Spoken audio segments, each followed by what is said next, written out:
for dinner, I'm gonna have some lunch meat and cheese that I feel like making into a sandwich. Okay. What are you, me, every time I go shopping Fish. and just buy lunch meat There. and cheese? Hopefully not. All right, real quick, I do have a wait to story. eat cheese again. I do have a great story. How does everyone here feel about milk? Use it for coffee. I enjoy I'm gonna milk. fucking drown you in boiling milk someday. That's I how already feel. burnt myself on boiling milk making rice pudding like a week ago, Alex. You're way too late. I enjoy milk and other milk-based products. However, milk and milk-based products do not enjoy me.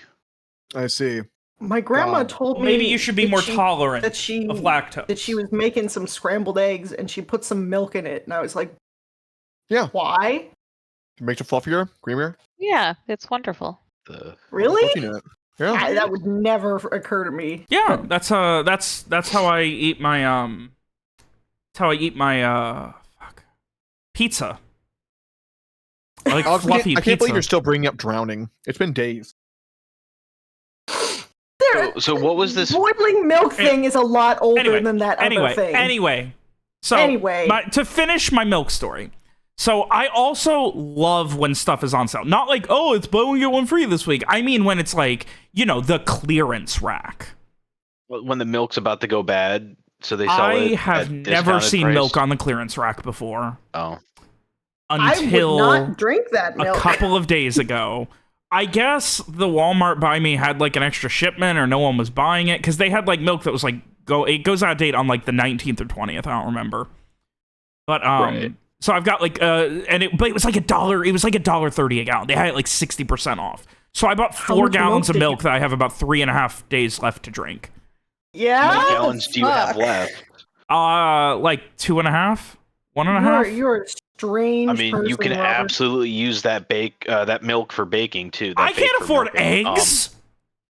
You don't need eggs necessarily. You can find eggless recipes. No, I will probably use some of it to make a lot of rice pudding, but otherwise, I am drinking a lot of milk. I drank about a half gallon today, and I'm gonna drink more during the session. During one of the breaks, I'm gonna wait until Alex starts talking and then slurp milk into the microphone for her. He's Hey. threatening us. My I'll intestines are warn jealous everyone of else you. privately so they can mute. Now, are we talking like whole milk? Or are we talking Whole 1%? milk, whole milk. Whole milk. I need Whole milk. strong bones. I've never broken a bone because I'm powerful and I drink milk. Dude, make ice cream. You don't need eggs to make ice cream. I actually have a homemade ice cream maker. There you go. 'Cause it's literally it's whole milk. You'll have to get some cream, but it's basically it's whole milk, cream, and like sugar. Yeah, a little bit of vanilla or some cocoa powder. Nilla. Should probably be adding a little bit of vanilla anyway, even if you are Uh-oh. doing chocolate. My microphone's Yeah. not or my speakers are not working. Uh-oh. Great. All right, 2-second break. Is very fucking loud. We're so back. I am All right, sorry. extremely autistic. Yeah. Well, okay. I love going to the movies, but they closed all the movie theaters around me, and now the closest one is like a 40-minute drive away, and I'm so Wow. upset. I Like in the middle of nowhere or hate something? going to the movies. Kinda. People are gross. It costs a lot of money. They want more money for food and drinks. And I think that big tentpole companies should all die. So I don't go to the movies. Last time I went to the movies, it was for I was at a friend outing. I think it was for a bachelor party. The bachelor wanted to see the new Lord of the Rings animated movie, which I didn't give a shit about, to be honest. I haven't seen that one yet. Don't. Anyway, I mean, it's not canon. I was talking with 2 of the guys who are like buying the tickets for like the 2 halves of the group, and as we were going out, I was with the 2 guys still on this one car and head to the movie theater. We get the others leave first, and I said, "Hey, I need to stop by my place and get something." So we go do that real quick, then head to the movie theater. We get there, they're not there. We send them a text message asking, "Hey, are you inside already? We have the tickets. What's going on?" And we get a text back saying, "Yeah, we're here. We're at the bowling alley." We look around in this very small movie theater. There's no bowling alley in this small movie theater. So they went to another movie theater and bought new tickets at that other movie theater. And so as a group of like 6 or 7 people, we split into 2 to go to different movie theaters to watch the stupid Lord of the Rings movie. For my group, it was literally just the 3 of us the entire movie in the big movie theater. Oh my god! god! So I got to be obnoxious during this dumb movie for my friends. That's always fair. Yeah. My girlfriend and I saw Mickey 17 last weekend. That was fun. Mark Ruffalo plays this like failed senator mission commander on this space mission, and he just hams it up full horrible Sloppy Donald style. Trump impression and everything, and it's hilarious. I'm trying to think what the last movie I saw was. Alex, what's the last movie I saw? Oh, in theaters, it was Mad Max Fury Road. When I was in Britain with my buddy, it came out. That was about a billion years ago, Robert. That was almost 10 years ago. It was in May of 2015. It's when I was in Britain. Fury Road was definitely good, though. It was a great movie. It was, yeah. The last movie... I can't tell this story. I'll tell you guys later. Okay. Wasn't but it wasn't bad. The last movie I saw was Nosferatu about a week before my movie theater closed. Oh no. It was so good. I'm glad the last movie I saw there was a good movie. That's good. The last movie I actually saw, Alex, was it when we did we were binge watching after the election? Maybe. And we watched California and Green California Room with a K. Yeah. I think that was the last movie I watched. Because I don't really like movies. What a fucking maniacal thing to say. Have you met yourself? Okay, so I like movies. It's like, if you only like 1% of movies, do you like movies? See what you're saying. Because, like, I definitely don't like 1% movies. I'm sure, like, Anarch, who's currently listening in while driving home, just wants to scream at the insanity I'm speaking. I mean, I don't care for the movie medium and actively don't seek out movies. Usually I see movies because other people want to see them, and I go, okay. That's fair.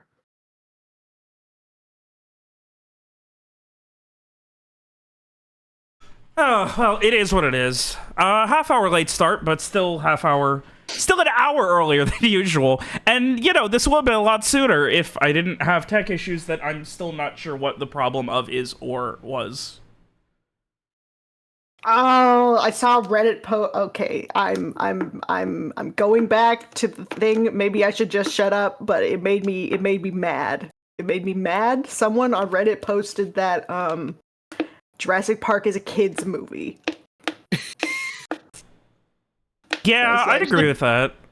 Jurassic Park is a kids movie? I mean, it's not a kids movie. Like I would be fine with kids watching it. I don't think there's anything really bad for kids to see in it, but that doesn't mean it's a kids movie. Yeah, I just, like, my thing is, like, I would say, like, as a kids movie, I'd rate it like an 8.5. You know. But they took out the part where took out a lot of parts from the book that make it more adult. I haven't read the book in a while, but I do know they took a lot out of it. It's still good. it's a good just, movie. You know. I mean, hey, Wolfwalkers is a great movie, and that's a kids movie. That was a good movie. I mean, being a kids movie is not a bad thing. I just would not categorize. You just love dinosaurs and don't like the idea. Yeah, you are to dinosaurs what I am to pirates. I hate anything that doesn't take pirates 100% seriously. Well, that's not exactly true, because the movie definitely does not we're getting take off topic. dinosaurs 100% seriously, because it turns them into movie monsters. But listen, I mean, they I are, mean, at right? least the first one, they That's what they are, right, Alex? really worked hard with like paleontologists and tried to be. It's a shame You people know, were so dumb in the slightly 90s. accurate. Anyway, I tried to get us started, and then you told the story about dinosaurs, so I'm blaming you for this one. Get There. butthurt about dinosaur wrists. You sound like those horse girls who, like, all they do is, like, post on the internet how inaccurate every horse depiction in gaming is. On an unrelated note, I watched a YouTube video about how inaccurate every horse depiction in video games is. I mean, so As you do. did I. Oh, I'm pulling it up right now. don't do that. Don't do that. We're gonna get off topic again. I want to start. Can we play goddammit. D&D instead? Well, no, William, we can't. I don't. No. I don't run D&D. Sorry. Again, we're genericizing. Genericizing, Robert. Fuck. You've caught me at such an impasse with that. It stun locks me every time. I don't know how the fuck to respond. I want it genericized, but I hate it enough that I don't want to think about it. You hate it enough that you don't want to even remotely say that that's the game that you're playing, even though you're trying to. I had to spend playing 3 D&D. years in my brain using the phrase GM instead of DM again. I'll never not. Again, genericizing. Just put on a GIMP mask, then you'll be the DM again. Wait, that's probably opposite. Never- No, that would. Yeah. Alex? Well, I mean, Alex? yes. Alex? What? I'm not doing it. Why you bring up gimps right now, Alex? Dungeon reason? Oh, shoot. Oh. You know what, William? Just You were made right. Consarn it. I meant to give my sister a birthday. It's a pop-up birthday card with like a Bigfoot and everything for her birthday, which we just celebrated over the weekend. But I got her a different card instead, and I completely forgot that I even had this card the whole time. Now you can save it for next year. Now you I can go. save it for next year. After a long and concerning journey leaving the relatively stress-free lands of Vicania behind, you made your way after a relative clusterfuck to Fortuny Sol to do a job for Captain Wallace. A job that, while not quite coerced into, you felt you needed to do, but at the same time, couldn't really speak to what ends you would achieve. So, the Fortune's Accord Company met with Wallace's contact, one Lawrence Beckett, who seemed to be able to know another guy who knew another guy. And after planning, discussing, and getting everything together, you found out that a old lake in the middle of the Sabine Highlands, in the middle of nowhere, in the middle of Western Madara, was to be your destination. For it is there that you would find the answers to a curse, if it's real. Who knows? Frey seems to believe it is. And for Frey, you will travel. So, you spent some time, a couple of days, preparing, getting everything together, saying hellos and then temporary goodbyes to old friends and acquaintances in Fortuny Sol, doing some shopping and spending some money, and eventually meeting with a couple of people. And while you lot head out towards the Sabine Highlands to find this strange artifact, whatever it may be, this answer, your allies, Roland and Bill Abney, will be making their way to Riverstone Keep with a pile of hirelings to see about renovations and getting things underway to make it livable for whatever happens next, recovering it from the 2 decades of abandonment from the Black Sun. So your journey began, and you finally, after shopping, meetings, and eventually meeting with someone who would be something of a guild intermediary, a property assessor, but for all intents and purposes, an attorney for your guild dealings.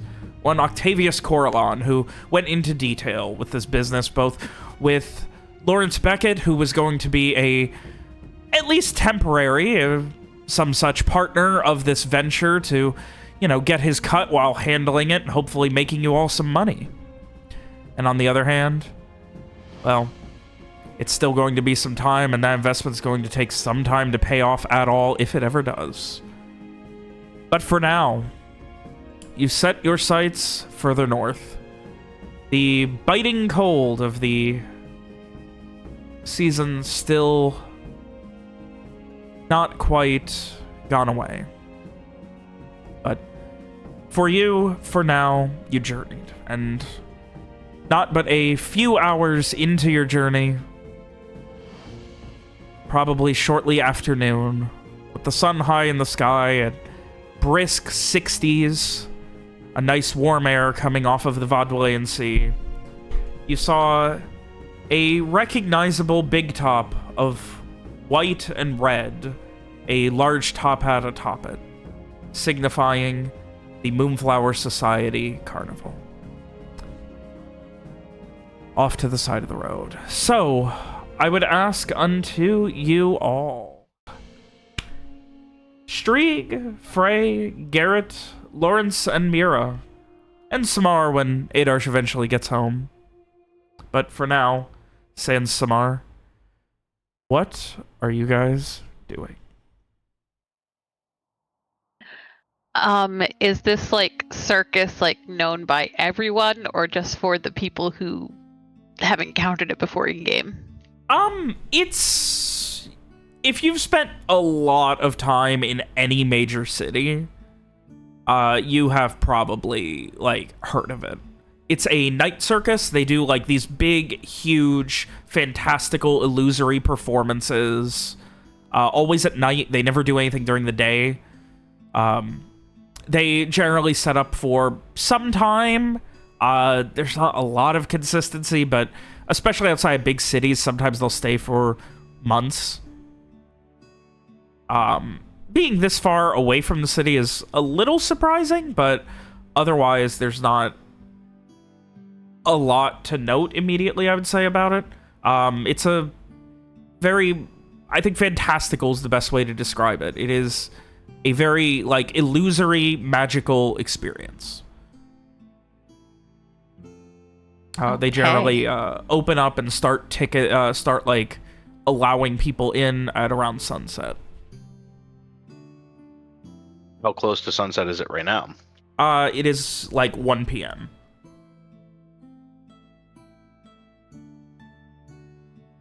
Of course, so we would get So not near it at all. No, it'll be like 5-6 hours before they start allowing people in. So we'd have to like set up camp nearby and then wait for a couple hours if we wanted to go see it, or we could just keep on going.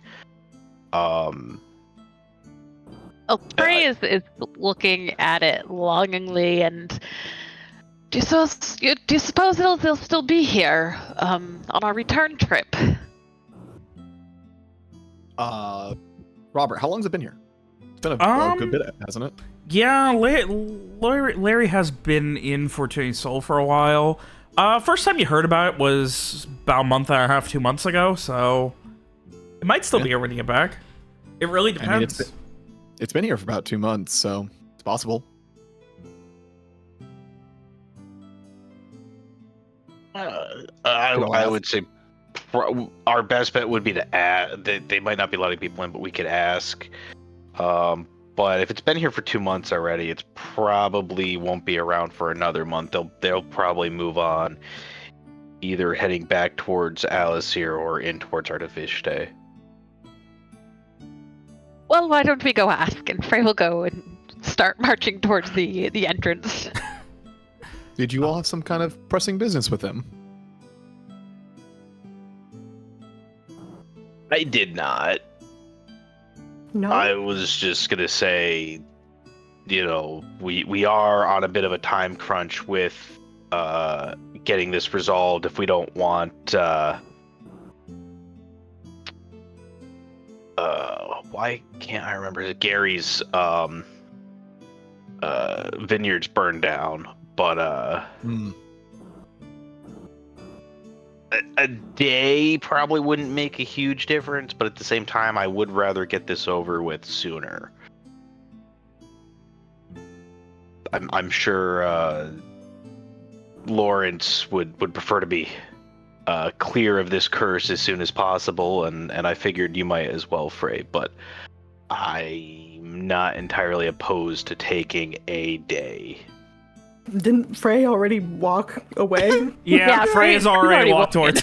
You're like talking to Yeah. everyone. You turn to go talk to Frey, and he's just like in the distance, 40 feet closer to the fucking thing. I've never seen Frey move that fast before. Lawrence turns to Trig. Does he often speak to the air? Who were you talking to? Trig.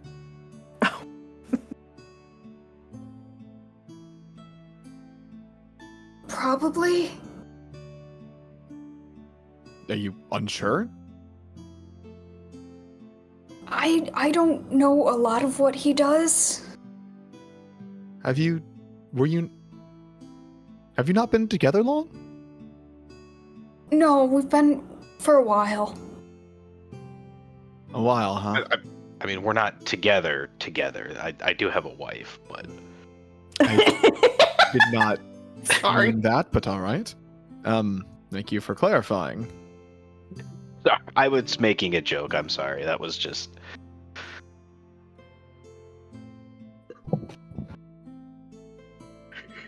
Anyway, your associate is getting away if you did want to actually have that discussion with them. I will Do you hurry up have to to catch go up to talk Frey, to I them? guess. You hurry on towards Frey, who is already like nearing the camp guards, and Frey, you do hear, I assume, at least light jogging coming up behind you. Hey. He'll turn and look.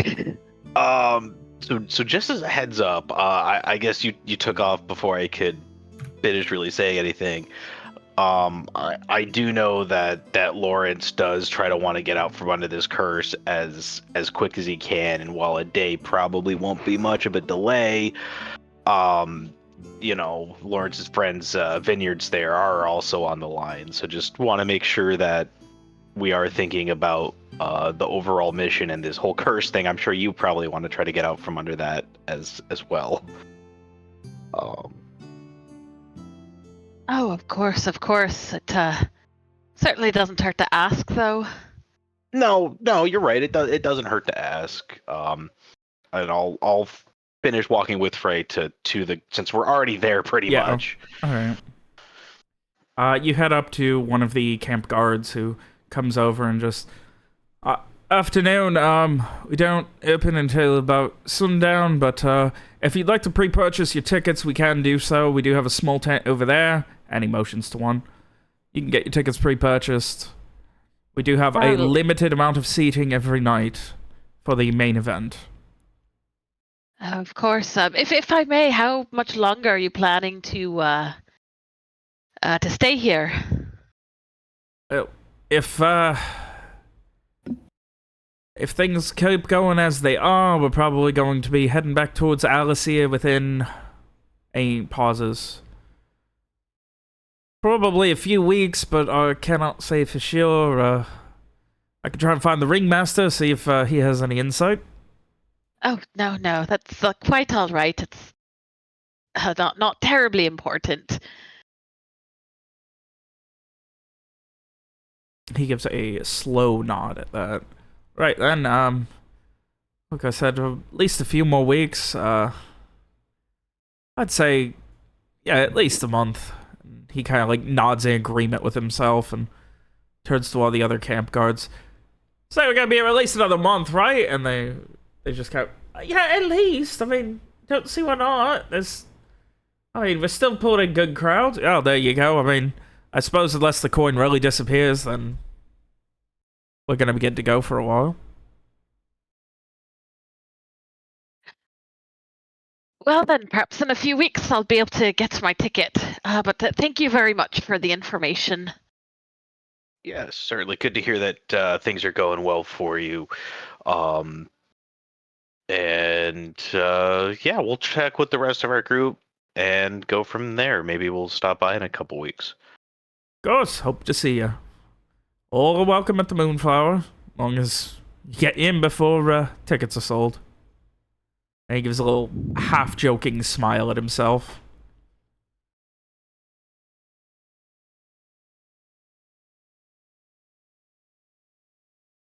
I mean, at that point, I figure we just go back to the group. Yeah. Well, it seems like they'll be around a while yet. I suppose I got a little excited. I missed the last time that they were in Alisir. Yeah, Streak Rohan and I ran into them up by Leshka. They were traveling between right now, so they weren't putting on a show or anything, so we did miss that there. But we did a little favor for him. That's where Rohan got his little clip that he was using, the one that got his arm stuck in the bars up at Riverstone Keep. Oh, that's interesting. Stuck in a bar? What? It was Why terrible. would they have something like that? I don't know. We got it. We helped out. If we do go, it might not hurt to mention that we did help out the Ringmaster kind of reacquire their supplies, having gotten them back from the goblins over by Leshke. But maybe discounts or whatever. But yeah, he gave us a clip thing that if you put the bracelet on your hand, you put the clip on something, you could, for lack of a better word, teleport it to yourself. Unfortunately, Rohan tried that where in Riverstone Keep, where we met Mira and tried to rip a barred cell door out of the wall, and instead got teleported into the barred cell door. It basically just kind of went, one of the bars just kind of went right through his arm. So we had to break that out, cut that out, and patch him up. That was quite the trip when we first went there, wasn't that? And yet, I'm glad you we did. still kept the keep. Well, I mean, with the exception of the Banshee that we ran into, we did kind of kill everything that was there. What was that about, Banshee? Well, yeah, there's a Banshee at the river that's in front of Riverstone. We had to handle that. I think we bypassed it the last time. You know, I may have been upset if it was my money I was investing. Well, it's a good thing it's not your money that you're investing then, isn't it? Lawrence laughs. I don't think you ever mentioned that to me, did you? You know what? I don't think we really talked about too much about what we went through to get to Riverstone Keep prior to like finding you and killing the giant slimy blood ghost thing in the basement. Yeah, I think so much happened there that everything before that kind of just didn't really matter anymore. Like, the Banshee was pretty easy compared to everything else. Yeah, like that corpse spider thing, that was creepy. Street shudders. I guess a lot happened afterwards, too. Well, yeah, with the wyverns and then that weird dragon head cult thing that was in the caves. Yeah. Luckily, all that I think is far enough away from the town to be an issue. We had to walk for a while to get there.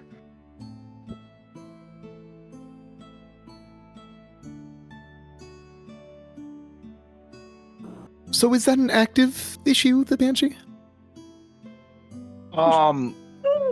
We didn't kill the Banshee. I'd assume it's still there, but the important thing is that we did tell William about it. So It'll be all right. he's being trusted to handle that then. Yes, between him and Roland and a bunch of guards, I think they should be able to handle it. Hey DM, what do I know about ghosts and goblins? Actually, that's just the prior. Oh mentioned boy, goblins, oh too. boy. There are goblins. I know. That was Not relevant for this question though. not relevant. My own fault though for mentioning it. Go ahead and give me a int prey. Okay, that's a funny one. Let's go. You know that there are like a lot of like There's a lot of shit out there. yeah, like banshees are specifically like risen. They are not. They are a spirit of the deceased, which makes them a lot harder to like. They're a past. I'm sorry, not risen. Which is a spirit that has passed, has died already. Which, Would that involve the connotations of like get a priest or something? Sometimes it really depends. Like, there's a lot you have to research. Like, they generally wander a certain area that was connected to them in life or death. There has to be like, you don't really know any of this. I don't know. So he knows enough to not be confident about. He'd know enough that that. like banshees are a very specific type of past being, and they are like most past, incorporeal to most forms of, you can't swing a sword at one and hurt it. Well, we'd like to think that William would at least put some effort into researching how to handle a banshee, having been told that there is a banshee there, and what we where and how we ran into it, rather than just being like, well, I'll just go stab it with my halberd, and if that doesn't work, I have a mace and a truncheon and a pike and a great sword and a warhammer. Or more and precisely, that with forewarning, they'll be able to avoid it. that too. Oh, Well, speaking of, I still have his big fucking sword in my inventory. I don't think I would have taken that. That's fine then. You can Well, go I ahead hope and leave it. your faith is placed well. And that the DM rolls poorly for the banshee. I was gonna say, William did tell Frey, "I love you" right before going away. Major death flag right there. a major death He wasn't flag for wearing- something that I didn't roll for until after that scene. Right, and he wasn't wearing a red shirt when he left, was he? Maybe maroon. Oh, that's fair. Maroon's fine. What does the color of his shirt have to do with anything? Superstitions. Some people I'm think sure- red's bad. I'm- Some people think blue's bad. And, I'm sure he'll be fine.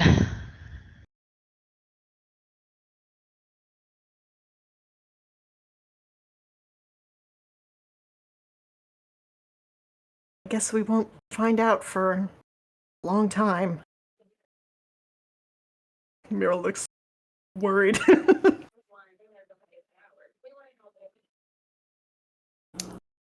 Anyway, if we're not gonna go to that, and he gestures vaguely at the tent, we should get going, right? Yes? Yes, yeah, we probably Yeah. should get some more miles, and hopefully they're still here when we get back. I know Frey would like to see it, and I think it would be nice to see a show if we have a little bit of downtime on the way back. But that's for the future.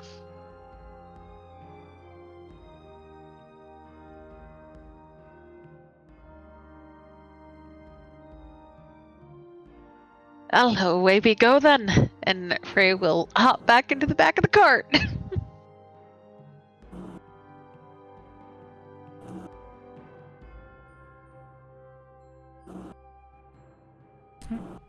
Not a problem. So, there is no cart.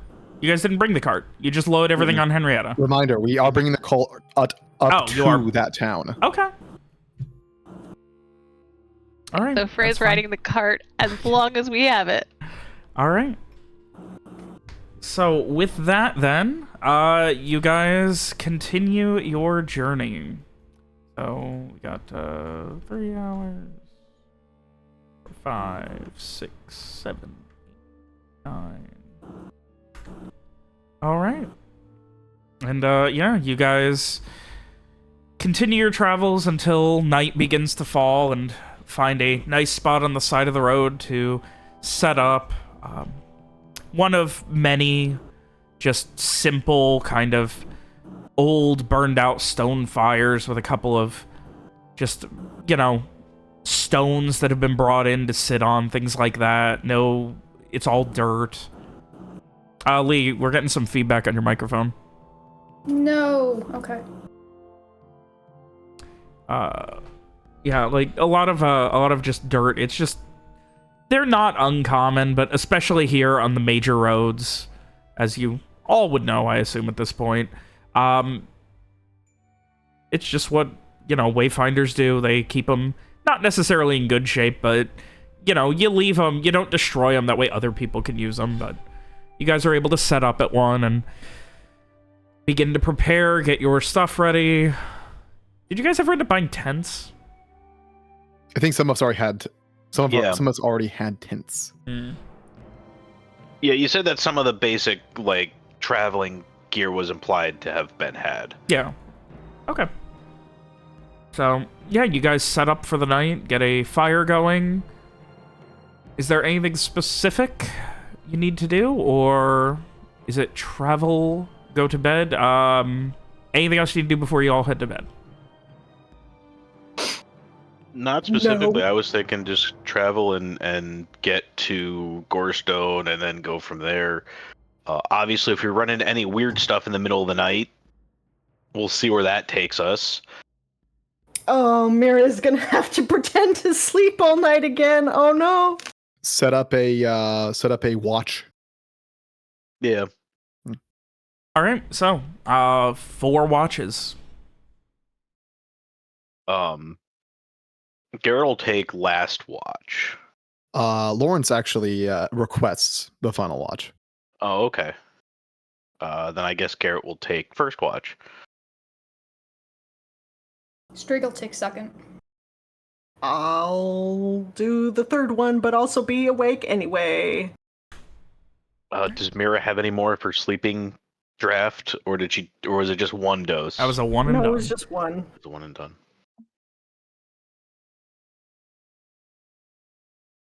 And Frey gets comfy and sleeps through the night. All right, first watch. Deserves it. First watch, I would like a wisdom perception. I will give you that wisdom perception. The moment I open my character sheet, because I forgot to open it earlier, I apologize. I can give you a wisdom notice. I can't give you a wisdom perception. My God, I did it. I'm so sorry. I'm so distracted. Wow! I'm cringing. Guys, he's genericizing it. He's I'm genericizing it. cringing. I'm rolling up in a. Give me. Let me just. Oh! I jumped on my chair and rolled up in a ball on the dirty floor. I hope you're all happy.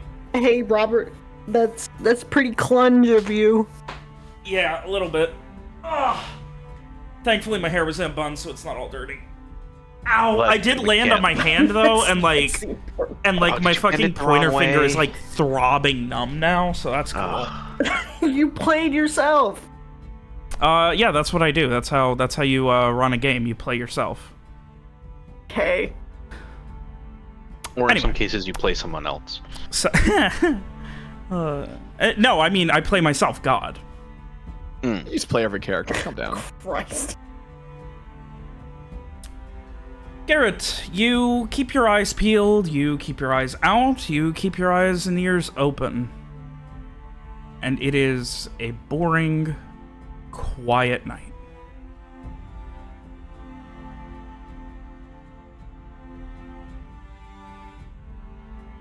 Who's next? That was Streak. Streak.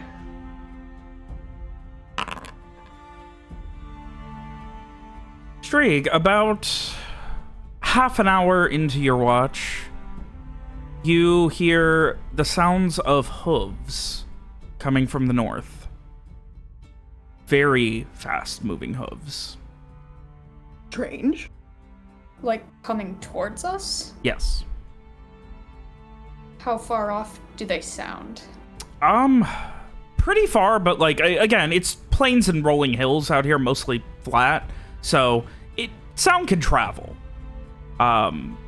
So pretty far, but it is the unmistakable sound of fast-moving hooves.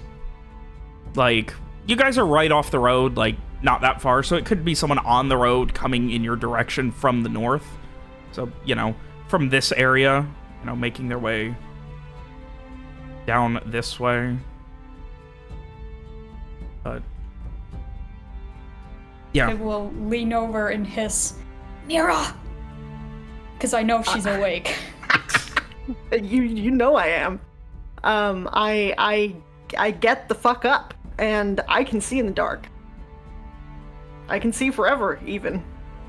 You can see the same amount that humans can, and very far off, well over a few hundred feet, like, there is the smallest blur of what seems like someone on horseback. You can't, give me an int notice, see how much you can parse from this small, little, blurry image at the edge of your resolution. It looks like just one person. There seems to be a something on their back, like hanging, or, you know, like a banner or a spear or a halberd, something like sticking up off of their back or off of the horse.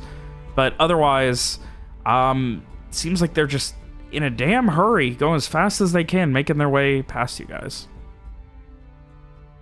Or at least that's the hope, anyway. It's someone on horseback.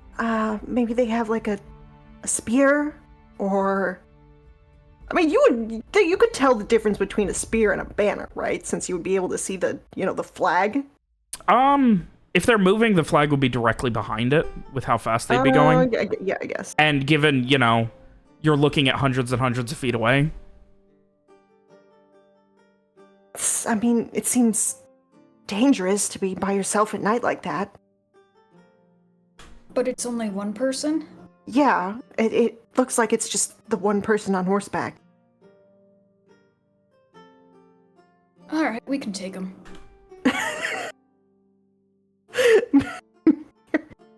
She like raises her eyebrows, like. I mean, yeah, I guess so. If we needed to. I mean, hopefully we don't, but like, it's one person. I guess we'll have to wait and see.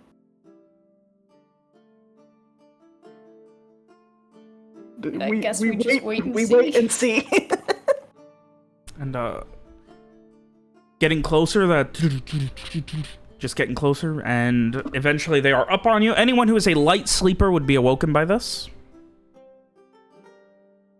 I like to think Garrett would probably wake up. And just darts past you. About as fast as you've ever seen a horse go. Does not pay you any mind. Any other details? It was in fact a banner behind them, hanging off of the reins of the horse. What the horse itself. What it look like? In the dark. Oh, I guess Mira would be able to see it. It was. Mira, give me an int no to see if you can identify this guild banner.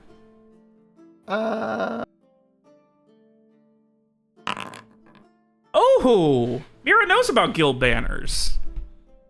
That's fun. This was a banner for the Inimitable Investigations Company.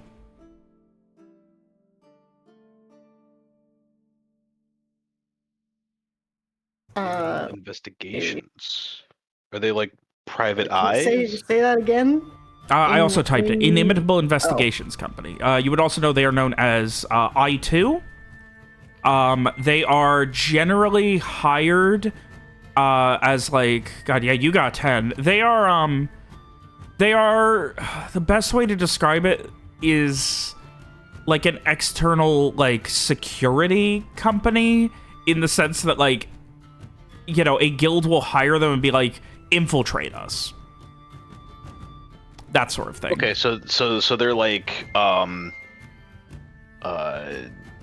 4. Yeah, they, you know, it's another type of They security. do, Yeah, like pen testing. yeah, and like stuff. white hat hackers type of thing. Yeah.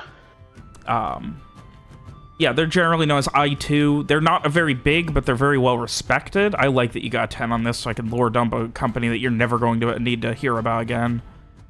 Okay. They also, like, they don't do any spying or anything like that, but, like, they are always, like, other jobs that they do besides, you know, white hat hacking, for lack of a better term, is if a guild is, like, you know, like how you guys are officially, like, you were signed in through Deal. So if something happened and you owed Deal a bunch of money or a contract went wrong, one thing they might do is hire I2 to investigate you and find out what happened, in order to bring, you know, all of that to the courts at the Central Hall. Like they're very well between- respected for being a neutral party. So they're kind of like a cross between like an arbitrator type thing. Well, they not gather so the much facts. yeah, they gather the facts. Yeah. I'd say like Pinkertons, but not quite. Yeah, we'll go with that. Pinkertons, but not quite. As far as I know, they have not, like, done any union murder. Yeah. Or broken into anyone's house and stole their rule books. Right. But yeah. With that information, is there any sort of, like, 2 and 2 I can put together about, like, why they have one rider running around at night?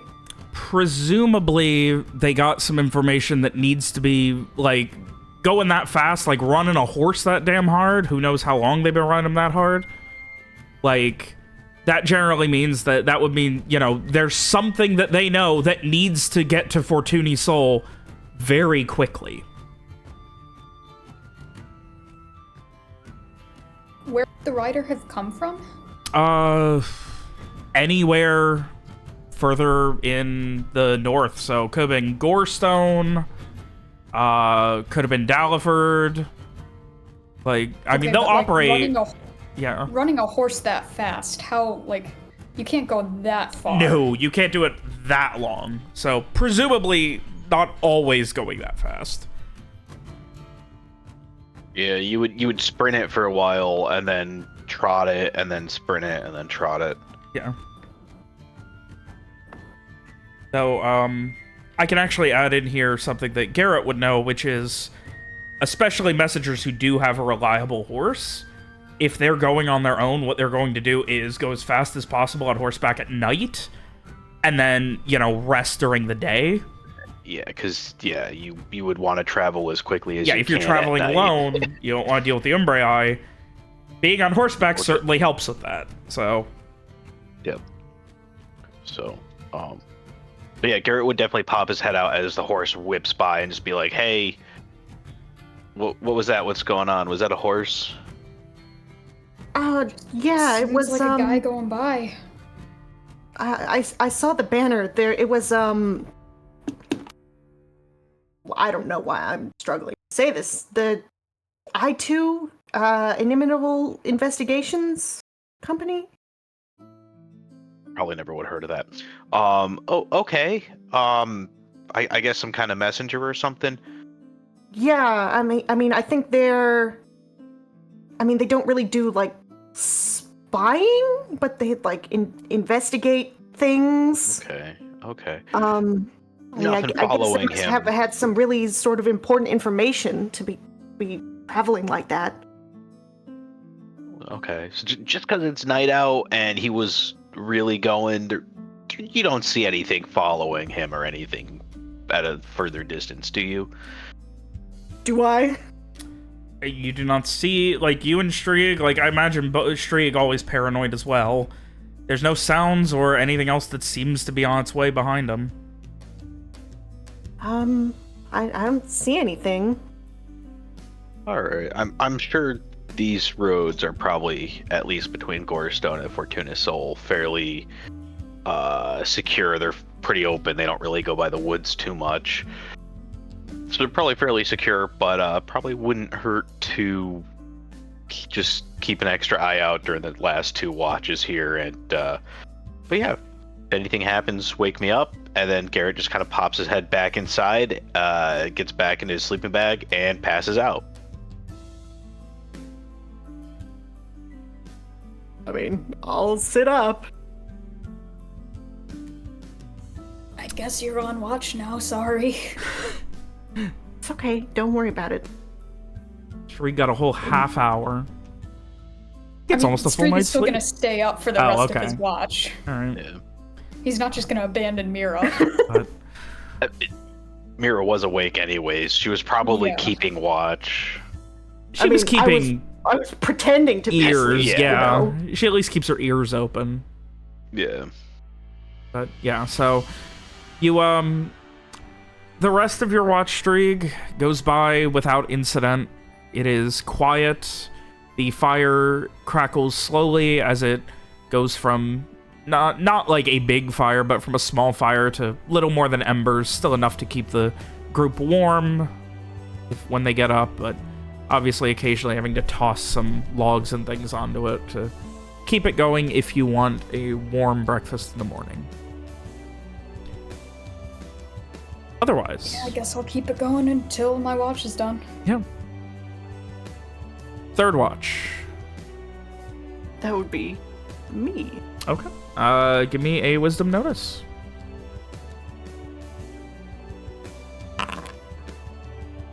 And I don't remember if I mentioned this before, but like in my head, wisdom notice is using your senses to like gather information. Whereas if you already have it, int notice is like trying to parse what you can from what you're able to like already know about. Like, if that makes sense, is kind of how I've divided the two up. No, that makes sense. I don't remember if I've ever brought that up before. But anyway. Mira, Investigation, perception. it is quiet. Nothing happens. It is not quite eerily silent, but the wind kind of dies down and like the sounds of like the grass moving die down, and it's just silent. There's no moon out. It is just stars. It is just that kind of, I guess for you, grayscale, flat plains of unmoving grass, the horizon, and eternity. Mhm.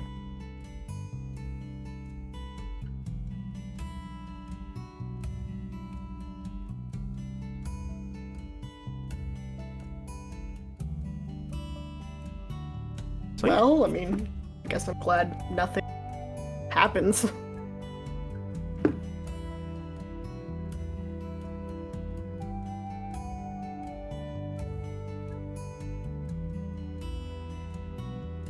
all right. And Lawrence is doing last watch.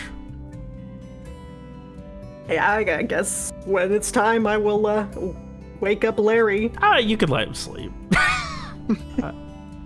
All right, you wake up Mr. Beckett. He's a moment before he emerges from his tent. Glasses on, as always. Sits near. Did the campfire was it kept going all night, or? Yeah, Shriek said started he to- was. Yeah, I would have also, re-upped it. He'll take to tending it and mention get some sleep, Miss Tyrell. Long day of travel ahead of us. Yeah. Thanks. Just give her a friendly smile before focusing on the fire. Hey Robert, I'm gonna do something once everyone's asleep. Do you need do to? you remember what I told you, Robert, or want me to remind you? Do you need to PM me again? Go ahead and PM me again. Now that everyone's asleep. Proceeds to start slicing throats. I mean, yeah. Oh. I'm just dumping something weird. like a Gatorade gallon thing of poison on everyone. No, it's just gas. You're just dumping gas everywhere. Gonna light them all on fire. Oh. All right. Yeah. So for Mira, you are able to, while not watch because, that would be a little too obvious. Listen to the sounds of Lawrence. Feel free to describe it, William. Minor clatterings of something somewhat large and metal. The sound of like rifling through a bag every so often. That's about the gist. Probably hear the sound of like the fire being adjusted occasionally.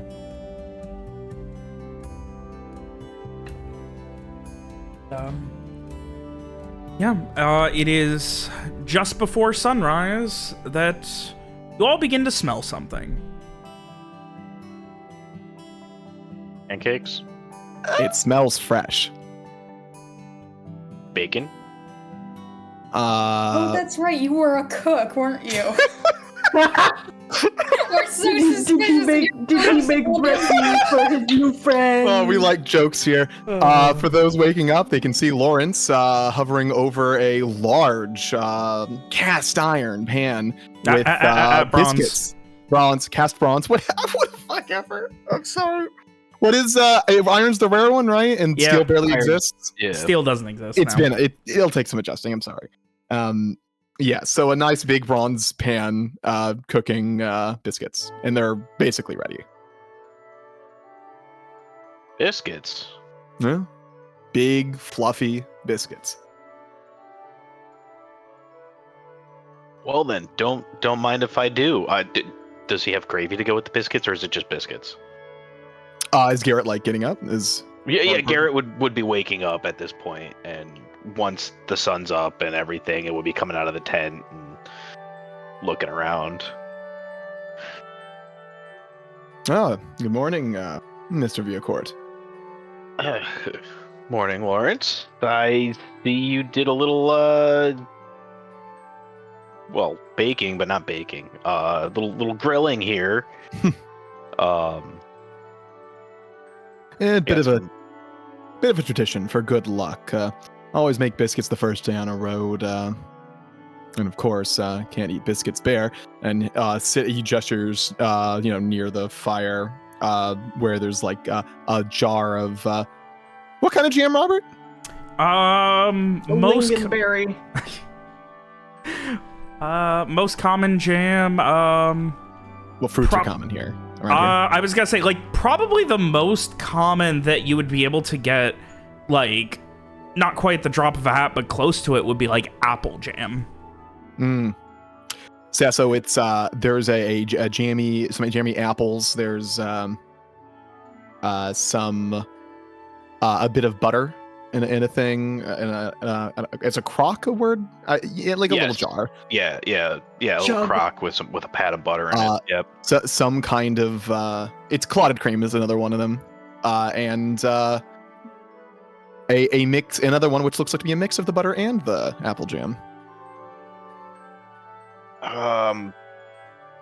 As someone who grew up in the age of refrigeration, how do butter and clotted cream travel in this age of non-refrigeration? They're fresh. Right, but it's like, is this something we'd have to eat before we got too far because it would go bad? Oh, totally. Mm-hmm. Okay. Butter might be better, fine-ish for a while, but and jam is literally preserved Once you open the jar. I know of the course. yeah, I know the preserves. It was the butter The and the clotted cream though, Yeah. no, that's gonna go bad like immediately. Yeah, butter's biggest problem is it's going to melt. Yeah. Yeah, butter's weird where like it doesn't technically need to be refrigerated, but apparently that's something that we do. But anyway. All right, yeah. So yeah, Garrett would certainly get up. Oh wow, smells delicious there. And I'll help myself a little bit to some of that clotted cream and some of the jam. Careful with that jam, tartar than I expected. Oh well, I do like a good sour apple. So I tried to find some sugar in town, but couldn't find any at a good price. that's all right. We don't need sugar too much. This is a lot better than the breakfast that we had on the way to Artavish Day. So, Well, don't get used to it. That cream right there is going to go bad very soon. We'll be on rations most of the trip, I'm sure. Oh, I'm sure. So Garrett will promptly slather it with a little bit of everything and proceed to stuff that down his pie hole, and then roll a physical save. No. I mean, to avoid choking, I don't know. You're eating too fast? I'm gonna say you don't need to roll. No. Like, I'm sure Garrett has practiced eating incredibly fast before breaking camp enough in his life. No, it was the poison joke. Yeah. I got it. Yeah. Yeah, Lawrence No, gets himself one as well. Yeah. These are very fluffy. I'll have to get your recipe next time. I end up having to do some cooking while we're on the trail here. I'm afraid there's not much recipe to be given. It's mostly technique. It's mostly technique. Practice. I don't do much cooking these days, but like I said, it's tradition. He gestures again to the pan. Well, my biscuits tend to end up more as hardtack, so you know the army way to make them. Well, I guess the brigadesman way to make them, but you got a lot of gravy. You end up soaking them in afterwards to make them edible, but they last. They last. Well, you do what you gotta on the road, or otherwise. When you're away from home, anything to get the rations down.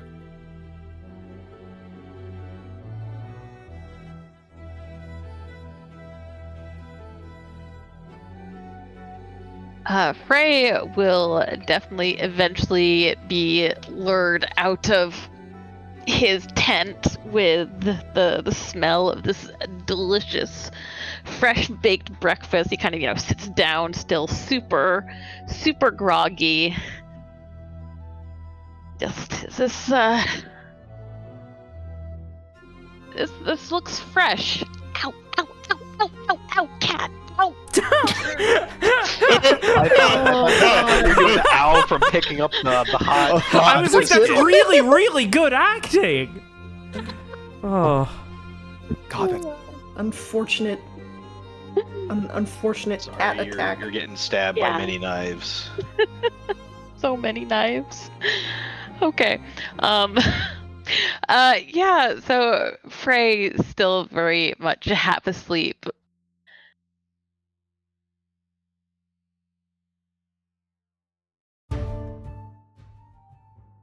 You good? Did you do this? That I did. I was just telling Mr. Villacourt it's actually a tradition of mine whenever heading on the road for a long trip. It's good luck. And a brief reprieve from the worse meals we'll be having later on. Garrett's over there licking some of the loose jam and whatever melted out of the biscuit from his off his fingers. They're delicious, Frey. You got to have them with the jam. The jam's it's a little tart, but it's really good. The clotted cream helps that a little bit. Well, I'll certainly help myself. Thank you. It's a wonderful treat. Lauren smiles, glad to be of service in this moment. But now you're going to get our expectations up. Oh, please don't. Like I was telling Mr. Viacourt, not much of a cook these days. And as I was telling Lawrence, they can't be much worse than my biscuits, so... Well, I'd wager I've had worse biscuits in my time. I can't say that I've ever made a biscuit. I didn't know you could make biscuits on the road. Or did you make these before we left? I just had everything prepared, for the trip. Most of the ingredients won't last, so it's a day one kind of thing, but an enjoyable one. Well, best we make the most of it then. And yeah, Frey will help himself. Definitely waking up a little more with each passing moment.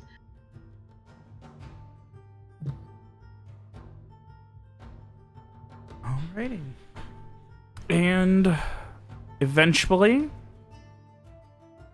you guys. I was just gonna say that Mira would also say, like, how nice. I've always wanted to, participate in tradition.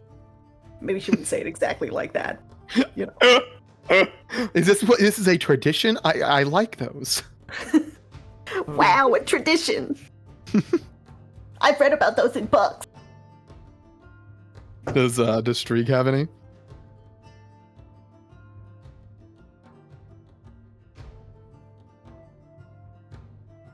Lee, you there?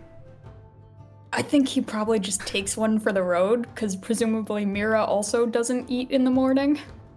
I mean, she doesn't have to eat in the first place, but I know, but can you fake eat or be not? nice and to, be appreciative and participate in the tradition, she would at this point. And I mean, also, she's pretending that she is a human right now, so. Lawrence will warn her of the tart jam and apologize for not being able to find a good source for some sugar to sweeten it a bit. As long as Mira's eating, then Streak will also eat. It's not in your physical safe. Just kidding. Kidding. I mean, you said you ate it too, Jokes. so. The antidote was in the jam. The one he's working on. A la Stormlight, the antidote was in the jam. No, that's Larry's thing. He just believes that there's a certain way you should eat. You should have to eat biscuits. If you don't add the jam, you deserve to die. It's pretty funny, actually. Yeah, that's all I got for that. Die of dryness. Oh no, actually there was something else.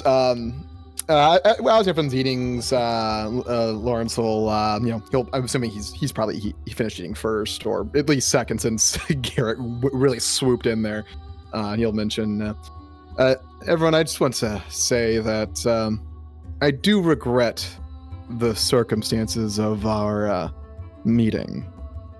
It's, to say it was rougher than I would prefer is maybe putting it lightly.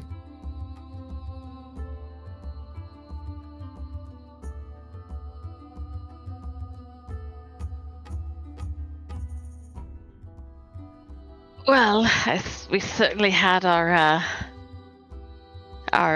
worries, our suspicions, especially with Captain Wallace involved. But Yes. you've not given us any reason to worry us yet. It's a part of my life that cannot be taken back, but one that I do wish was well and truly behind me. But as you all are, I'm sure, aware of at this point, it seems that is not currently in the cards, given this curse. I believe before today, or before this venture, only one of my associates knew of any details regarding my past, and that was Mr. Garvin.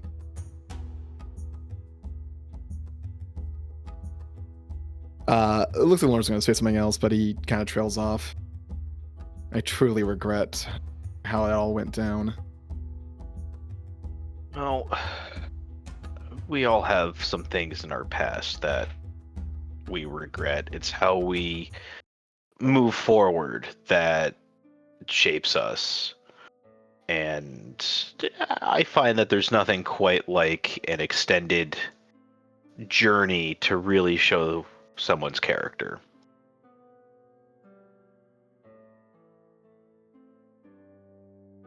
A fair point.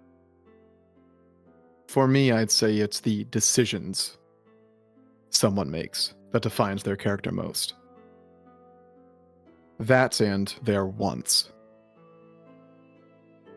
The things they desire, especially those they desire above all others.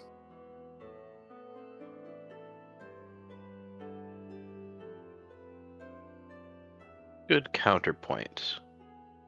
Those are also good. I can't think of the words. Metrics? Yeah, good metrics and KPIs.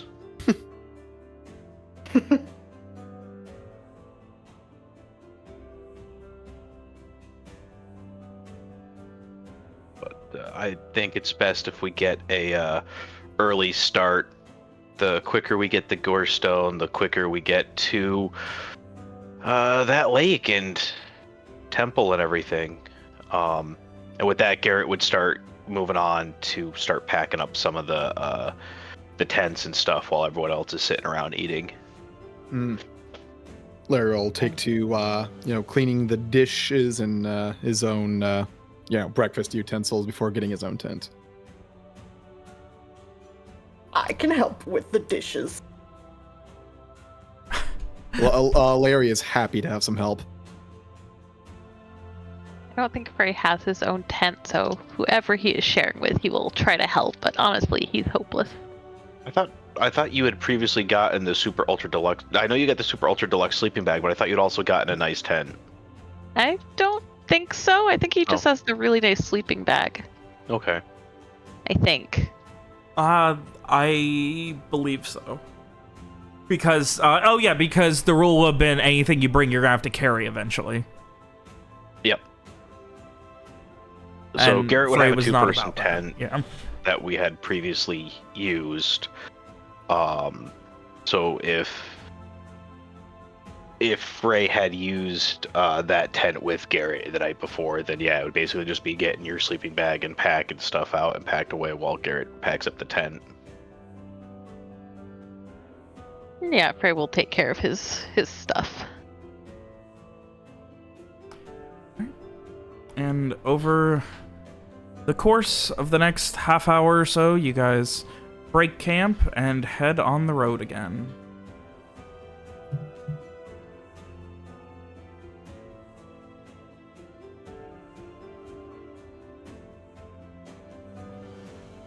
It is a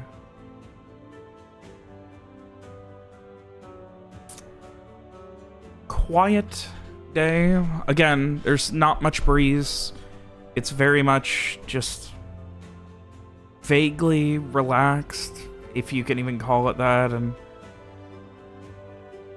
just a case of a lazy day. The wind keeps to a minimum. The air is brisk, but mostly just refreshing. And outside of a couple of caravans on their way to Fortuny Sol, there is just not that much to see on the road. And come night, you reach Gorestone.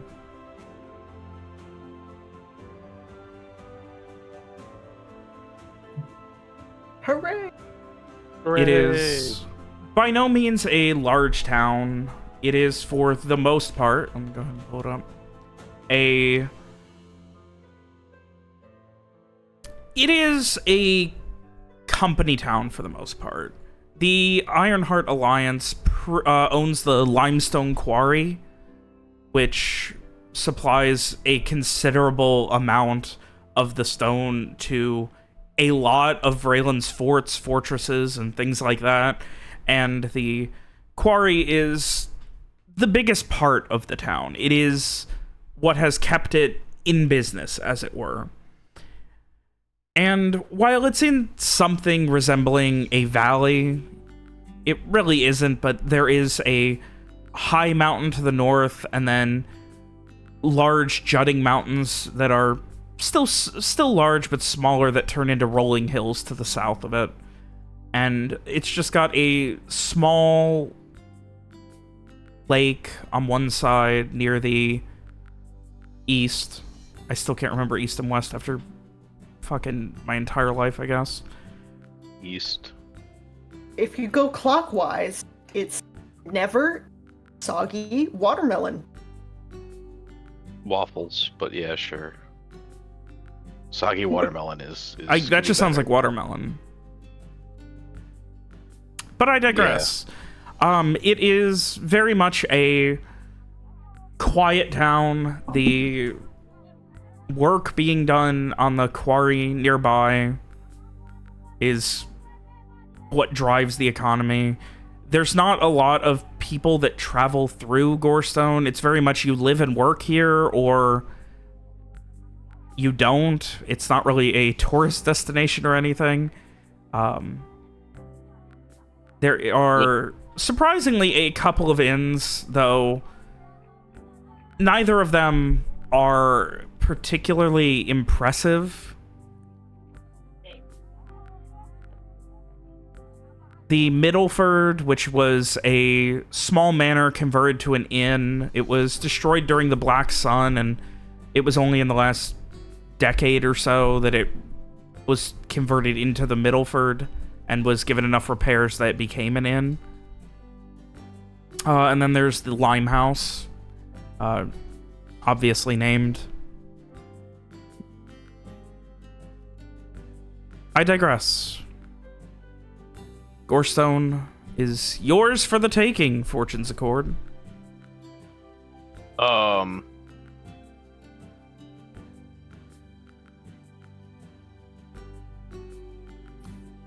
I can't think of anything specific outside of maybe topping up on a couple of supplies, but they probably wouldn't have much in the way of like general stores or whatever that weren't paid for with the company coin. Just basically find lodgings for the night and then head out in the morning. Unless anyone else has other ideas.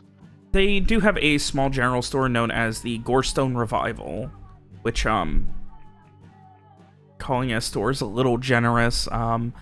It was, a lot of wagons from a recovery caravan were converted into this shop. Though, Garrett, you would know, being a Wayfinder, that it's really the only place to get any kind of travel goods and things like that, because it has to be guild approved, and that's the only one that is backed by the Ironheart Alliance here. We should still be good on regular supplies from Yeah. Lawrence's stocking up.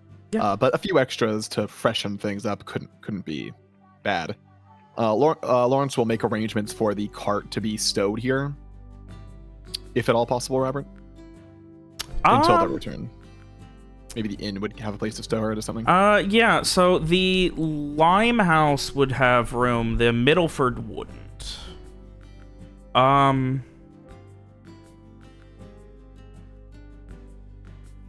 So you are just storing, are you leaving any things? Like, are they going to need security? Are you leaving anything, or are you going to be carrying everything with you and you just want the wagon held? I believe we're just carrying everything with us. And everything's already been, like, put into, physically carryable states. Okay. So just the wagon. How long do you want them to hold it? Because you are going to have to prepay. A month and a half, 2 months, probably. 2 months, all right. Yeah. Will they be willing to reimburse any additional time? Prorate. Give me a charisma trade.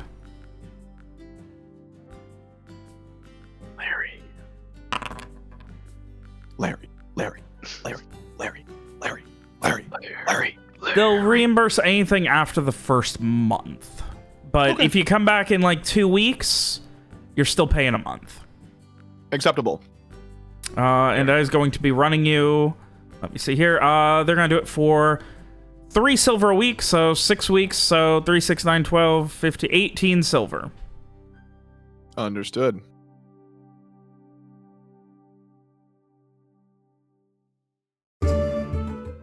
Love my jump scare.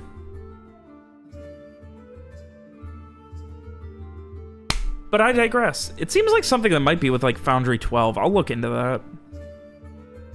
Yeah, Larry shakes hands with the person who he's dealing with. And yes, if you need a name, it would be the proprietor of the Limehouse is Shayna Linnell.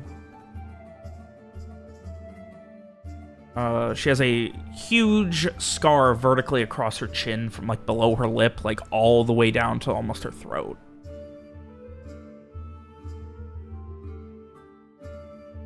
This place is just a general inn, you said? Yeah, the Limehouse. It's a big inn. There's a lot of history that I'm not going to go into on this inn, so I digress. Spell it? Mm-hmm.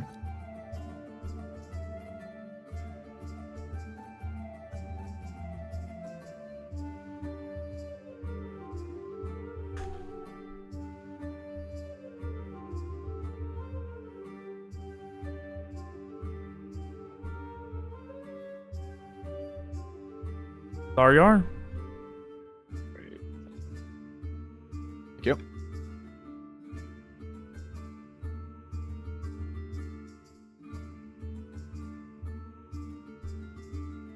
Well, I, for one, think I will take my last chance to have a bath before we head into the wilderness. That's not a bad idea. Yeah, Garrett would probably take a... Well, Garrett would probably take... Yeah, no, he would take a bath in the morning. He's a morning bather. But he would, do it early enough in the morning that they would still be able to leave. Are you guys paying for a night here? Yeah, Yes. I think so.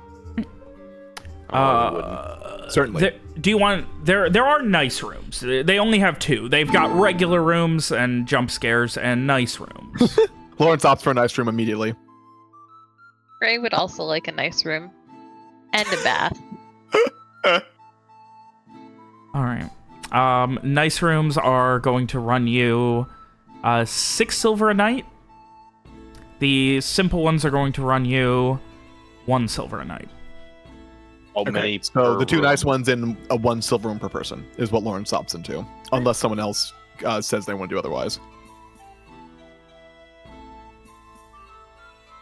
No, that's fine. Doing the regular room is fine with Garrett. So comes to a total of 10 silver.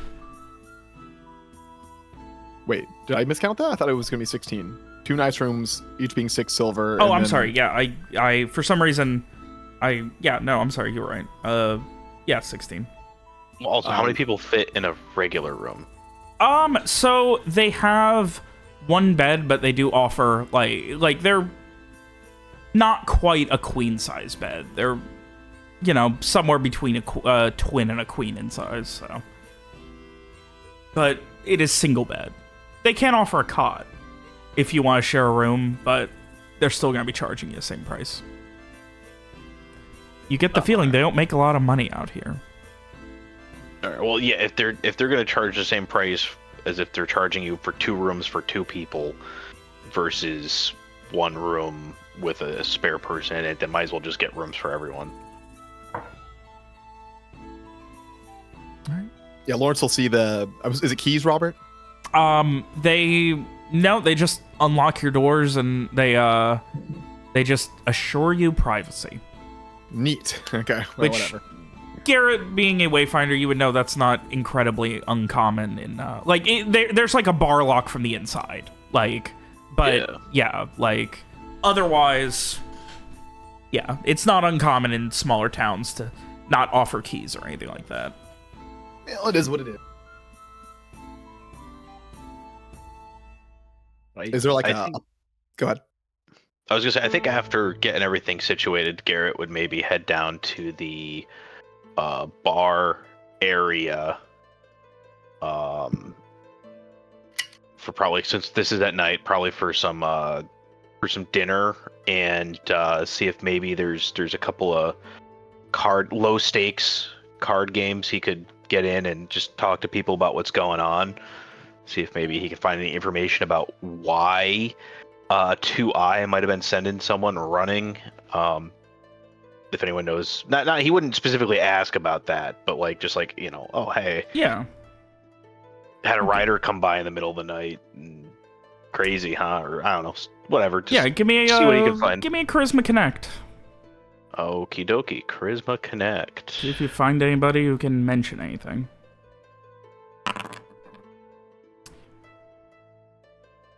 They didn't come from here. No, ain't nobody on horseback. No solo riders been in here in months. Well, that's interesting, at least. But yeah, so probably after that and a couple of beers and some dinner, Garrett would probably go to bed if we're gonna be heading out early and he's gonna take a bath in the morning.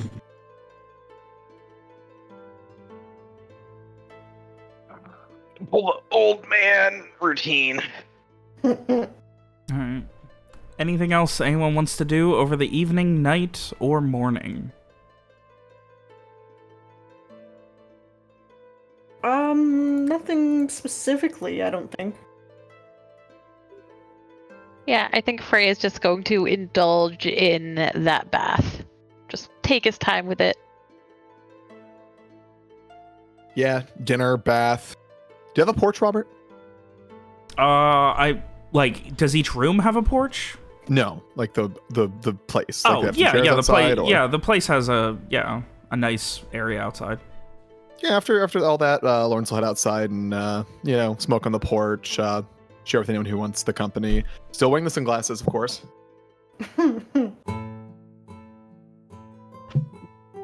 Just relax for the evening. I think Streak will just sit in the bar for a while and kind of what Garrett was doing, but more just passively listening to all the conversations around and see if anything stands out.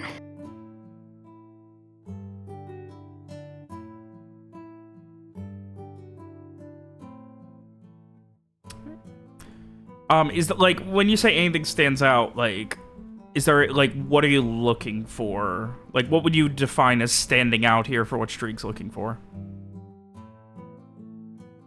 Anything like names that he recognizes, anything that sounds like they might run into trouble up the road, anything where people are talking about stuff happening in the direction that they're going, or things that have been going on in the recent with Fortuny's soul, just in general, any news about the area, because he's been away for a little while.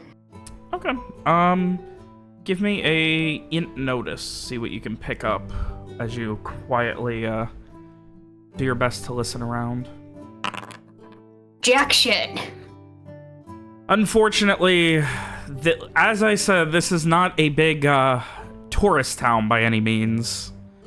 About the only use it sees is if people really want to take a break before the last couple of days to Fortuny Soul, but even then, it's mostly just a company town. No one mentions, like, anything about, like, heading north. Like, it's very much, yeah, as you said, you're not really hearing anything. Jack shit.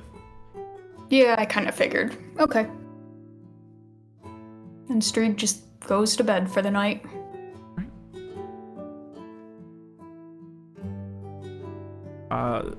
Those of you who have the common rooms have access to the common wash tubs outside, while Frey, you and Lawrence have access to a heated, a very nice, like, heated tub. Like, magically? No. Just... What do you mean by heated tub? Like as in someone gets the water for us? Yes, they will be bringing heated water if you want to take a bath before leaving. And it's, they're also private, like, separately. Like, you get your own kind of area. Very good. Excellent. So... They provide like nice soaps. They provide cheap soaps. They provide a soap shared between Yeah, all the tubs. Oh no, not all of them. Just The other- the the other nice one rooms used get cheap to soap. Freya You're and on your own Lawrence for need it. soap if you're in the cheap rooms. Oh, This is a company guess town, we'll you guys. have You're still to in deal. Vrayland. Yep. Hmm. Oh. Yeah. Frey will enjoy his bath. In fact, he will light some of his incense. His ritual supplies. God. That whole crate that we've strapped to the back of poor. No, he's transferred a small amount of it to Okay. like a travel box. So no, we're not lugging around the entire crate. Gotta love that wholesale incense purchase. Yeah.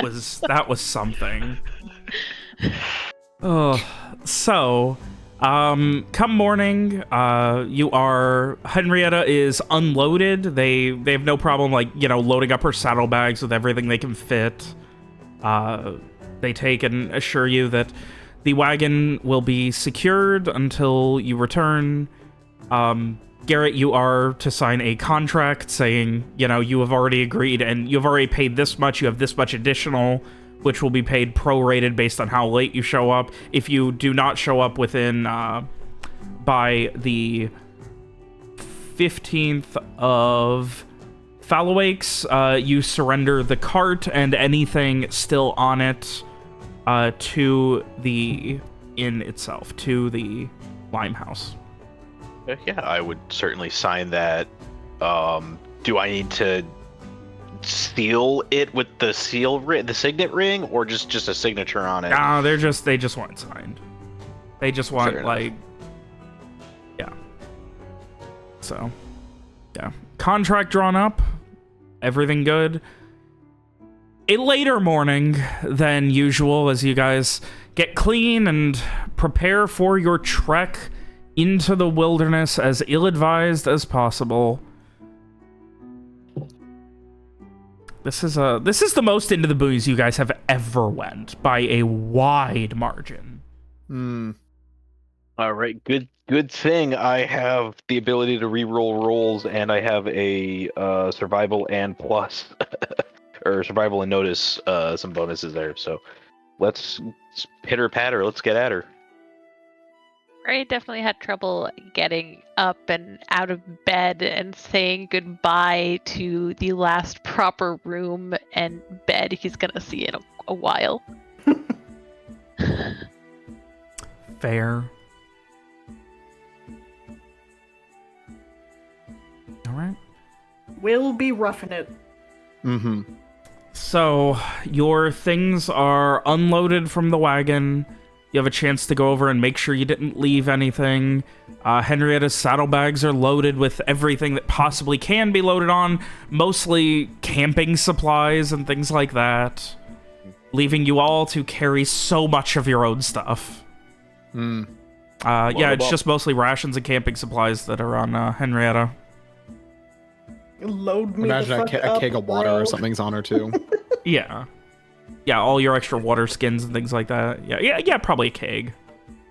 A nice water keg with a tap so you can pour out of it without even having to take it off of her. Nice. Like a Saint Bernard. Like a Saint Also, Bernard, top door but, back or something. yeah, I was thinking Yeah, on just- one side or something. Just to balance it out, there's a beer keg on the other side too, right? Nice IPA for traveling God. because they last longer. You can't do that. Your emergency IPA. Exactly. Yeah, you can't. I mean, who can go long with the isopropyl alcohol? All right. Exactly. You got to clean your resin prints. Mm-hmm. It's gonna be a rough one, you guys. Lawrence isn't here to complain. He'll just suffer in silence. So, Frey will So- complain. so my thought was basically just go around the mountain to the north of Gorestone and just straight shot up.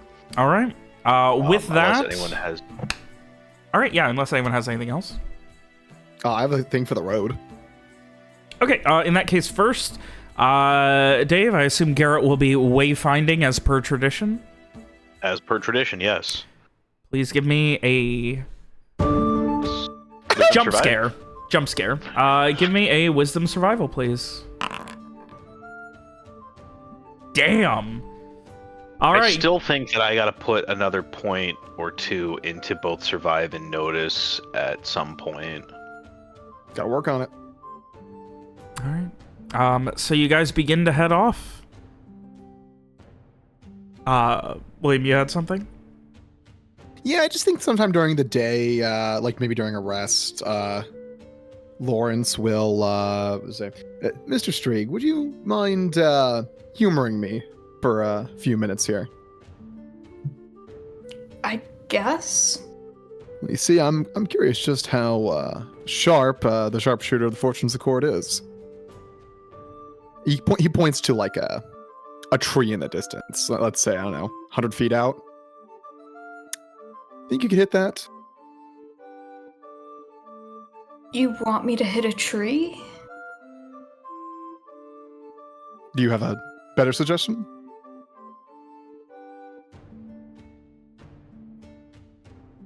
I don't think I've ever shot a tree before.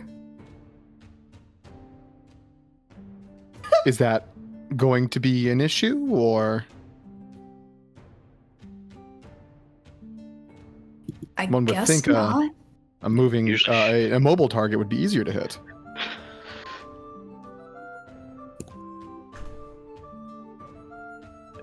Streak usually hits moving targets. Oh no. Was that in or out of character? that was out of character. Okay. Does Streak have a response for the response, or? I mean, I guess I can hit a tree. I would think. Will you demonstrate? Sure. And I guess I will try and shoot the tree. All right. The range on your crossbow is 300. Dang. And you don't miss. As long as you have that mana to prepare, you do not miss. So yeah, Streeg, you I Get- guess he yeah. just kind of pulls off the crossbow, takes a minute to line up the shot, and then almost kind of carelessly just like pings it off. And you hear the thwack as it hits the tree. He turns to Lawrence and just shrugs. Not too bad. That's What our about that one? He points to one further off, like a 200-foot one.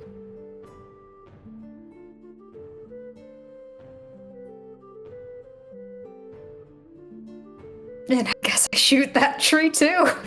You focus for a minute, get an idea of the angle, something that Streak has a weirdly good ability to do, despite the lack of formal training. And again, as you said, that inimitable thwack as it hits directly center mass as you were aiming. Okay, one last one. He points to a 300-foot tree.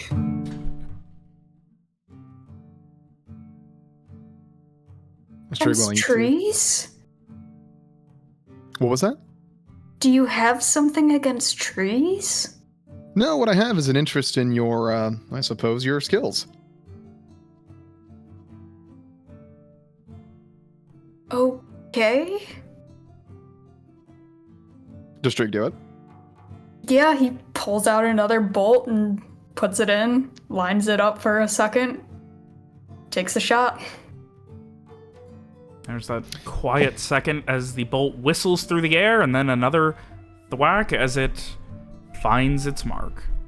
I'd like for Lawrence to, during these 3 times, the time it takes Streak to line up and make these shots, to watch, judge his like technique, how he's doing it, and try to glean what I can from that.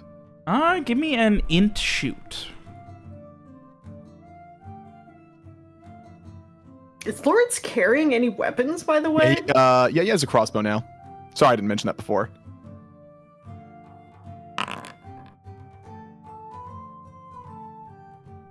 from what you're seeing, he just spends a minute focusing, and he kind of like just gets the shot off. I don't... Does it seem like he's used to focusing, or is this like he's specifically trying to line up the shot here and he doesn't usually do this?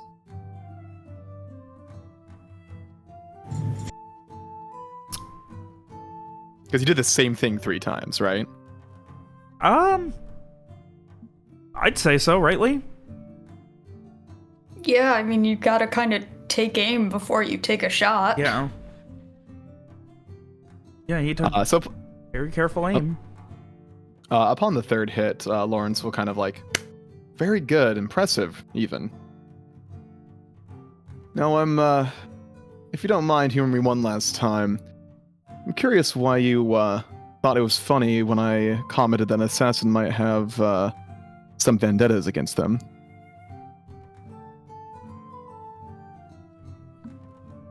Because assassins tend to kill people? Dead people can't have vendettas, can they? No, but other people can.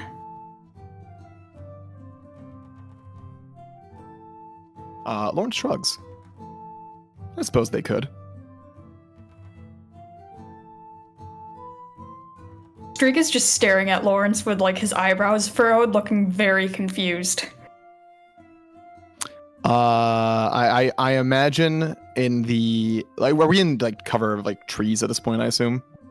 I mean, you're starting to get into it again. Like, it's gonna be getting thick, and like you're starting to go uphill. So maybe it's the glare from what sun remains or the dark of the trees, but it's hard to see Lawrence's eyes behind the glasses.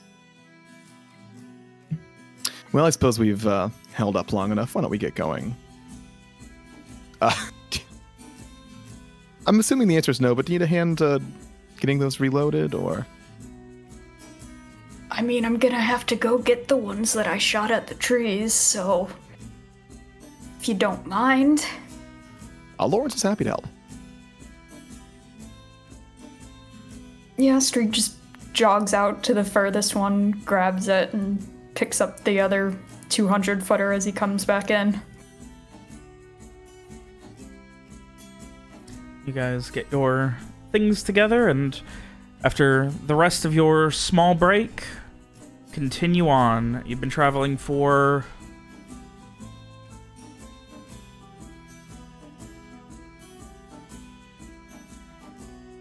about 5-6 hours now, and it's not gonna get any quicker. Garrett, you do what you can as the going starts to get tough, and try and find a path that is a little bit easier for the party. I'm assuming we're still kind of in the light forest before getting into the dense forest. Yeah, this is all still fairly light, and not, with your abilities is not really hindering your ability to travel just yet. You're able to kind of wiggle around it for the most part. But eventually, unfortunately, the sun begins to set, and, well, there's certainly not going to be nearly as much starlight to help you navigate once it gets dark. The shadows of the mountains and hills are going to make it ever more difficult as well. I can help with that. What does that mean? I can see. Yeah. And it has been a long day's journey so far.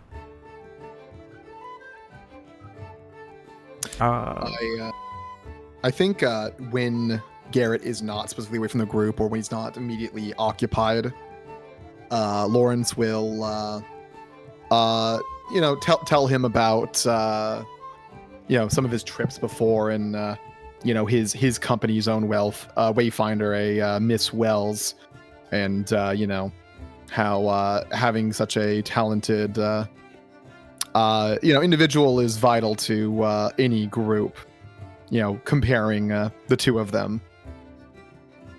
Yeah, I was doing some wayfinding for a while prior to fully moving into Artiviste with Vivian and everything, and very much enjoyed it. It was good to get back out into the wilds for a bit. I was in the scouts, the Iron Darrett brigades. I was in the one of the scout brigades, so spent a lot of time in the woods during the Black Sun, and it just, as much as I love being around Viv and being in Artiviste, it's still nice to just get out here in the wilderness, and there's a lot of beauty out here that I don't think a lot of city folks really see or understand. I can certainly understand where you're coming from. For myself, though, I would say I like a mix. Having a home to return to is a wonderful thing, but to stay in one place forever sounds dull. They say the grass is always green on the other side, but as long as you experience both sides well enough, those thoughts tend to stay away. Yeah. There are definitely some perks to being married to Vivian that even if I had stayed in Eindard and found a wife there, that I wouldn't be part of. There are definitely some perks to being involved with the nobles and all that stuff, but some of that can also wear on you. There's only so many balls you can go to in a month, and before you start, Garrett pats his stomach, before you start putting on a bit too much weight, and then of course, your wife starts nagging at you that you're putting on too much weight, all the expensive clothes that she just bought you aren't going to fit if you keep doing that, so now you gotta start jogging around the city, and Lawrence is amused by the story. It sounds like it'd be a fun thing going to a ball, though I can certainly imagine how doing that all the time would be tiring. They're very fun in moderation. I will give you that. They're very fun in moderation.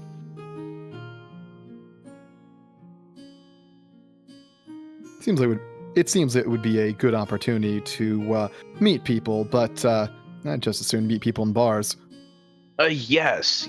I would very much. Frey got to go to one of our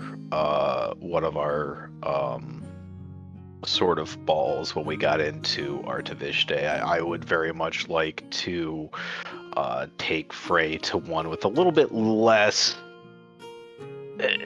consequences behind it, something a little bit more where they could let loose. I know Samar would probably enjoy that as well, and I'm sure you would.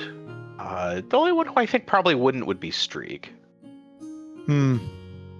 Maybe not. He doesn't seem used to the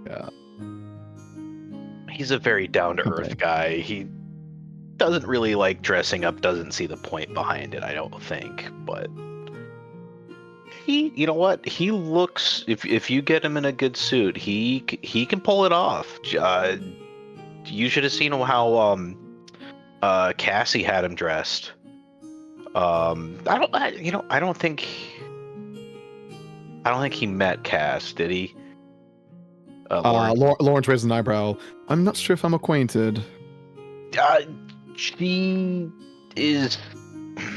I hate to say this, but her and another friend of ours are helping Wallace with some stuff. Well, I hope they know what that means. Yeah, Molly can handle herself. I know that for a fact.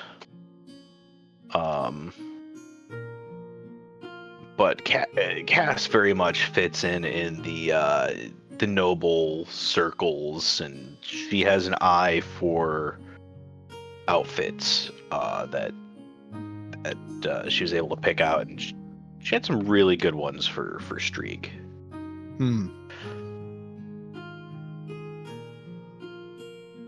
I do imagine that he almost laughs as he says, that Mr. Vrock did enjoy that ball. Maybe one day there will be an opportunity. Maybe. He didn't say it like straight, but he was referring to for himself to go to one. Well, yeah. No, I've obviously the invitation would be extended if we ever get to go to another one, and Lawrence was around. That would be implied. Right.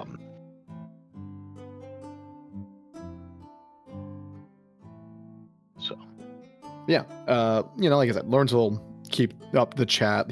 It seems like he could speak without end if allowed to do so, though it's also a thing where if no one's talking to him and nothing's like initiating conversation, he will just remain silent without any trouble either.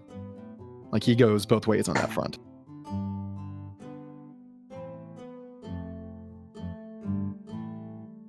I think once we set down and really pack up for the night, or not, set up for the night, around the campfire, Garrett would probably fill Lawrence in on some of the adventures they've had so far.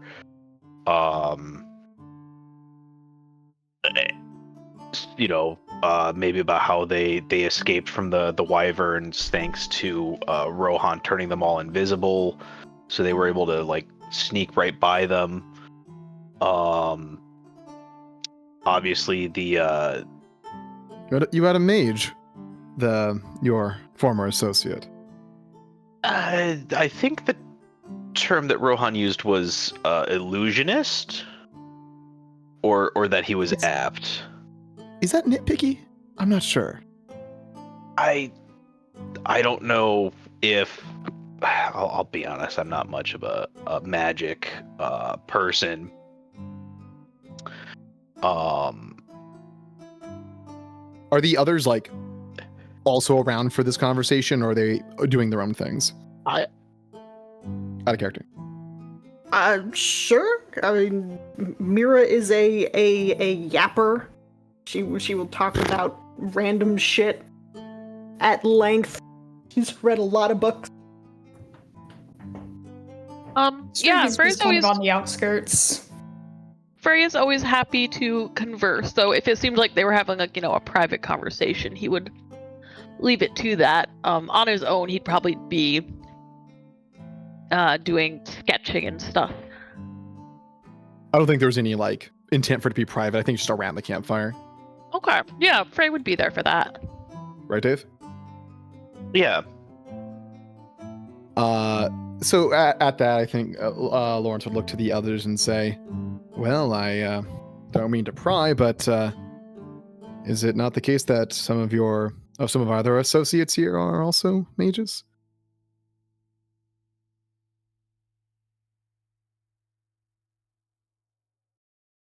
I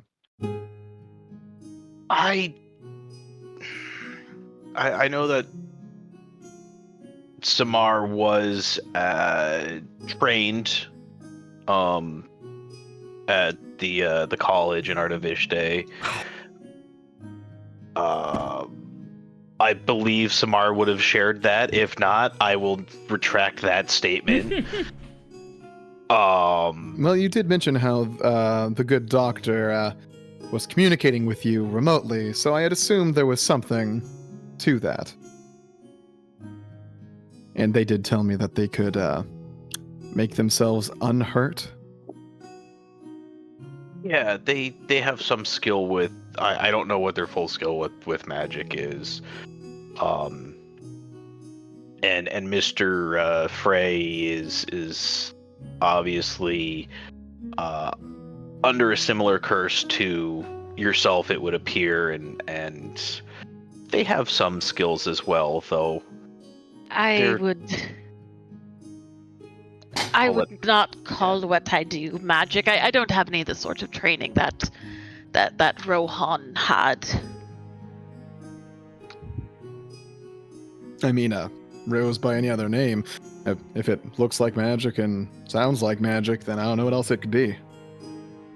You implied you could do some things because of this curse, but again, no one I spoke to, you know, who should be under its effect could say they could do the same.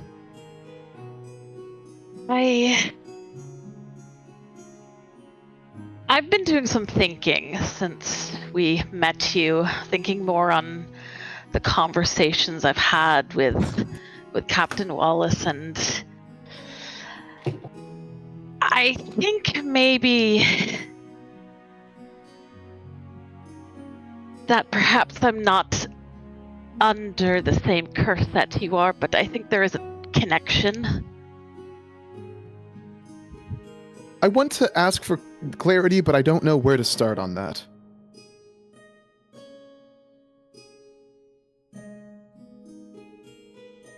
Frey looks distant for a moment. I don't know much about the things I can do, but... Well, you seem like a traveled fellow. Have you heard of people who are death-touched? He blinks a few times. You don't mean like an assassin or something, do you? No, nothing like that. Someone who loses many companions, seemingly as if it was by a curse? No, more of in the sense that once they are gone, I can still feel them. Connect to them in ways. They connect to me in ways.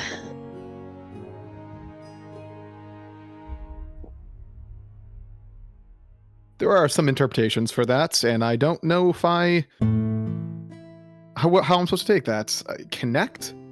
I'm assuming you don't mean physically.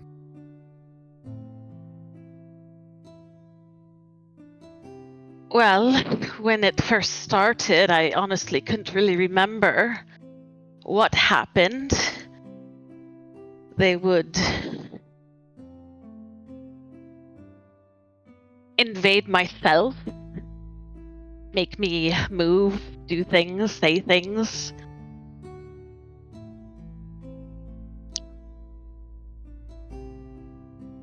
And it's still like that sometimes.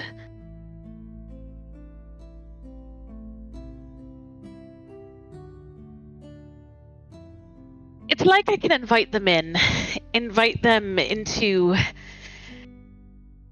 this plane where we are now, and manipulate it in ways. I don't think it's me. I think I'm just a guide or a puppet. A channeler. Yes, I think that's I prefer that word, yes. Bearing in mind that I know very little of magic or things of the sort, often when you hear of people who say such things, they are those currently residing in an asylum.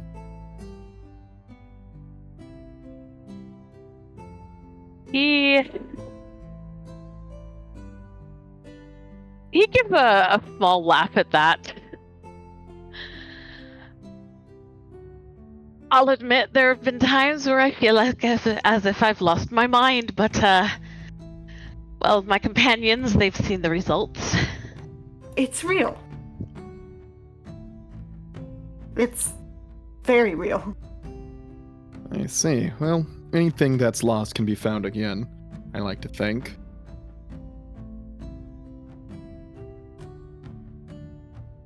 Hopefully, you'll find what you are missing, Mr. Farrak, on this trip.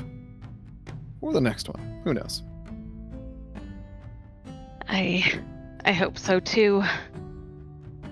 I don't really know where I go from here, but whatever it is that Captain Wallace has pulled me into.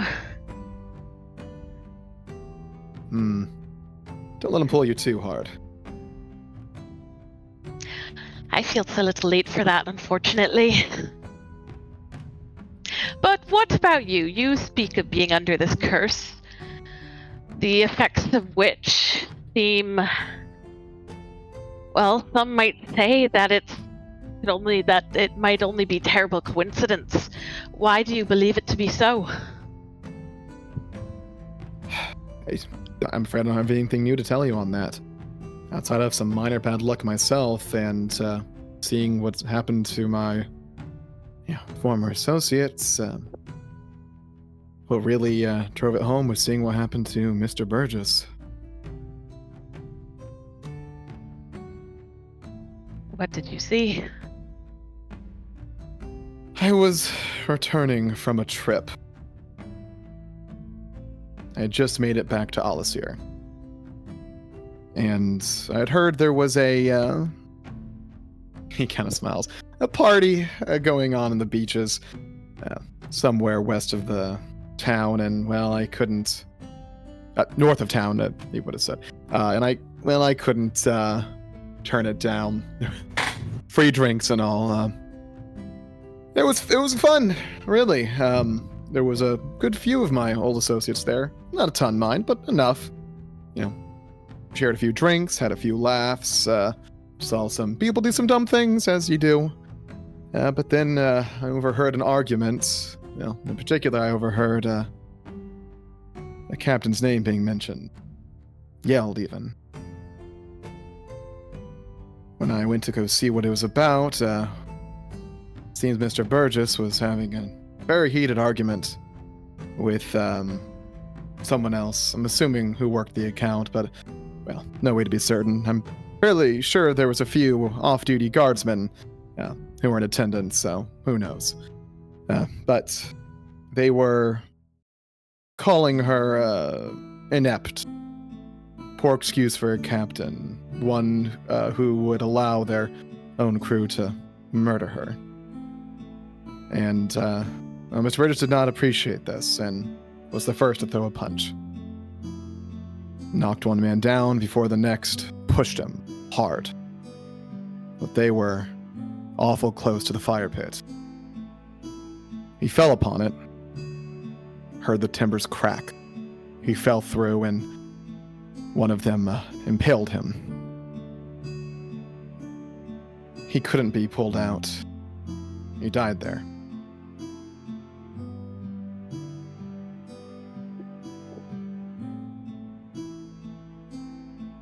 It is hard to see Lawrence's full expression behind the glasses, but it is he is certainly not smiling.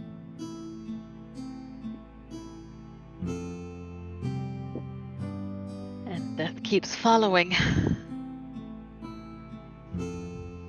Couldn't that be freak accident?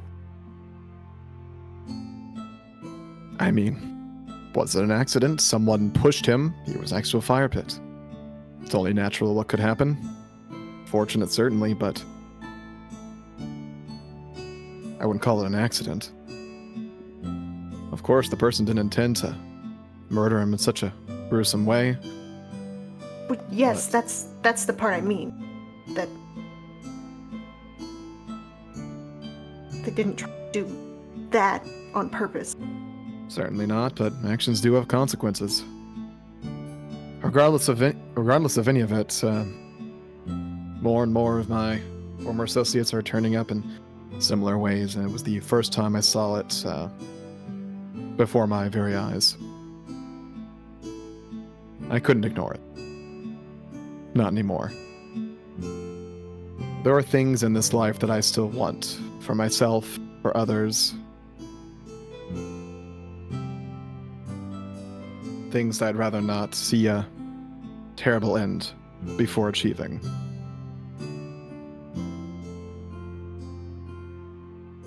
I had just returned from a trip from trying to achieve one. Unsuccessfully, mind, but, it was all the more vivid, from one pyre to another.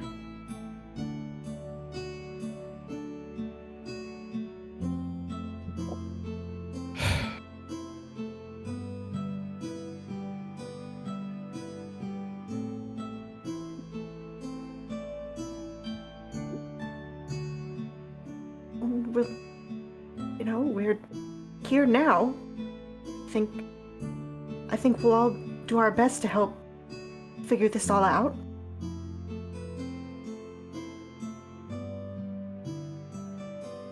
Right? Lawrence Spirit kind of cannot help but looks around smile at, upon hearing such a kindness. Thank you, Miss Tyrell. It is truly appreciated. I mean, I don't cast spells or anything, but I can do some things. I'm more useful than I look. Well, you can certainly lift a man much larger than yourself, beat him in an arm wrestling contest, and carry a chest full of gold without much trouble. So That's it one seems you thing. can do yes. something. He carried me a few times.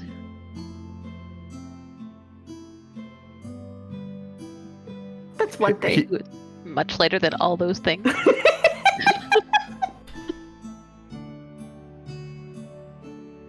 No, Mira's been a big help multiple times. She punched a hole in a dragon skull. That was really cool. Is that right? I mean, it was just the skull. The dragon was It wasn't a living dragon. Yeah, it was some kind of weird shadow dragon that was attached to its former skull. So in order to defeat the dragon, we had to break the skull.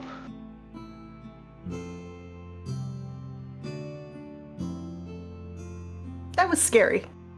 It was, but it was also not very fun. Not that everything we've done has been fun, but kind of trails off.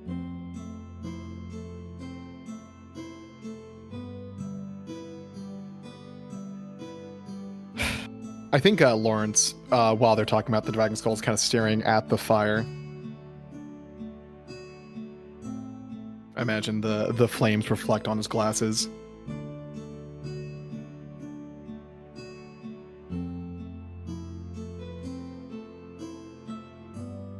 And I think when there's a lull in the conversation, he'll just kind of say, he wasn't a very good man, Mr. Burgess. He'd hurt a lot of people in his time. But he showed me how I could use a sword, a gun, how I could defend myself. I'm not certain I would have made it this far without learning all those things.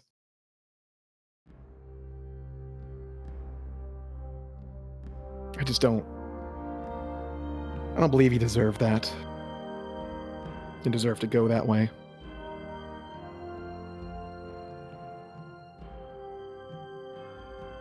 He had Sounds said he'd like had terrible someone. way go. He said he had someone, a woman, in all this here. I didn't ever get her name or anything. Never tried to find her. I'm assuming she found out, but even bad people have someone.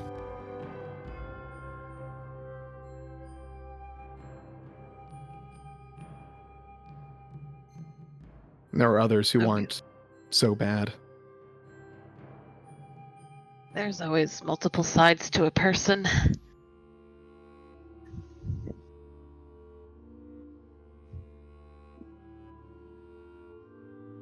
Even if the most you can see is the ugliness.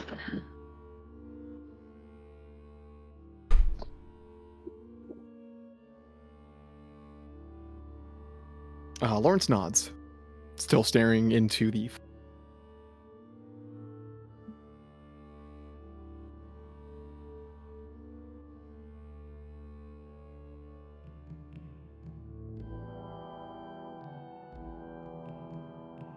You can see him kind of flexes hands, and I think he goes to pull out his pipe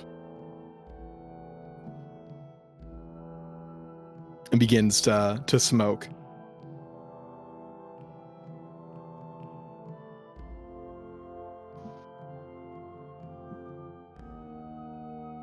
With that somber moment, you all eventually begin to wind down from the conversational nature and start to get to bed. As you figure out your watches, we will go ahead and take a quick break before continuing.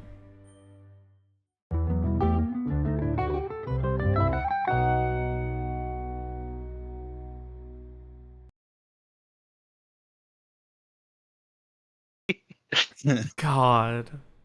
Good stuff. 10%. Oh my god. It's a good IPA. Jesus Christ, how is Garrett wayfinding for us? Drunk savant, clearly. God. He's not wayfinding while drinking. He drinks at the end of the day. You don't drink and wayfind and you get pulled over. Oh. God. Anyway, so welcome, Samar. As you guys begin to set up your watches, I'm sorry, Samar's been here the whole time. Welcome, Adarsh. As you guys begin to set up your watches at the end of the night, anything else you need to do? Doesn't make any requests. He will take anything assigned to him, but otherwise he'll be happy to sleep. I'm just trying to take note of when he takes his watch so I can talk to him. All right, well, Garrett figure it would out. probably take first watch again. All right. I think Streeg's got second again.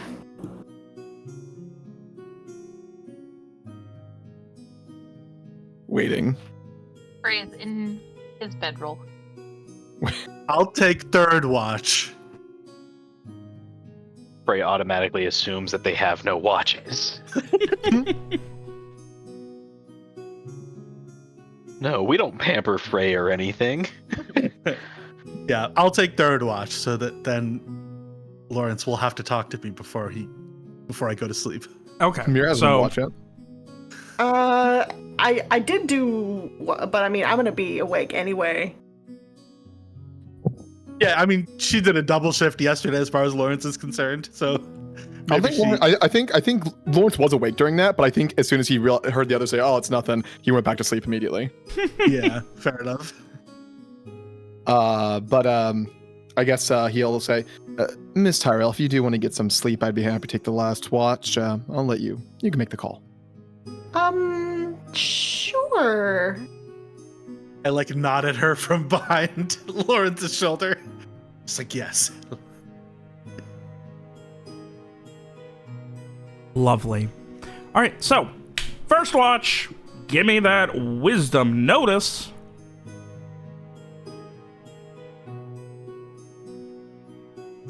I will give you that wisdom notice for the first watch. All right. It's 8. It's a fairly quiet night, though the wind does pick up in the last few minutes as you're getting ready to pass out. It brings a very cold chill, like almost like up your spine as it does, and just kind of like you hear the fluttering of birds that were presumably sleeping on the tops of some canopies that get ruffled by the heavy movement, and otherwise, nothing happening. And Garrett passes the baton too. Yeah. Do you want me to do one for just, you know, being awake and listening all Cognizant. night? No. If it comes up, I would allow it, but I would say if you're pretending to be asleep and just stuck listening all night, I'm not gonna make you roll. It's just more stuff to keep track of. So, if relevant, I would ask you to. Like, if, you know, somebody else notices something or doesn't, and you may have, well, I might have you roll. Or I might roll it hidden, depending on what it is. Okay. We'll see. Right. Streak, you keep your eyes and, more importantly, your ears peeled. Crossbow in hand, paranoid as always. For the lack of anything. For hours. It's quiet, it's chilly. It's certainly a night. If it weren't for the context surrounding it, it would just be a very pleasant camping trip. Ideal camping weather, really. But I digress. Nothing else happens. Third watch. That's me. I'm also gonna have this on for what it's worth. Wisdom notice. Damn.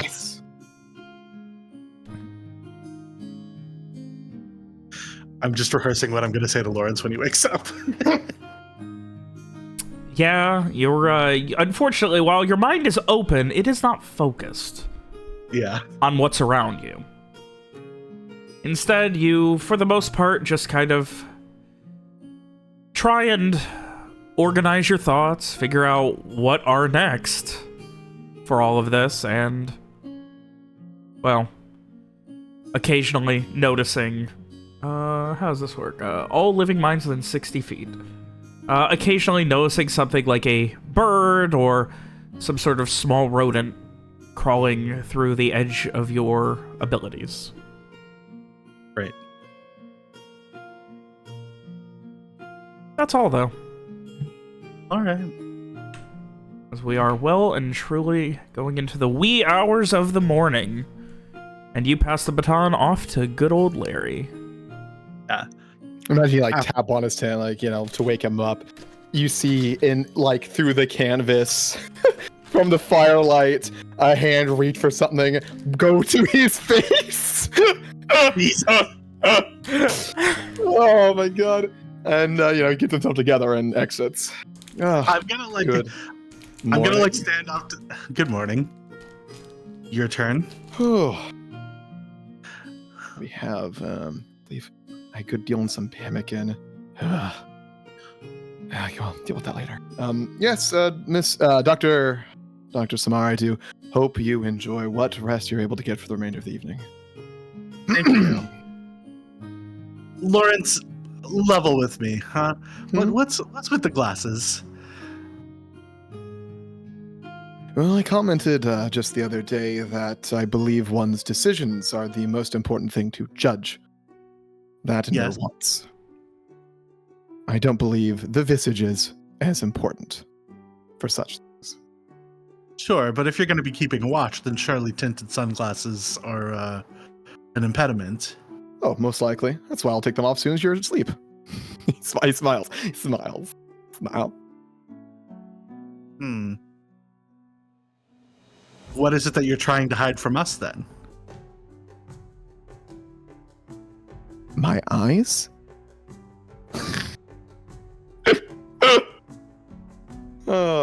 It's not just you. I always wear these. I noticed. That's why I ask. Mm-hmm. I know I'm suspicious. I wouldn't be surprised if you wanted to hide something specifically from me, but the fact that you want to hide something from everyone makes me suspicious. So, Well, if you would like a hint, you seem to be the type who likes figuring things out. Think of what these might hide that some people might not be happy to see. huh. I would like to. I hate this. I would like to cast Surface Apprehension on it. All right.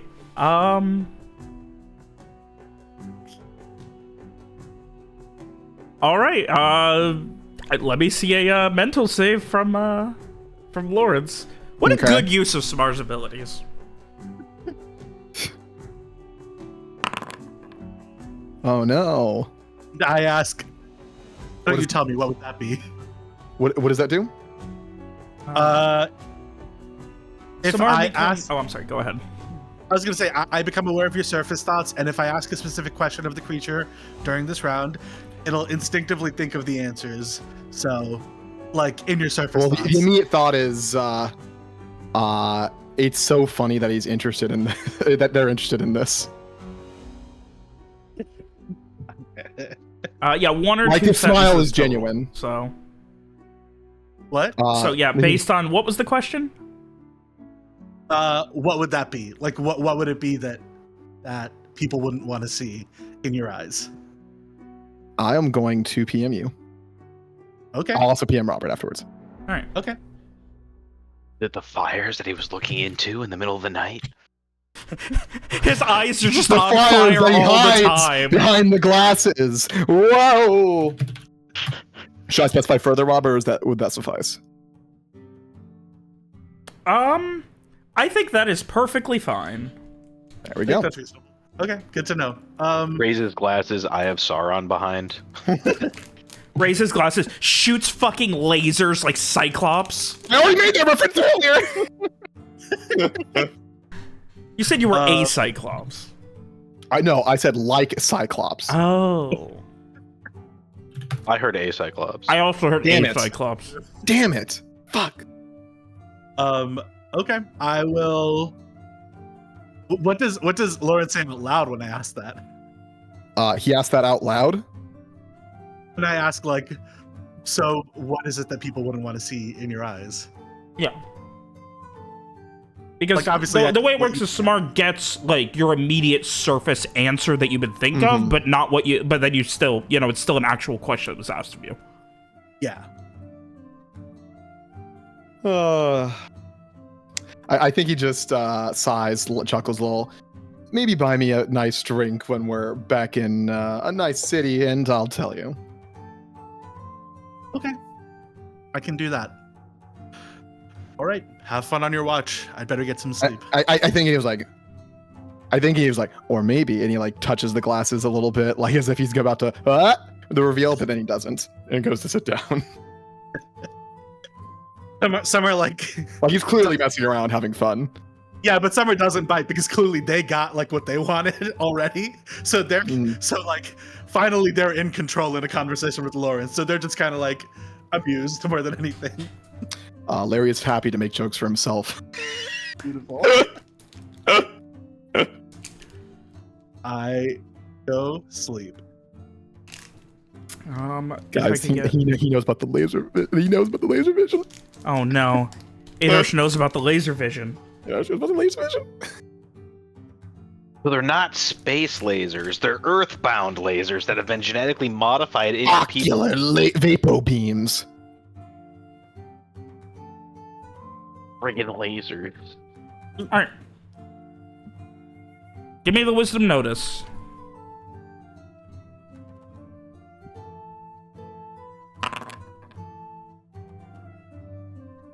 It is... That's not too bad. It is not bad at all. It is a quiet morning. There is not a lot going on. The sounds of birds waking up and beginning to chirp is the most interesting thing that happens. Lawrence takes it in as he has to try to make a certain foodstuff edible for breakfast.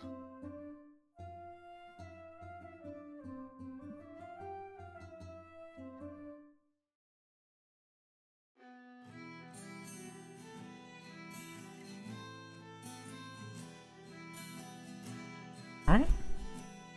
And then you all begin to awaken.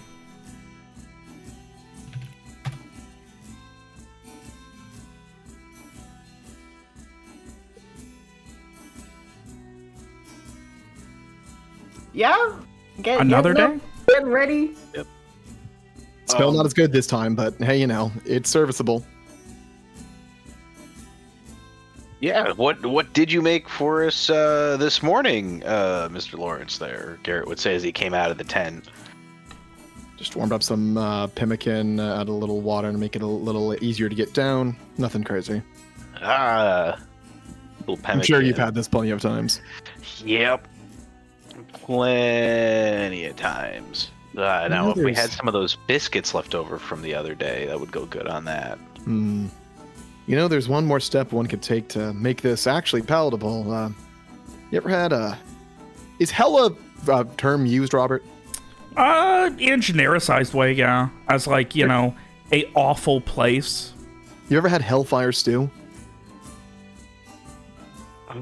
I don't believe I've heard anything specifically called that, but there might be another name for it. How do you make it? That or gunpowder stew are the two names I've heard. Basically this, but you add pepper. You ever had pepper? What kind of pepper? Are we Black. talking like Spice. Just black pepper? Mm-hmm. Yeah, I've had I go to balls with the Duchess of Fair. Artiviste. Occasionally we'd find some back when I was working as a cook. And while most of it, of course, was for, meant to be sold, some of it was allotted for use. Of course. And of course, it went far to make some of the dishes go down easier. Little salt and pepper do a lot to disguise flavors or enhance them, depending on how you use it. But I mean, yeah, if we had pepper, yeah, you could absolutely add some. Oh, I do have some, and I'll certainly not be using it for this. Fair enough. Save it for when it's truly warranted. Selling. Like I said, for when it's truly warranted. Lawrence will talk about how he got like a good deal back in Fortuny Soul, and like how he intends to sell it once he gets to a city where he can make a good chunk of coin on it. But nothing too specific or that interesting, probably. The next city that we would be able to get back to that you could sell that at would be Fortuny Soul, unless you take it all the way to it's not going to Artiviste. be an immediate thing, Yeah. I think during breakfast and while they're doing about that, talking about Ben Two Balls with the Duchess, Garrett would regale Lawrence with some of the activities and shenanigans he got up with his crew of friends. Obviously the frowns. the specifically the ones that make a fool of Zane and not the ones that make a fool of Garrett. Mirror frowns. What's she frowning about? Not a fan of the story, Miss Tyrell. She doesn't particularly like my friend Zane, especially, but The one who was arrested. Yeah, my friends from Artiviste got off on a poor foot when we first met them, when everyone else here first met them. They played a prank on me, wherein they ambushed me with a bucket of honey on a door sill that you open and the bucket falls on you, and then I believe they threw some flour or something on top of me, feathers or something as well. And of course, Lawrence looks struck as if by a bludgeon, as he imagines all that coin being thrown away over a prank. Of course, the worst part was we have a trinket that allows us to communicate mentally outside of Samar's ability, and I, thinking that I was about to be attacked, I sensed something was wrong. I don't know what it was, but it felt something was off just before the honey landed on me. So I communicated to them that we were under attack, especially seeing as how we thought there were issues with my wife and our estate having been blown up recently, and the fact that we were chasing a killer who could disguise themselves. It kind of had everyone think that I was actually about to be in danger when it was really just a couple of nobles playing pranks. I don't know if you recall, but he was very rude and said disgusting things to me. He was, yes. No, you're right. He did. He flirted with Mira, and Mira was not appreciative of how he chose to flirt. How old is this man? Zane. Mira's eye. Her expression is very What word do I use to describe it? Like Sour? I could make the expression, but you can't see it. Okay. I Yucky. would. I do apologize if it does sound like I'm trying to minimize how Mira felt. I can rephrase that as that would not be the intent, to make it come off as if Mira doesn't matter for that. So that the words that Garrett would be using would be slightly different if that is the case. I should have thrown him into a fountain. You should have. You absolutely should have. No one would have. I don't have. Zane's in his early 30s. Mhm. We absolutely should have. No one would have blamed you, and Zane would not have held any ill will for having been thrown into the fountain. Well, Probably you shouldn't would've talk to deserved people it. that way anyway. Sailors aren't known for their manners. I'm not surprised. Summer would Some are probably- looking at this Zane slander. No, Summer is probably like sort of listening to all of this and sort of like kind of nodding and shrugging, and is just kind of like, yeah, I mean, as one of his closest friends, he's a jackass. I mean, I think he would agree with that. I don't even think that's He absolutely would. He absolutely would I agree think with that's that description. controversial. Yeah.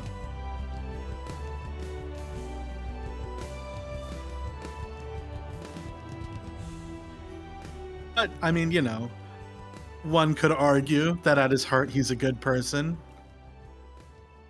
You know, he's been kind to me, or good to me at least. I don't know if kind is the right word. Yeah, it's like the conversation yesterday. Different sides to people and all. Though I would say it is a-okay and justifiable to intend to throw a good person to a well. All I'm saying. Yes. Oh, I would love to see Zane get taken down a notch. Yeah, he's there for you. If he says he's got your back, he's got it, and he's true to his word. But yeah, he's got a bit of a swelled ego, and unfortunately, if you hang out with the nobles anywhere long enough, you get some ideas about what is and isn't quite as important. Which is part of why I enjoy being out here. Helps really remind one what's happening in the world. One's word is one of the most important things. I understand where you're coming from.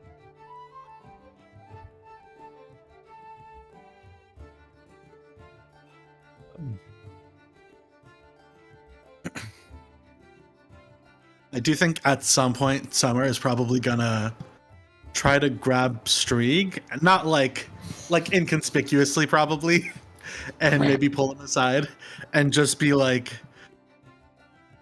so I think out of everyone here, you're probably the only other person who is, I guess what the others would call paranoid and suspicious, and what I would call having a healthy self-preservation instinct.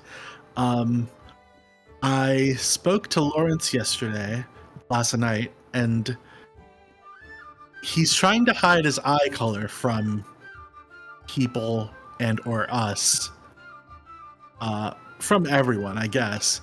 He says that it's something that people wouldn't want to see. Just, I felt like somebody should know, and I figure everybody else will think I'm being paranoid if I tell them. What color are his eyes? I don't know. I haven't seen him without the glasses on.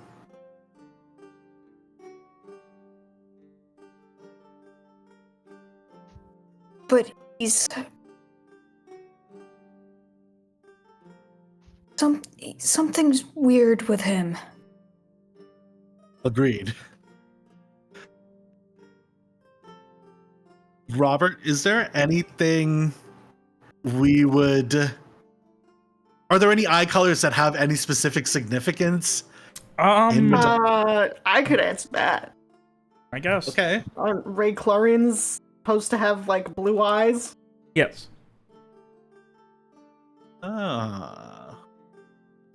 Okay. Almost That makes- exclusively. Right. Okay.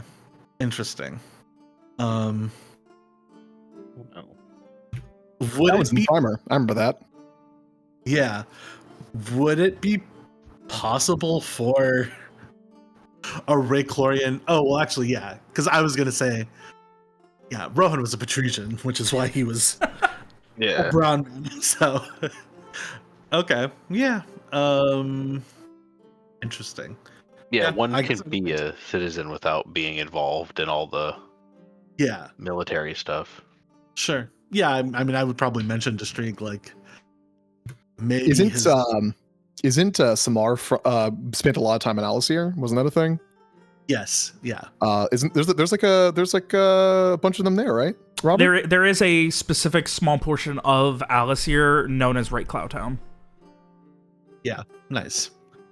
Fair enough. Doesn't mean that Samar is not Rayclarianist just because they've spent time with them. Well, but they might know about that. Yeah. I think was the Yeah. thing. Oh, okay. Yeah. Also, like, I think Summer is less like, oh, he's Raychlorian, and more like, oh, he's hiding something. Like, I think for the most part, Summer's view is that usually the fact that somebody's keeping a secret is worse than whatever the secret is in general, because what they want is to know what the secret is. And so, like, they're pretty good at accepting anything, but they don't like not knowing things. So anyway, but yeah, I mean, I would probably say to Streak, like, it would make sense if he were Raychlorian. Maybe his eyes are blue. I guess, but I don't know. Is it that big of a deal?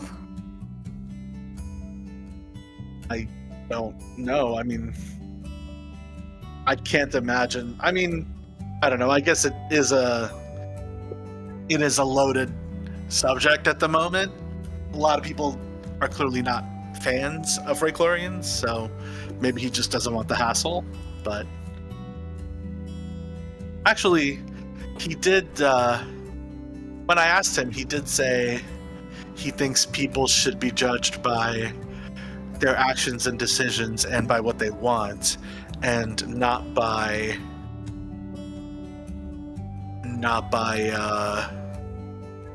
sorry, I got distracted. And not by the way that they look. So maybe it's just that he doesn't want people to make any assumptions about him before he gets a chance to prove who he is.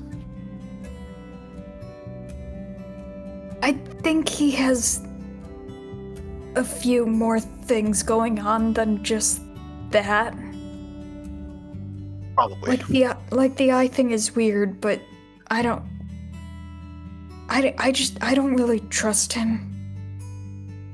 Like, I don't think he's gonna stab us in the back or anything, but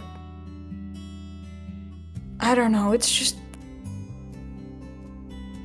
weird. Yeah. I think my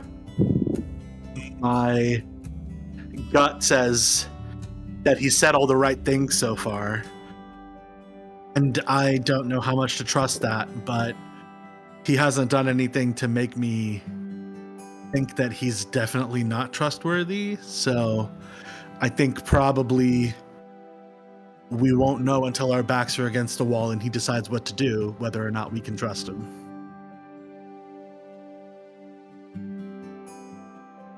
I really don't like how often our backs are against the wall. I know you haven't been with us long, but it happens too often.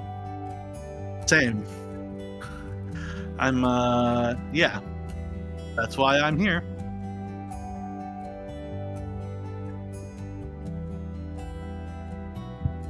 Well, I guess we'll see.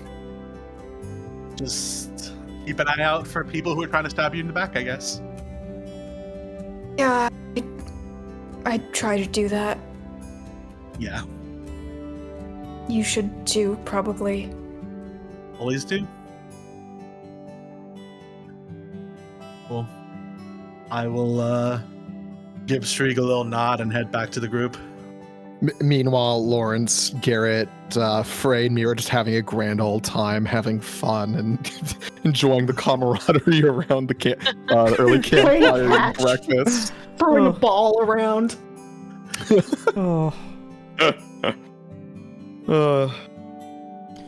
Lawrence tells a joke. People laugh as they're coming back. It's from fucking Lawrence's perspective. The camera just zooms in over his shoulder with fucking, you got Samar and Street glaring daggers in the back of his head.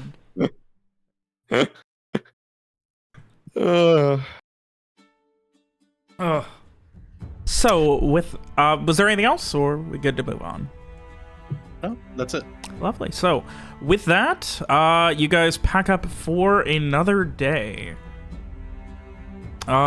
Garrett?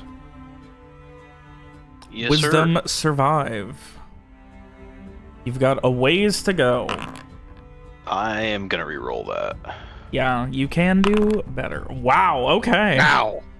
That is going to keep it to, at this point, almost exclusively, you're going to be running through light forest, so. Nice. What a fella. And no accidentally running into any umberquills. All right, so in light forest, it is still taking you 3 hours to get through 1 square. So. Yeah. Again, as every day, Lawrence is chatty if the others are receptive, but if not, he's fine being silent.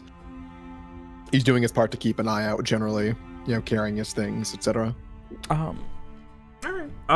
Garrett, being the wayfinder of the group, you will have a decision to make. You could try and, essentially go straight through, hope for the best, or try and circle around and see if that may be better. Circling around could be better. It could speed things up, but it could also get you off course and slow you down.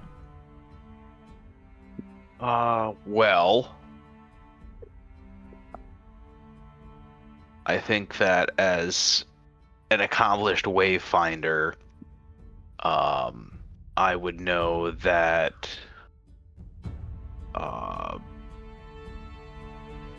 sometimes the shortcut isn't the shortcut. But at the same time, going through the densest part of the forest is also definitely going to be slower. So I think that let me see here.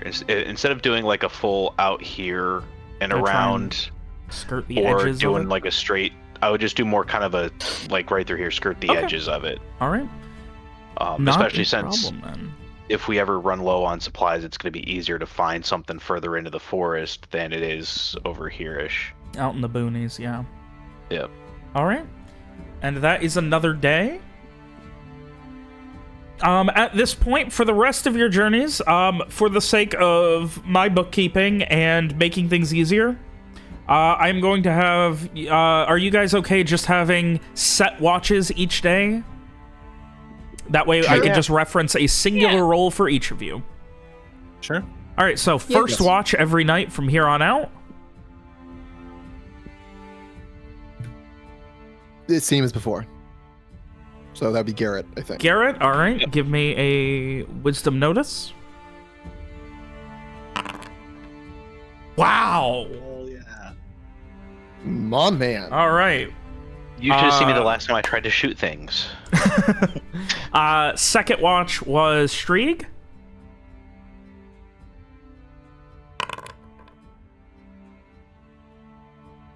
All right. Third is... I guess me? I could also. Maybe you Or should. I just feel like as- I never as a roll well on whole. these. Yeah, I'll do it. Yeah. All right. Mira is going to be third. Nice. Also, you can go ahead and give me a separate one for listening the rest of the night. Okay.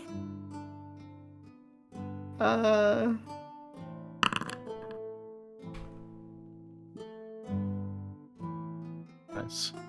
All right, and last is going to be Lawrence. Could be worse. Wow. It's a mix. If this was Powered by the Apocalypse. Good thing I had a great first watch, guys. Yeah. Yeah, I mean, you know, that one when everything's winding down and it's just after dark. Garrett will see everything. Exactly. All right. And Mira will hear everything all night, too. Except when she's on her watch. All right. So, at this point, another day. More travels. I almost forgot. Garrett, I'm also going to need from you one more Wisdom Survive to see how well you're going to be able to navigate from here on out. All right. Jesus. That's a 13. Nice. All right. Garrett is cooking this trip. Listen, he's in his fucking element. He just fucking threw it back a couple decades. Yep. The old knee still sticks a little in the morning, but you know, you walk it off a little bit in camp and you're good to go. He needs to get into like yoga, really get into stretching. You know, Viv did recommend this yoga place. I thought she was talking about some kind of like dairy food, but it's something to do with like stretching and like dogs being upside down or something. I don't know. I feel like Garrett's whole vibe could be encapsulated as like extremely fit and smart, but like can't do yoga because he can't bend over past like his knees or whatever. Like Definitely cannot touch his toes. Yeah, absolutely no flexibility. Like No. He's got the old man joint syndrome. I get still that. some of that old man strength. Even when I was like 12 and a freaking stick, I couldn't touch my toes. yeah. All right. So now the journey begins in earnest here in the Sabine Highlands, where you first. Oh boy. So yeah, 2 miles an hour. So it takes 3 hours to get through one square. So that's 6. You get 10 hours of full travel a day. We'll say this is outside. So another 2 gets you to 9. Area the 1. And it is quiet. It is not uncomfortably quiet or anything, but it's just quiet out here. It's something that I'm sure Frey, Samar, maybe even Lawrence are not used to at all. Probably Strieg, being out like so far away from civilization. Yeah. I do think Garrett would maybe take the time to show anyone who is interested kind of how looking for things or tracking things in the wilderness is different than maybe trying to follow a path or whatever. You know, how things are a little different in the wilderness versus the city now that we're actually really out there. Mm-hmm. And especially since our last real trip through the wilderness was in the middle of the woods in the snow with a whole bunch of refugees, with everyone half starving. So he'd want to maybe try to show some of that. I think Summer probably like expresses interest, wants to learn, and then realizes like 10 minutes in, like, actually, I don't care about this. Never mind. So this leaf is this tree, and this leaf is this other tree. The difference is... Reed is attempting to follow along. Wow, Garrett, you know what? It seems like you really know your stuff, and you know what? That's good enough for me. And then I just walk away. Meanwhile, like, he doesn't even hear you. He's like, and these vines you can crush up, and they can make sure that a bandage can stick to your arm for days without making an infection or wound worse. Exactly. And then he looks around. There's no one there. He's just talking to himself. I look at Lawrence talking to Except the area. Streak was there. Okay, well, Streak's still there. I think Frey would take those opportunities to just sit. I think he's really struggling at this point. This is probably the most walking and shit like he's ever done. Oh, absolutely. Like, especially no comforts, if you will. He is sore, he is tired, his feet hurt.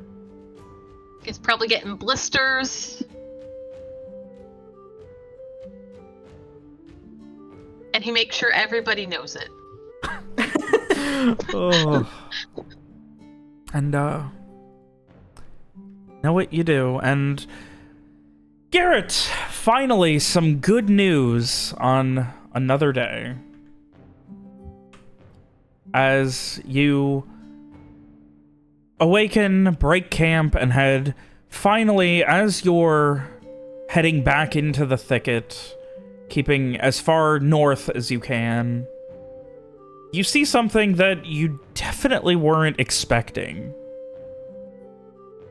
An old signpost. Ooh. The sign itself is missing, broken. The signpost only sticks maybe 6-8 inches out of the ground and has obviously been eaten by termites, bugs, something. It's destroyed and falling apart, but it is objectively a man-made old object that was driven into the ground here, implying Now that I road or know- something. And Yeah, I was gonna say, now that I know that there's like a signpost, looking around, do I notice anything that might hint towards there being a road or former path? well, with a 13 survive, you certainly do. Yeah. You are able to find... It is not consistent. When I say old, this is, like, pre-fall of Ein Ferris old. Like, we're talking hundreds of years old. But there is still that distinct lack of trees. The dirt is packed a little bit harder, things like that, that even with nature reclaiming it, it's just that much easier to keep Henrietta going and not really have to deal with it as much. And it continues this way for another couple of hours before you come across one of what have been many small rivers and lakes. This one longer, and there is a broken bridge crossing it. It is one of the thicker, wider rivers you've ever seen, maybe 25, 30 feet across. Is it flowing swiftly, slowly? Pretty fast. Not like, it's not like blasting by any means, but it also looks pretty deep. Okay, yeah, that was gonna be. This isn't something that we could easily cross. I would not. Yeah, I would not ford the river. The bridge is. There's maybe 5-10 feet of it ish, like jutting out on the south side where you're crossing, and then there's nothing on the other side. Okay. Well, I stop and kind of wait for everyone else to catch up. I'm assuming I was a little bit ahead. Yep. Well, looks like we're gonna have to take a look, see what we can do about this. I don't think we can cross right here, so I'm thinking if we go a little bit upstream or downstream, we might find somewhere that's a little narrower that we could cross, or not quite as intense. Too bad.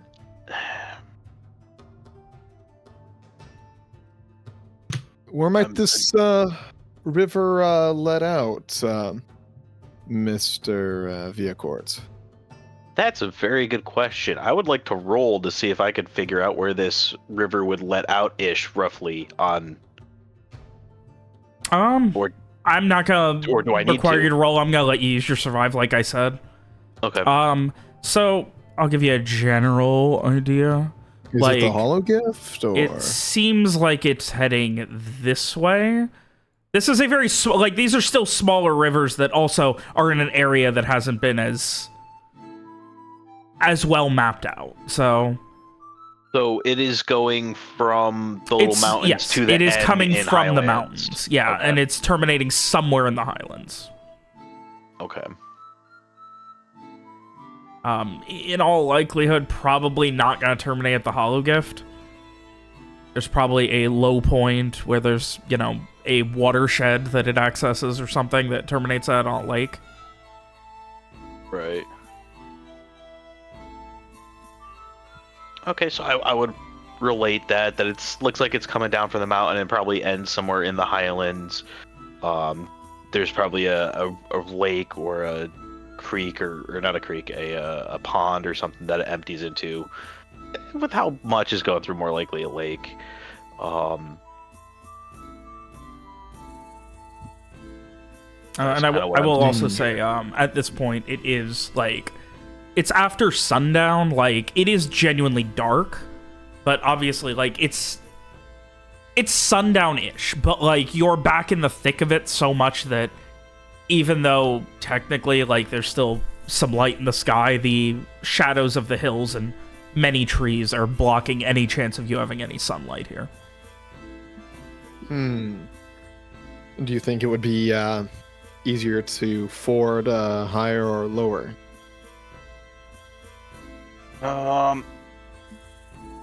Using my wisdom survivalness, I personally think it would probably end up easier to ford it lower as it heads towards its terminator, as typically that's where it slows down or widens.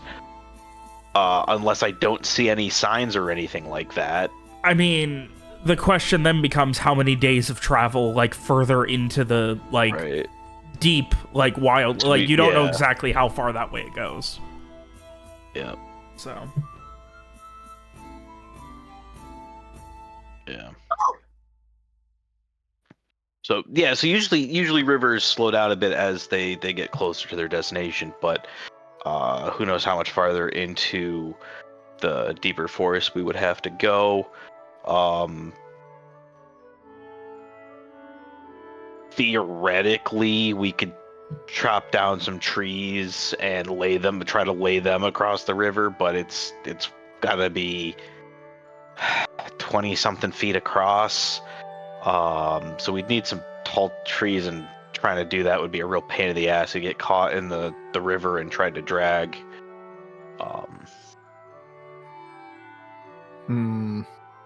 That seems like it could be quite dangerous. Yeah, maybe it's best gonna to spend be. the time to head further down. Yeah, I think it would work better for us. I do not think that we would be able to cross here without the bridge being there. It would be possible.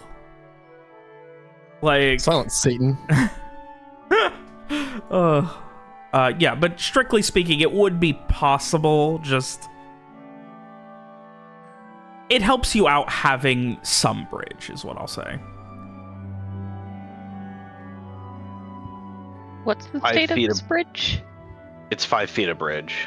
Yeah, about 5 or... okay. Yeah, the bridge goes about 5 or 10 feet into the river of the roughly 25 to 30, so between a Okay. third and a halfway.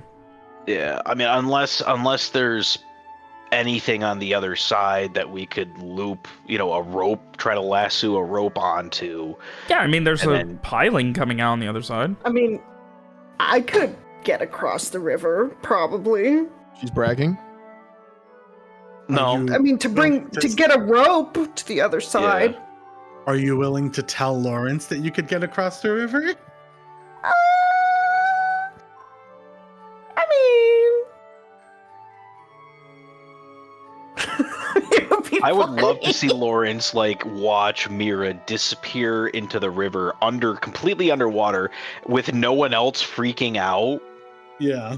thinking that They'll she's just gonna drown. casually watch. I mean, I could also punch a fucking tree down. Right. But even if we delimb the tree, trying to stick it 25 feet across, the tip's gonna dig into the water and try to get pulled out of your grip by the water. Again, I could get a rope across. It'd probably not be that difficult for Mira.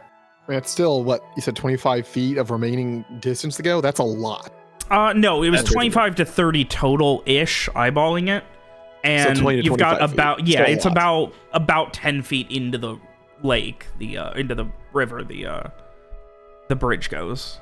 It's quite a lot. Yeah.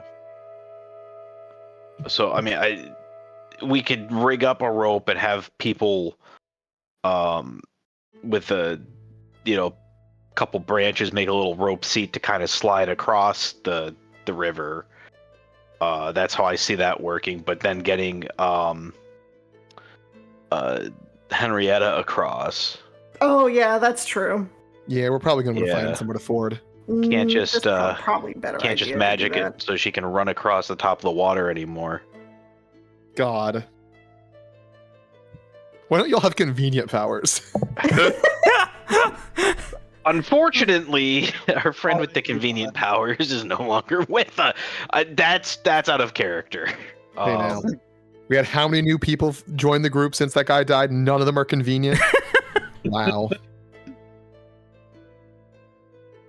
Hey, we've had 2, and you're one of them. So Yeah, Lawrence where's- is not helpful, apparently. Yep. He's only helpful in matters of money, apparently. And Maybe you can pay the river to let you pass. I'll give you 5 gold to fuck off. All the right, river parts. so yeah, you Lawrence has suggested that we try to head further down to ford somewhere. Though also maybe let's sleep for the night because it's getting late. Oh, we definitely sleep for the night, ford in the morning. Or You whenever don't we find want to the try to spot. ford at night. We gotta stop saying the word Ford. All I can think is Ford is the best in Texas. I mean, I was thinking friends don't let friends fjord at night. Huh? Friends don't let friends drive fords. Friends don't let friends ford at night. Oh. all right. So setting up here on the path leading up to the bridge. Yeah, I would say a little bit back from the river so that no one accidentally falls in the middle of the night if they get up to go to the bathroom. God. But yeah, fairly close to that. Can you imagine if we didn't say that and Robert was like, all right, everybody give me a roll so you don't roll into the river at night? God. There it is, isn't it though? That's all I need. Do we die during the night? Sorry? Do we die during the night? Well, Remember, I have danger sense. you do in level fact have 2. danger sense. Yep. I didn't actually. I always forget about the insane amount of abilities that only come up situationally like that. Yep. So, you become aware of execution attacks on yourself or those in your presence. Once per day, just before you trigger a trap, walk into an ambush, or otherwise do something that would likely get you wounded or killed. I sense the danger in time. And then I have it to level 2, too. Yeah. So Here, why don't you mention the one? Never mind. No, that's fun. Would you not be able to sense if Lawrence tried to poison us? Exactly. I would have been able to sense it. God. All right, so you guys set up for your night. Where are there? 2 tents now? Yeah, I think so. Larry's got his own. And I guess Frey's mooching off someone. The phrase using Garrett's tent. Yep. Garrett's sleeping on a bedroll outside. No, it's a We 2-person tent. assume it's a 2-person tent. Okay. It is a 2-person tent. If anyone else particularly wanted to have the tent, Garrett would sleep in his bedroll outside. That wouldn't be a problem. I mean, God, that's funny. Summer would love to, but would not put you out. Well, how There's big always is, another How tent. big is Lawrence's tent? Normal size. What's a normal size It's tent? probably comparable. So is it a 2-person tent? Probably. Yeah, it would be 2-person then. So if someone else wanted to be in a tent with Lawrence, Maybe someone who doesn't stare daggers at him. Now, if I were to, how successful would me trying to seduce Lawrence be after how suspicious I've been of him? Lawrence would laugh. Or would find it very amusing. and would thank Adarsh for the chuckle. Not Adarsh, fuck. He'd come out of the screen and go, "Hey Adarsh, thanks." Thanks, buddy. That was a funny one. Thank Samar for the compliment.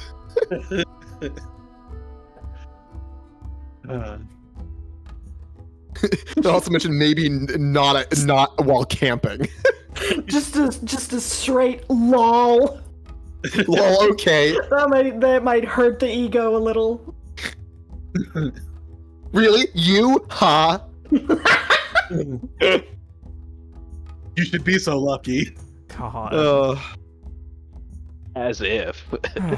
Anyway, so I go to Garrett and I offer to take Garrett's spot in his tent, and then Garrett can go sleep with Lawrence. Lawrence would probably be okay if Garrett wanted that. Yeah, Garrett shrugs, looks over at Lawrence. Does he Just he kind of ask? shrugs again. Does he ask to sleep in the tent? It's implied in the shrug.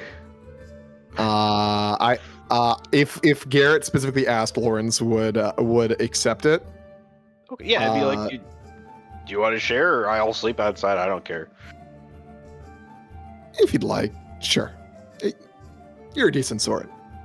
Sure, of course, no problem. And it's crazy how he switches his glasses for a sleeping mask. I was literally about to say, as Garrett goes into your tent, I'm gonna like call him on the little summer phone and be like, "Hey, if you get a chance, check if his eyes are blue." He also has a nightcap. Of course he does. all right. So after everything's shuffled around, Strieg and Mira sleep outside in bedrolls. Samar and Frey are in a tent, and Garrett and Lawrence are in a tent. Correct. Yeah. God, that's funny. It's pretty funny. You know what? I'm with you on that. It's really funny. Playing freaking musical chairs with your tents. All right. Because Samar did ask, Garrett would be trying to take a look at Lawrence's eyes as unobtrusively as possible. He's wearing a sleeping mask. At any point when they're both in the tent.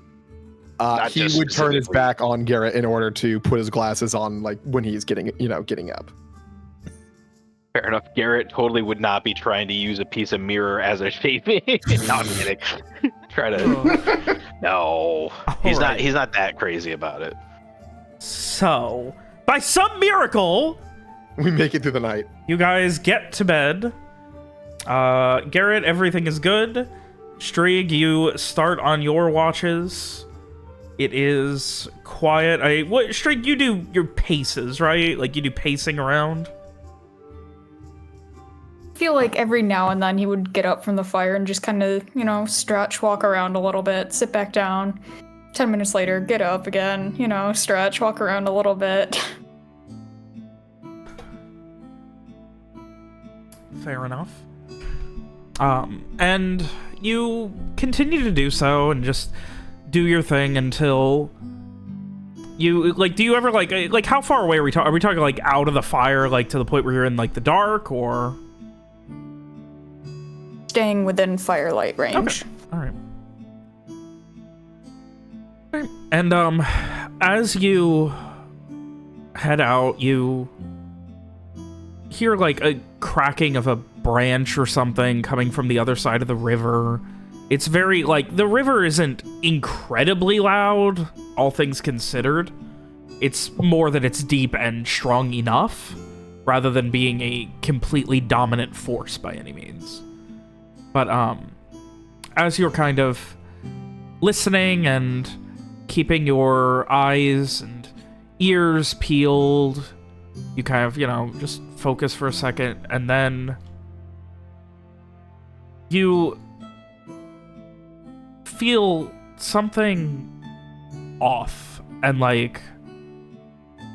you start to just you get that almost sixth sense of something seems off, and it takes a second for you to realize there's no noise besides the river.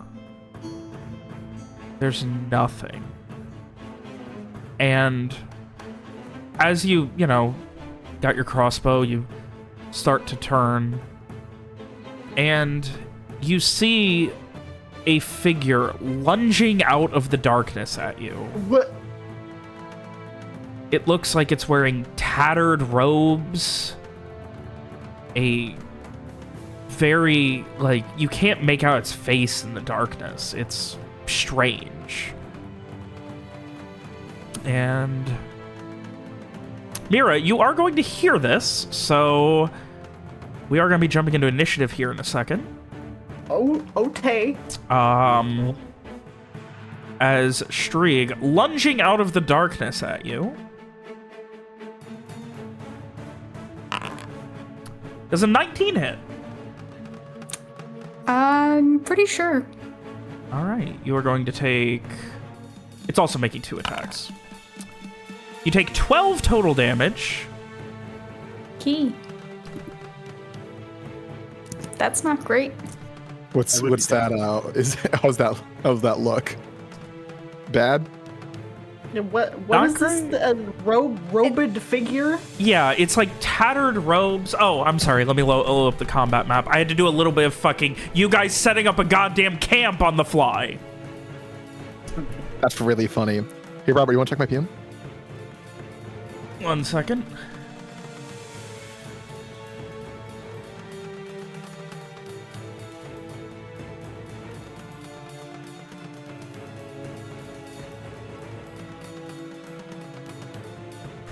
Yeah, so PM's responded to. At that, we will be going into initiative.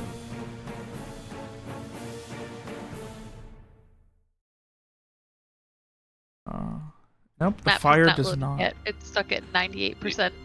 The Yeah. classic. I reload.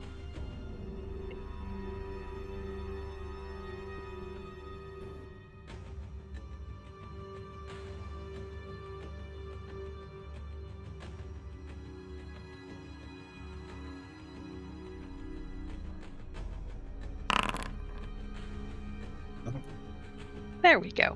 All right. Oh, Now- Jesus. Fuck. There's a lot of things going on. Don't worry about it. Just be hidden.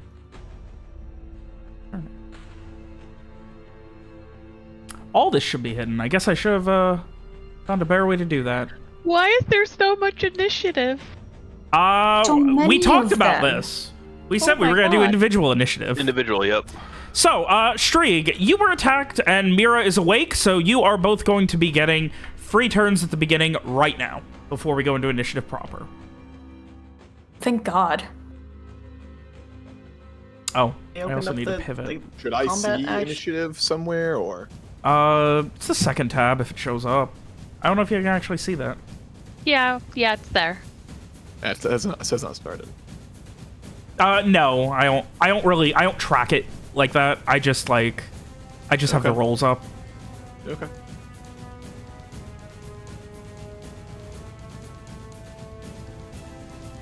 So yeah, Strieg, who was first in initiative between Strieg and Mira? Mira Mira? was. Okay, so Mira, you are going to get to go Me. first. What are you doing, Alex? I am. I'm reading Screen and Ally really quick. Okay.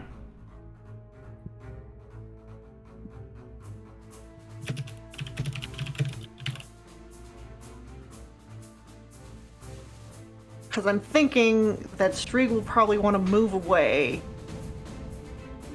But, I'm trying to figure out if we need to be adjacent for that. I think what I'm going to do is,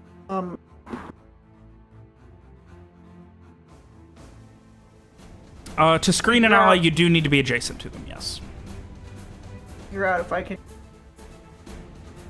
go. I can charge a motherfucker. Okay, that's what I'm gonna do. I'm gonna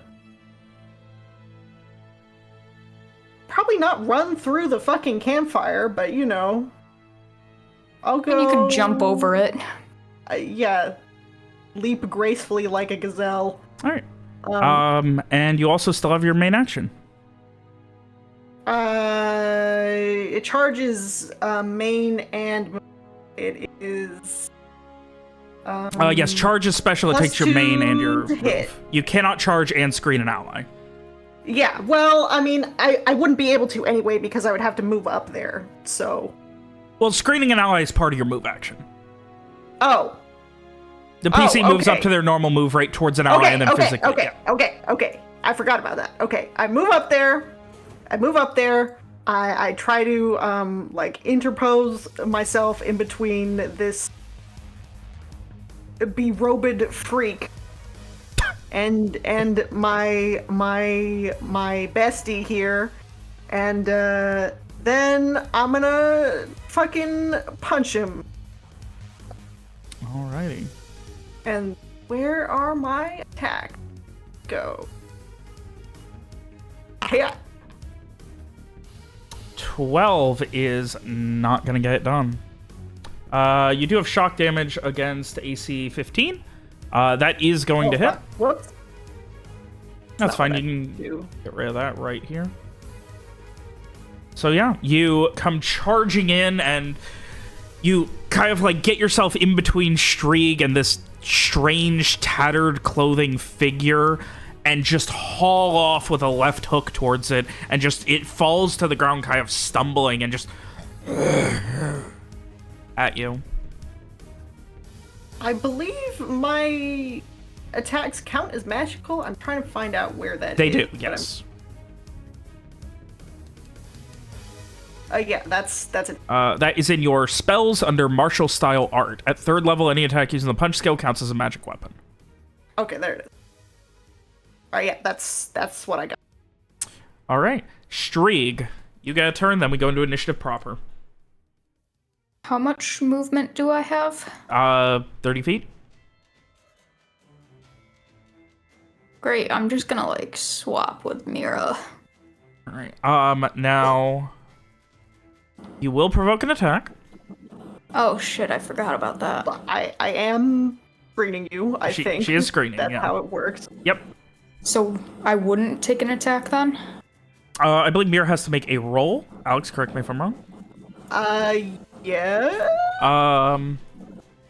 Until the PC's next turn, enemies who wish to make a melee or ranged attack against the screened ally must make a strength or dex-based opposed skill check against the PC.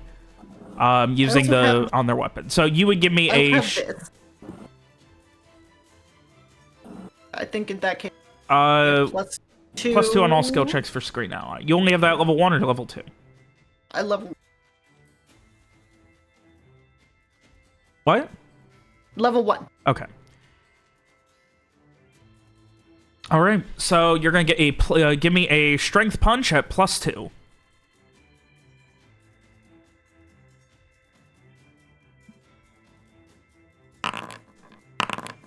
All right, yeah, you easily screen, so instead the attack will be coming at you. So it is going to do another slash at you this time. My AC is 15. Dang, it's a shame it's got shock against AC 15, huh? I have a take lot 4 of damage. HP. It's not a big deal.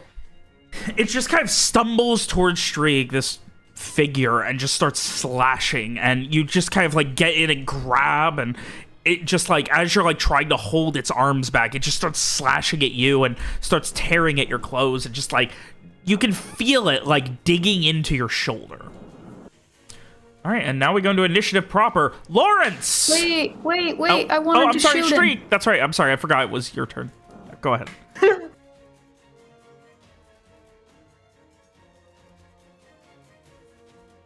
Please let me. Why? Oh god.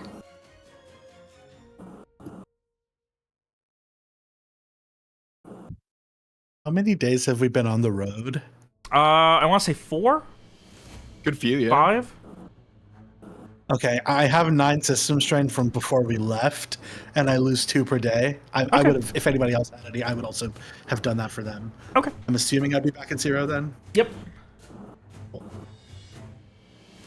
Okay, wait, why is my macro all messed up?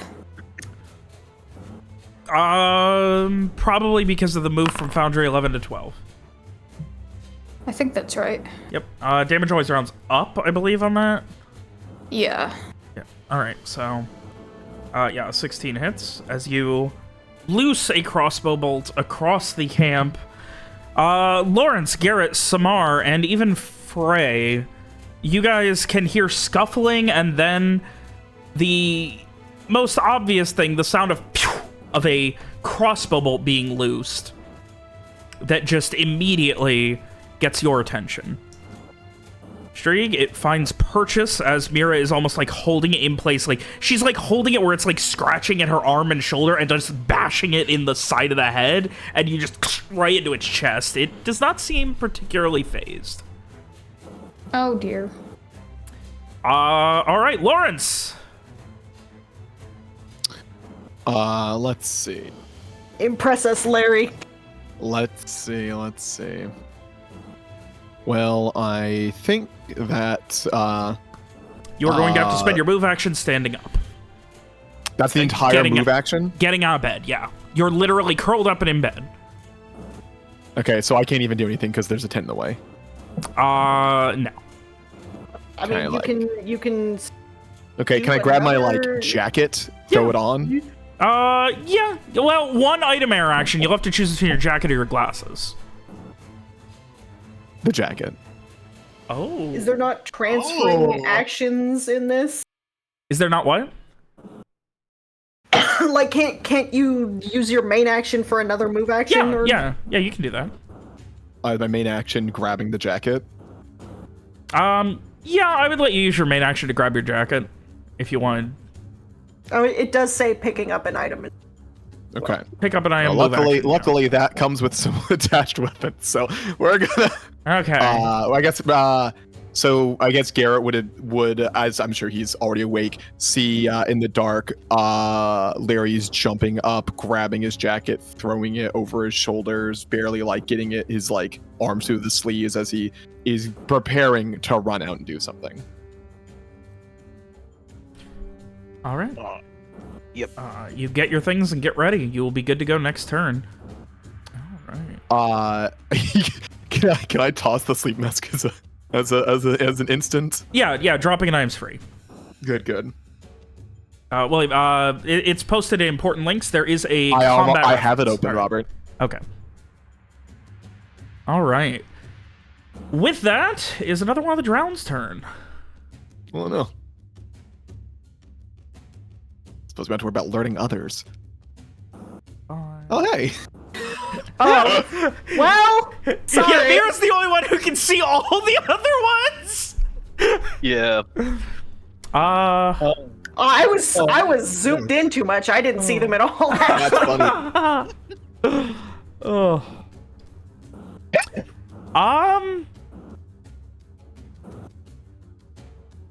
Yeah, it's gonna go for Samar.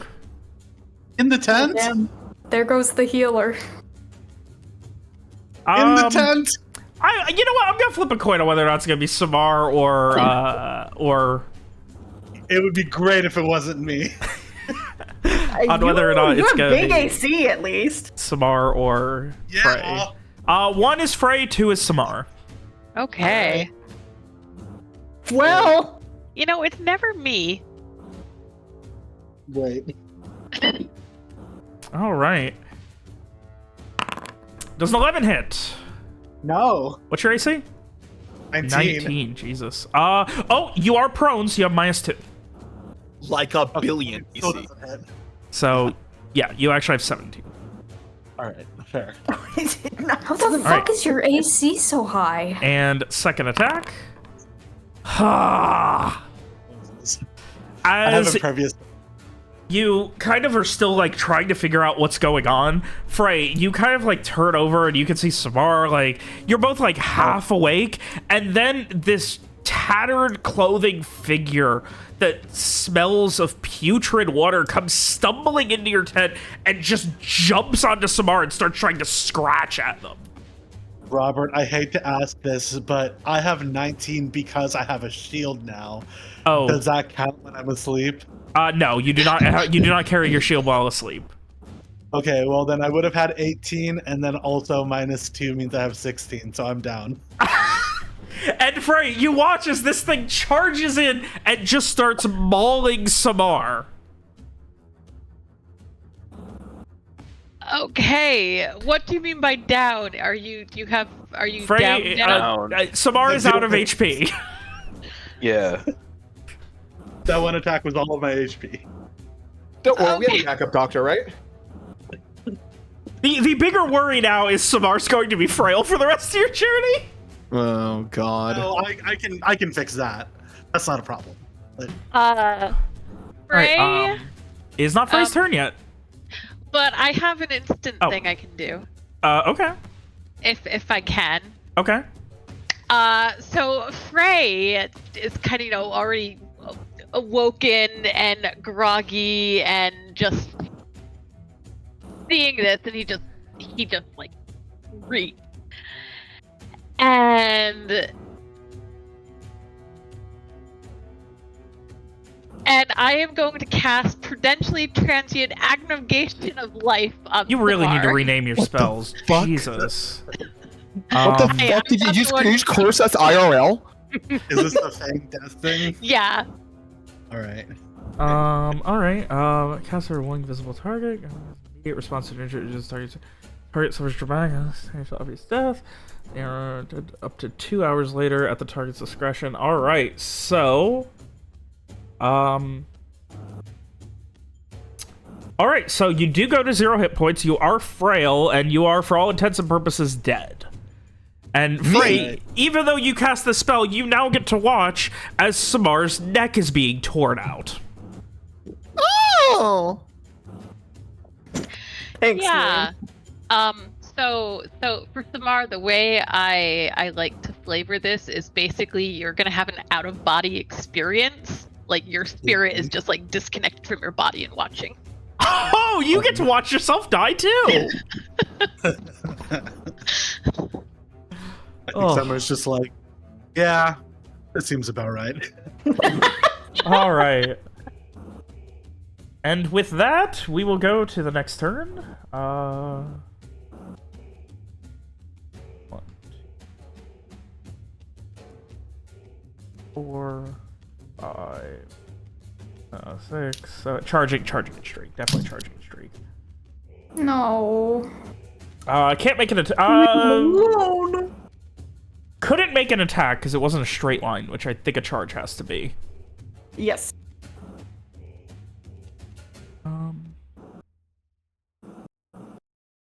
Yeah, straight line. Couldn't do it. Couldn't do it because of the tent and the tree. Unfortunate. All right, Garrett, you are up. You are watching Lawrence quickly throw his shit on. Yeah, same shit. And you can rolling out hear- of bed and grabbing my bow. All right. I'm assuming I can hear Samar screaming as they're being mauled.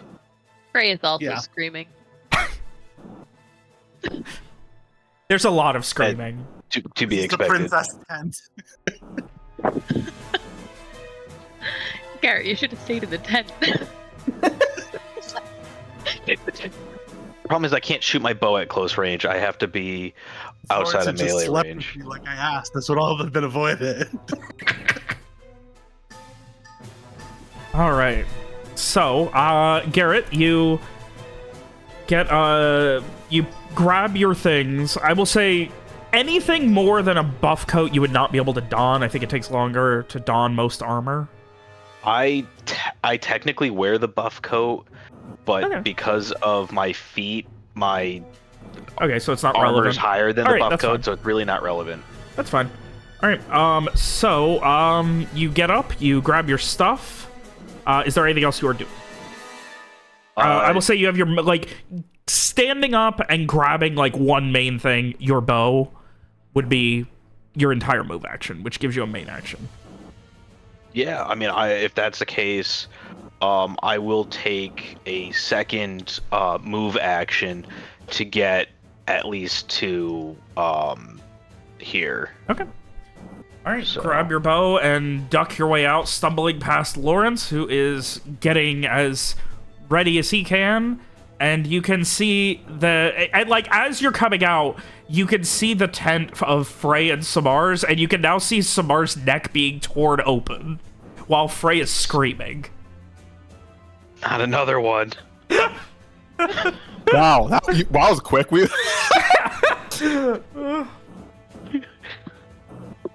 All right, so with that, you are done. We go on to Frey. Okay. So is this thing still very focused on Samar? As of now, yes. As of what it does during its turn, who knows? Okay. So Frey is going to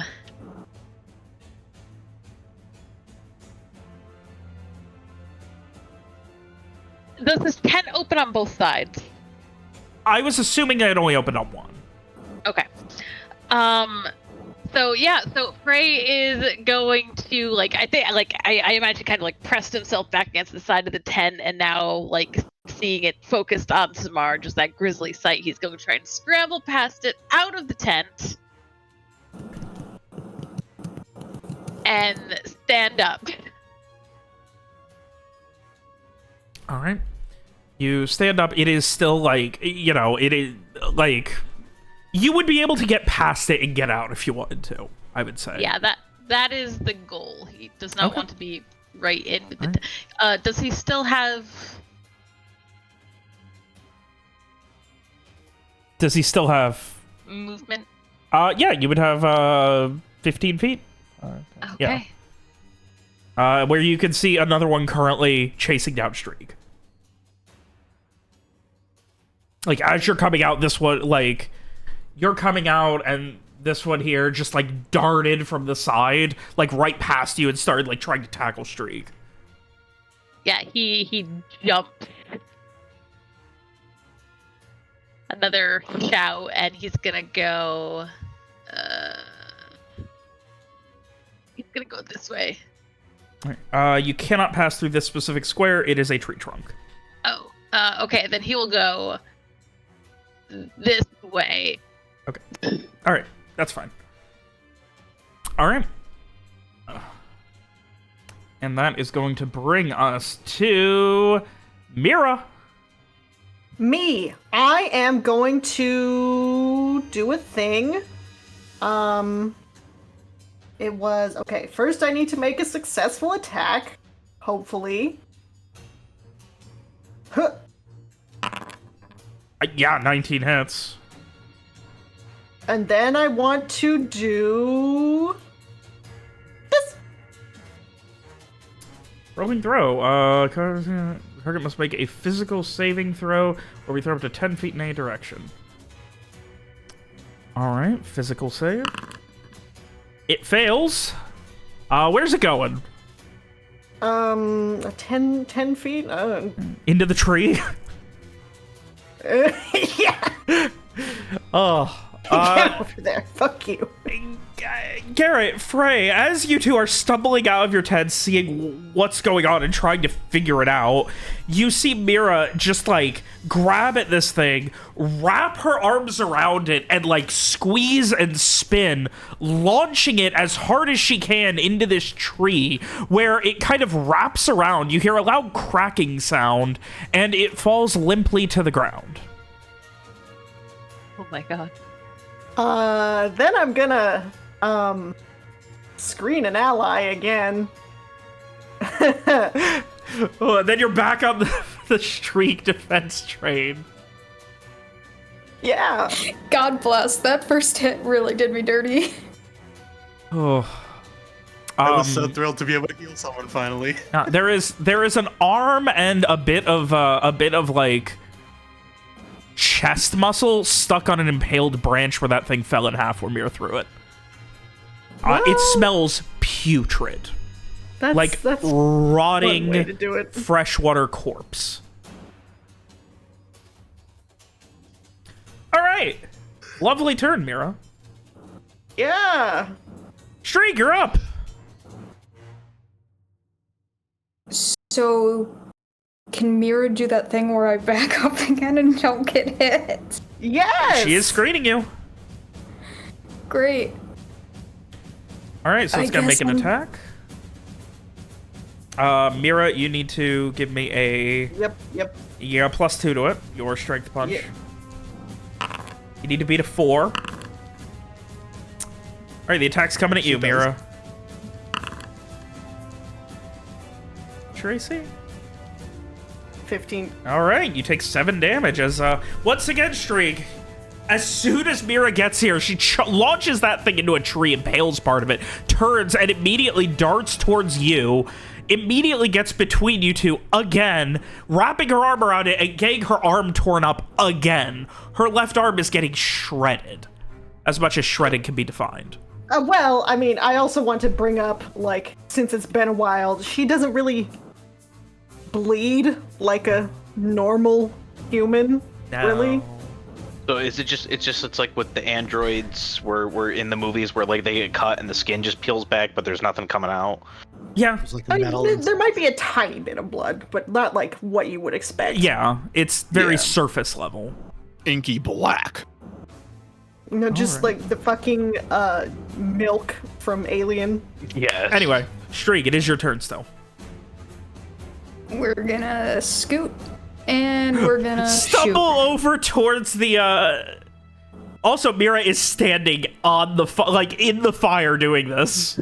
Skirt catching fire. It's fine. No wonder you'll need to do more clothes so often. All right.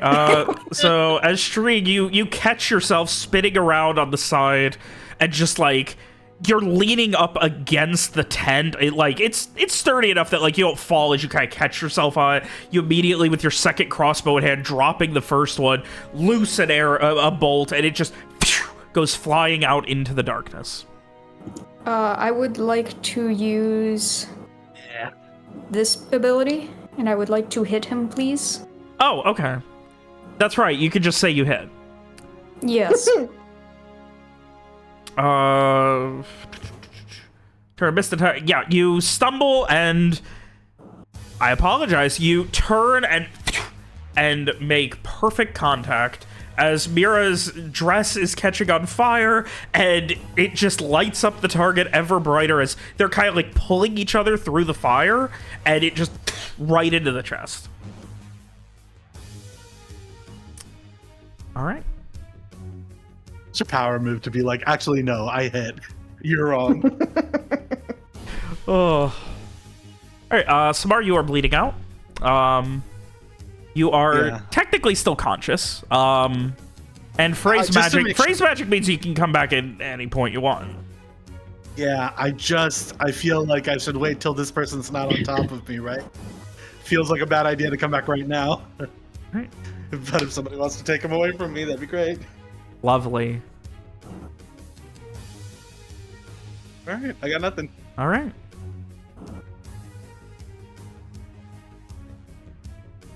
Frey, as you stumble backwards, Another one? another one comes out of the darkness. Jeez. Oh. The best part is no one actually got to see what Mira did. They saw her like launch something and hear it hit something. Yeah, I was a little sad about that, but it's fine. And Frey, this one's going to take Guess what? 2 attacks at you. Okay. That's a Yeah, that hit. 25 hit. Yes, it does. Oh. All right, and a second attack. A 9 doesn't? Does it? No, it doesn't. Okay, so you just take the shock damage for 4 for a total of 9 damage. All right. As you like stumble backwards trying to like figure out what's going on, watching Mira's dress catching on fire, you immediately just feel slashes and like bites at your back, and you like turn and like hold an arm up instinctively, and this drowned half empty skull with a chunk missing from it just begins gnawing at your arm with these jagged, almost like putrid teeth. Digging I almost said claws, but that's not quite right. Digging bones, sharpened bones that are where there would be fingers, but there's no skin, and it's just edged away into a sharp point into your arm to hold it. Yeah, he's just like screaming, struggling against this thing. Ugh. All right, Lawrence! Mira is It's on me. fire. Frey is screaming. You watch Samar getting mauled and their throat being torn out. Well, Samar's dead, so gotta help one of the other ones who are still alive. Mira's on fire, so that's not ideal. Can't do much about that. So I guess we'll help Frey this time. Can't do much about the fire. No. We gotta be. If we put the fire out, we can't see except for Mira. So I'm going to make an argument here, Robert. Yep. So I don't have my two main weapons, which are normally readied. Mm-hmm. But I do have two other weapon types that are typically stowed in the jacket. Yeah, I would say we've established that. So no, you would be good. Like putting the jacket on, we have written and established it. What's the movement speed? Is it 25? 30. 30. Okay. Which is Oh, is it? I 6 press squares. spacebar to do it. How do I? Wasn't there a way you could? Is it Q? I don't remember how to do it. Hold do the move. control.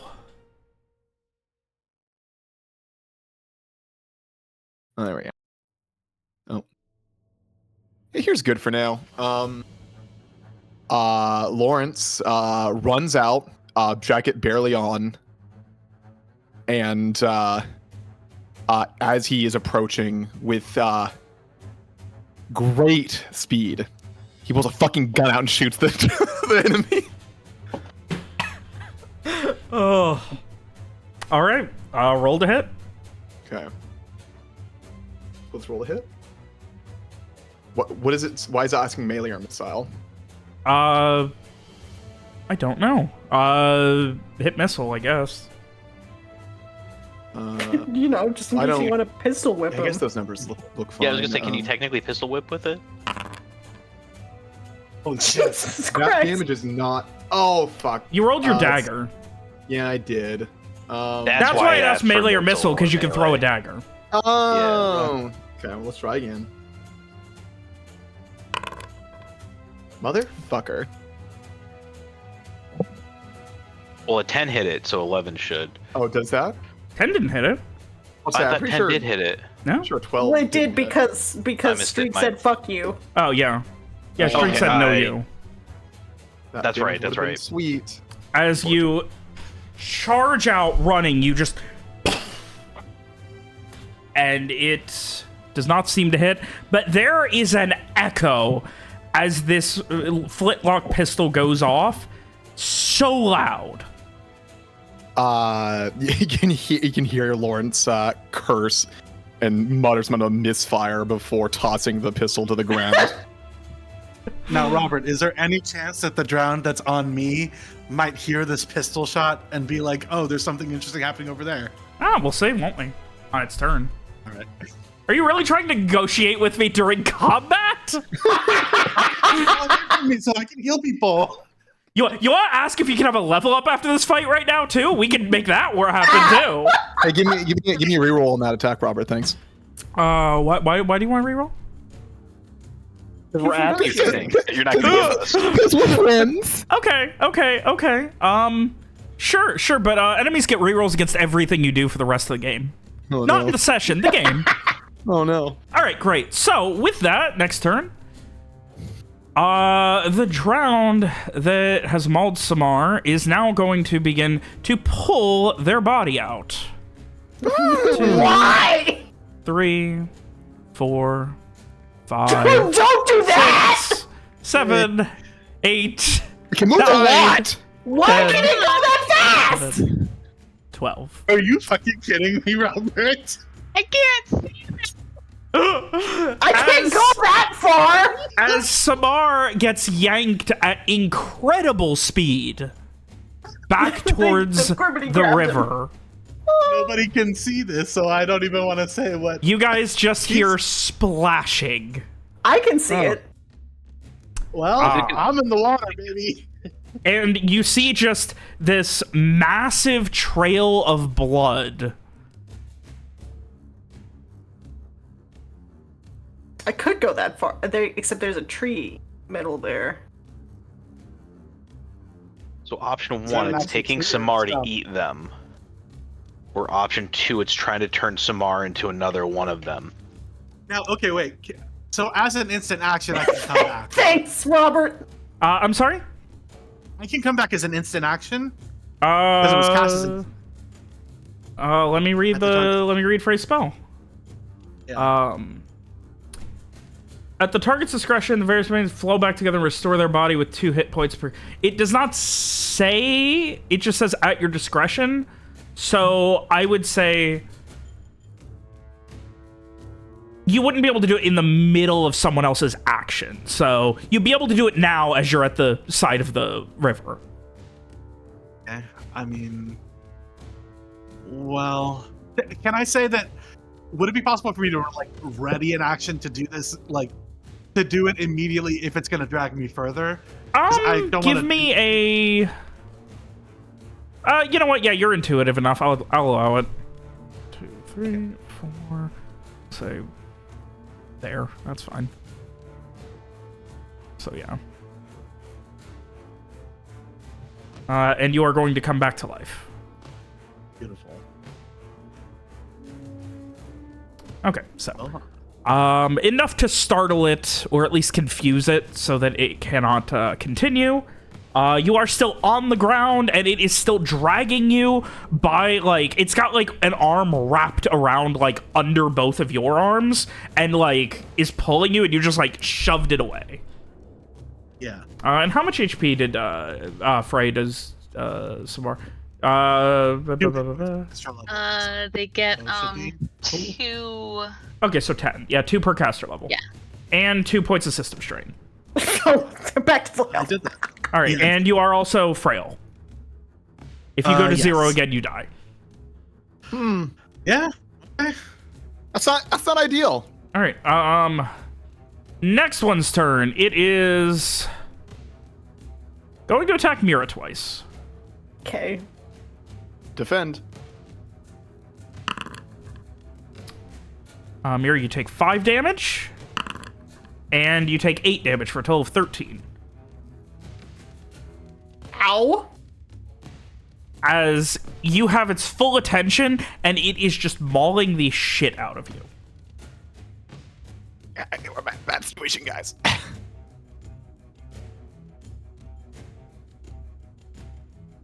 Can't believe this is how Robert chose to end the campaign.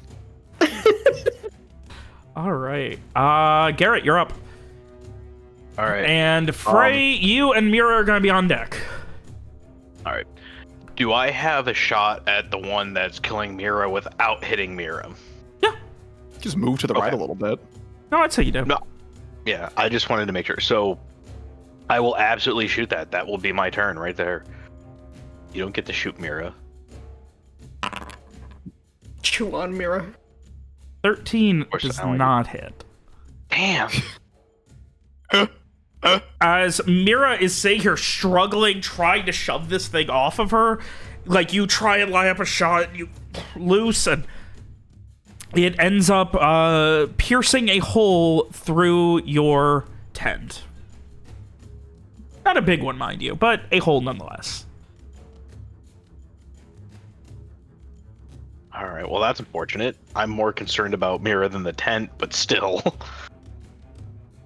Are you moving? No, I'm gonna stay. I'll like move. I'll sidle to the right a little bit, just because technically, having wanted to get a better position, that's probably what he would have done. But All right, sounds good. That is going to bring us to Frey. Mira, Shrieg, get ready. Okay. So Frey, is this thing like holding on to Frey right now? It's like scratching at him, like it wrapped around as like gnawing at his arm, but like he has the capacity to pull away. I would not consider him grappled. Okay. Yeah, so Frey, from Frey's spiritual senses, do these like seem like souls or more just like empty husks? These are much more meat puppet than soul. Okay. So Frey is definitely going to like try and like wrench his arm back. You pull it, and that horrible feeling of, like, far too sharp teeth grinding, like, parts of his skin away as he pulls his hand out. Just lovely. Just let go. And I am going to cast Fulminating Abyss on this thing. So just his eyes just like almost like drown in like this inky darkness as it begins pooling beneath the creature. So it gets a mental save. Alrighty.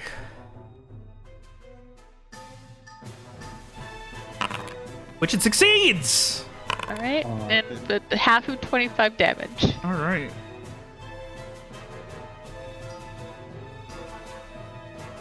As it just starts to just like it's just almost bubbling from the inside. You can see these horrifying just pustules begin to grow under its skin and then pop immediately, bursting what's left of its drowned skin and just creating these just growths. They're immediately exploding all over both that would be not Streak, that would be Samar's bedroll and you, Frey. Wait, Samar's bedroll? Yeah, I was after the shuffle, I still had Samar's bedroll. Okay, well, I guess Samar's bedroll okay. would have been moved in there, so never mind. Somebody's bedroll. Yeah, no, it actually wouldn't be there. Samar would have moved it inside. I'm sorry. Yeah, so you, it just kind of pops these horrifying pustules of drowned, rotten flesh all over its body that just begin to explode and scatter onto your face and chest. Oh god, but it's still up. It's still up. Okay, then Frey is going to try. If I move, does it get an attack of opportunity? Yeah, it would get an opportunity attack. Okay. In that case,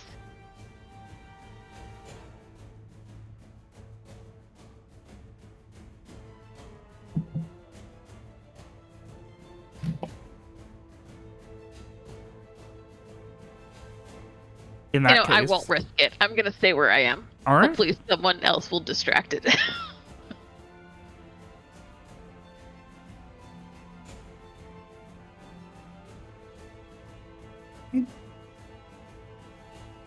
All right. All right. Mira, you're up. Me, I am going to do this. So that All right. is- So 1d6 plus 5. Oh, you got a nice little button there. You can roll for it. Oh. That. Nice. Oh yeah. We like to see that. And Mary, you just focus for a second, and whew, you can feel that, not juice? quite pain, but the receptors of feeling that you have begin to numb a little bit.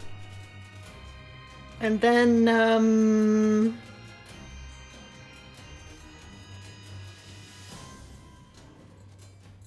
well, I would love to... I would love to jump in front of Frey. So... Okay. I mean, you can do so. I'm weighing it against just beating the shit out of this guy, you know? I've been doing that my whole turn. Beat ass, beat ass, beat ass. Hang on. Alex, I got something to help you out here. Fuck you, Robert, you fucker, you motherfucking piece of shit! How dare you fucking beat me to it? I beat you to it twice. Lawrence is right there, and he has a gun, so... He threw his gun on the maybe ground. he has After another gun. He shot his gun, complained about misfire, and threw it on the ground. Maybe he has another one. Tee. I'm gonna fucking punch him.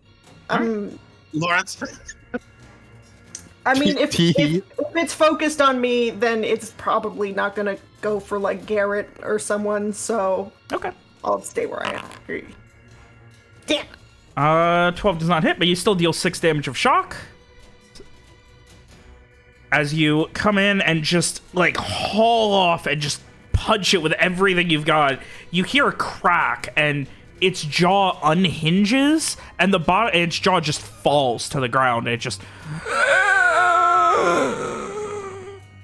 at you. Oh wait, I could do both. I could do both. What are you doing? I'll step. Oh, I could just do this. Okay. And you are going to protect Frey. Yeah. All right.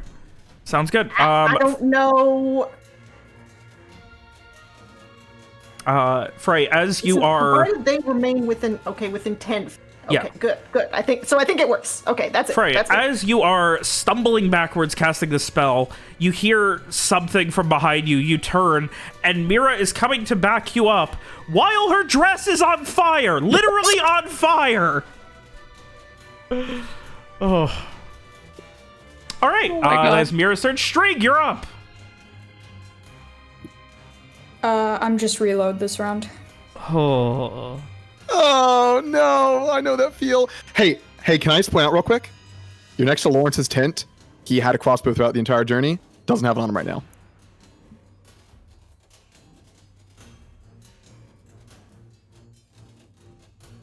Take the same amount of time to reload. Yeah, or we're grab also a new being action to crossbow. pick it up. Fucking never mind. Ugh. Strig just gonna reload. Just gonna reload. All right. Samar, you're at full health. You are on the ground, and this thing has an arm wrapped around you. Can I please try to break away? All right. I would like you to give me a... I'm going to say a strength punch. Great. I have a -2 to this, so... All right. Yeah, I'll say 6 with it being surprised. You kind of, like, are able to just shove it back enough and catch yourself and, like, stumble back a foot or two, officially separating from it. I will say that was your move in this case. Incredible. Good, because I can do stuff then. How do I... Okay, there. I'm gonna try to run to here, let's say. Can I see everybody from here? No, here. All right, he is going to get an attack on you. Yeah, okay. You're risking it? No, because wait, so am I frail? Does with Frey's spell thing, that still means I'm frail when I come back up? I intonated as that. Was there was something that you had that was like magical healing means you're not frail, right? Yeah. All magical healing means you're not frail, yeah. Oh, in that case, no, you would not be frail. Okay, cool. All right. So it's gonna take a swing at you. Okay. I'll take the chance. I have a fucking 19. Jesus Christ! What the fuck? Oh my god! What are these fucking dice, Robert? Oh my god. Good thing you're not frail. Samar, you start to stumble, and you're like, oh, fuck, and like, you're running, you get up, and as you stand up to just dart forward, you get about, I don't know, let's get you one more, because I want you guys watch as Samar stumbles into the light as they are getting just slashed, and like they fall face first, 2 giant gashes across their back, gushing blood. Samar, you're unconscious again. Oh my god.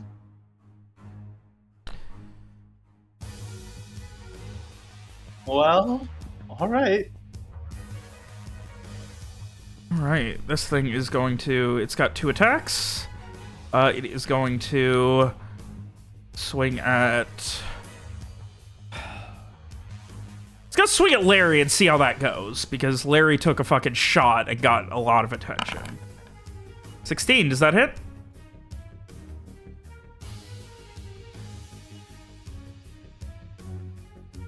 Oh.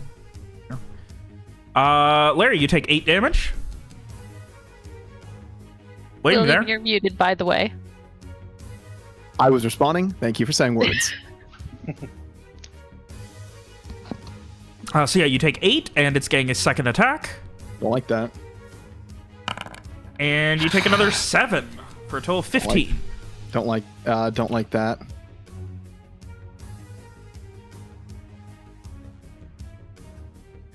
You guys are going out into the middle of nowhere, which I have only emphasized for a year and a half is where the dangerous umbre I live. Yep. Yeah, well. Alright, that is its turn. Lawrence, it is your turn. Don't worry, Robert. I'm supposed to be dangerous or some shit. The most dangerous man ever. Something like that. Yeah, some shit like that. God damn. Try to negotiate with it. Maybe it'll listen. You're good at that, right? Yeah, I'll pay it to fuck off. Maybe it'll work. You can't know unless you try.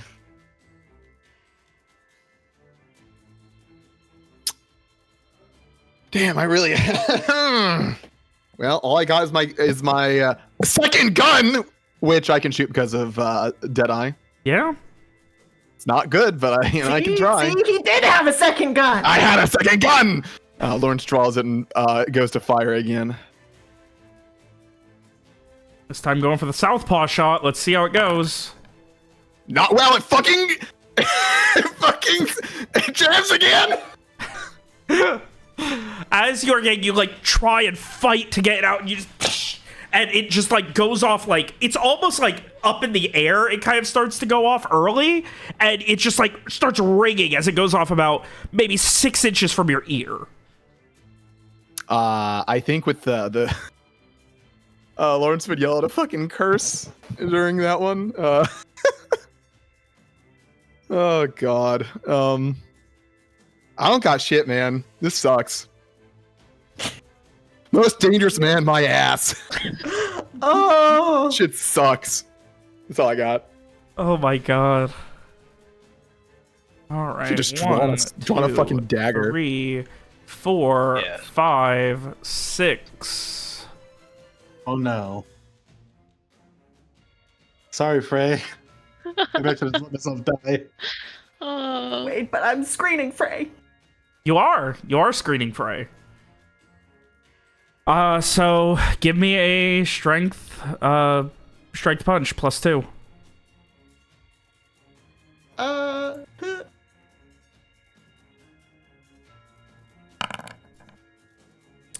All right, let's see if it can beat an 11.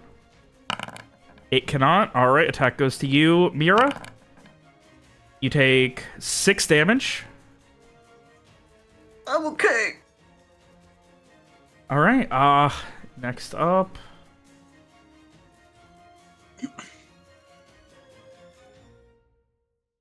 Other one behind you. Oh boy. When you take an attack at you.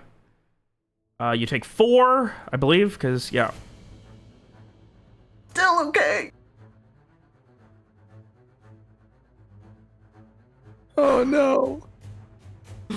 Oh boy, I'm this is waiting. getting I'm spicy. waiting. And another Can we 4. save you? I have 1 HP. Oh my god. Kick his ass. Oh my god. Oh. All right.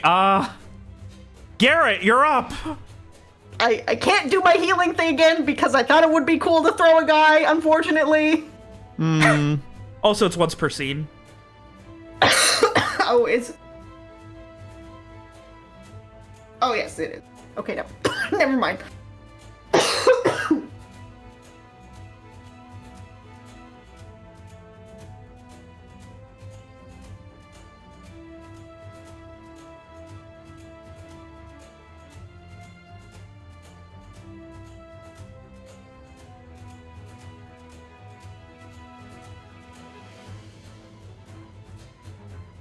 Sorry, my mic was off.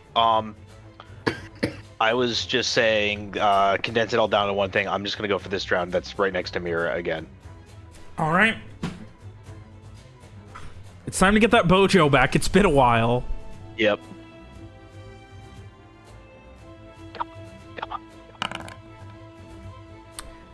You Nice. focus, and Sounds like as something. Mira is desperately like pulling Frey, she's on fire. She's got him attacking her in 2 directions.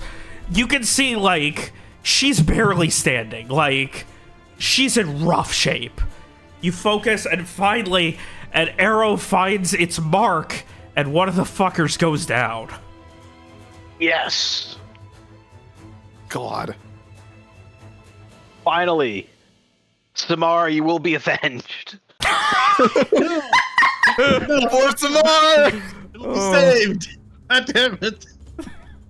Don't you dare! All right, are you doing a movement? God, that's my character already.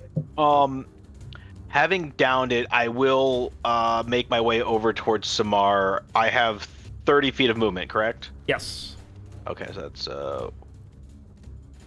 30 can get you here or Yep. here. So. I'll go to the first one.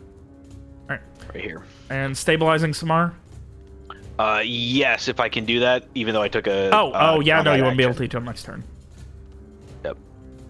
Alright. And that is going to bring us to another drowned attacking Larry. Again? Did I just get attacked? Mine asshole? Mira got attacked twice. You're right. You're right. Yeah. Mira took 2 hits, yeah. Yeah. Alright, what's your AC again? It's like 14. Okay, so they're guaranteed to deal 4 damage.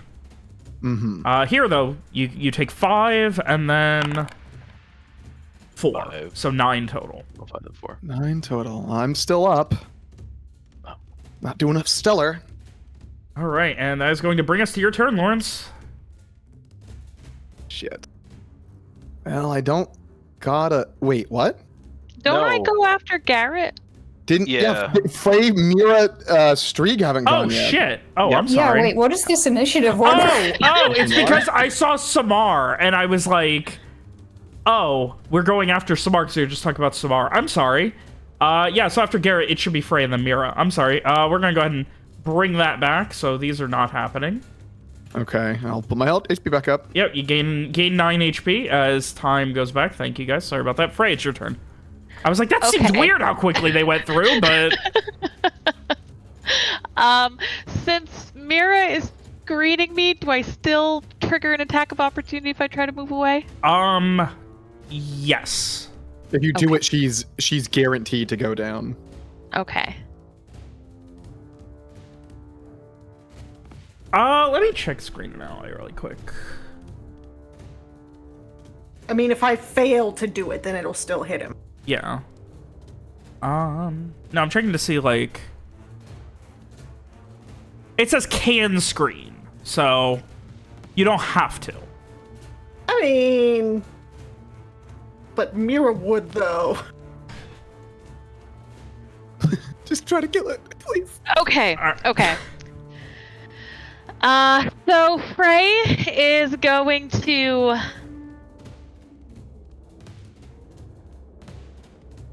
Keep screaming. I think everyone is screaming, my guy. yeah.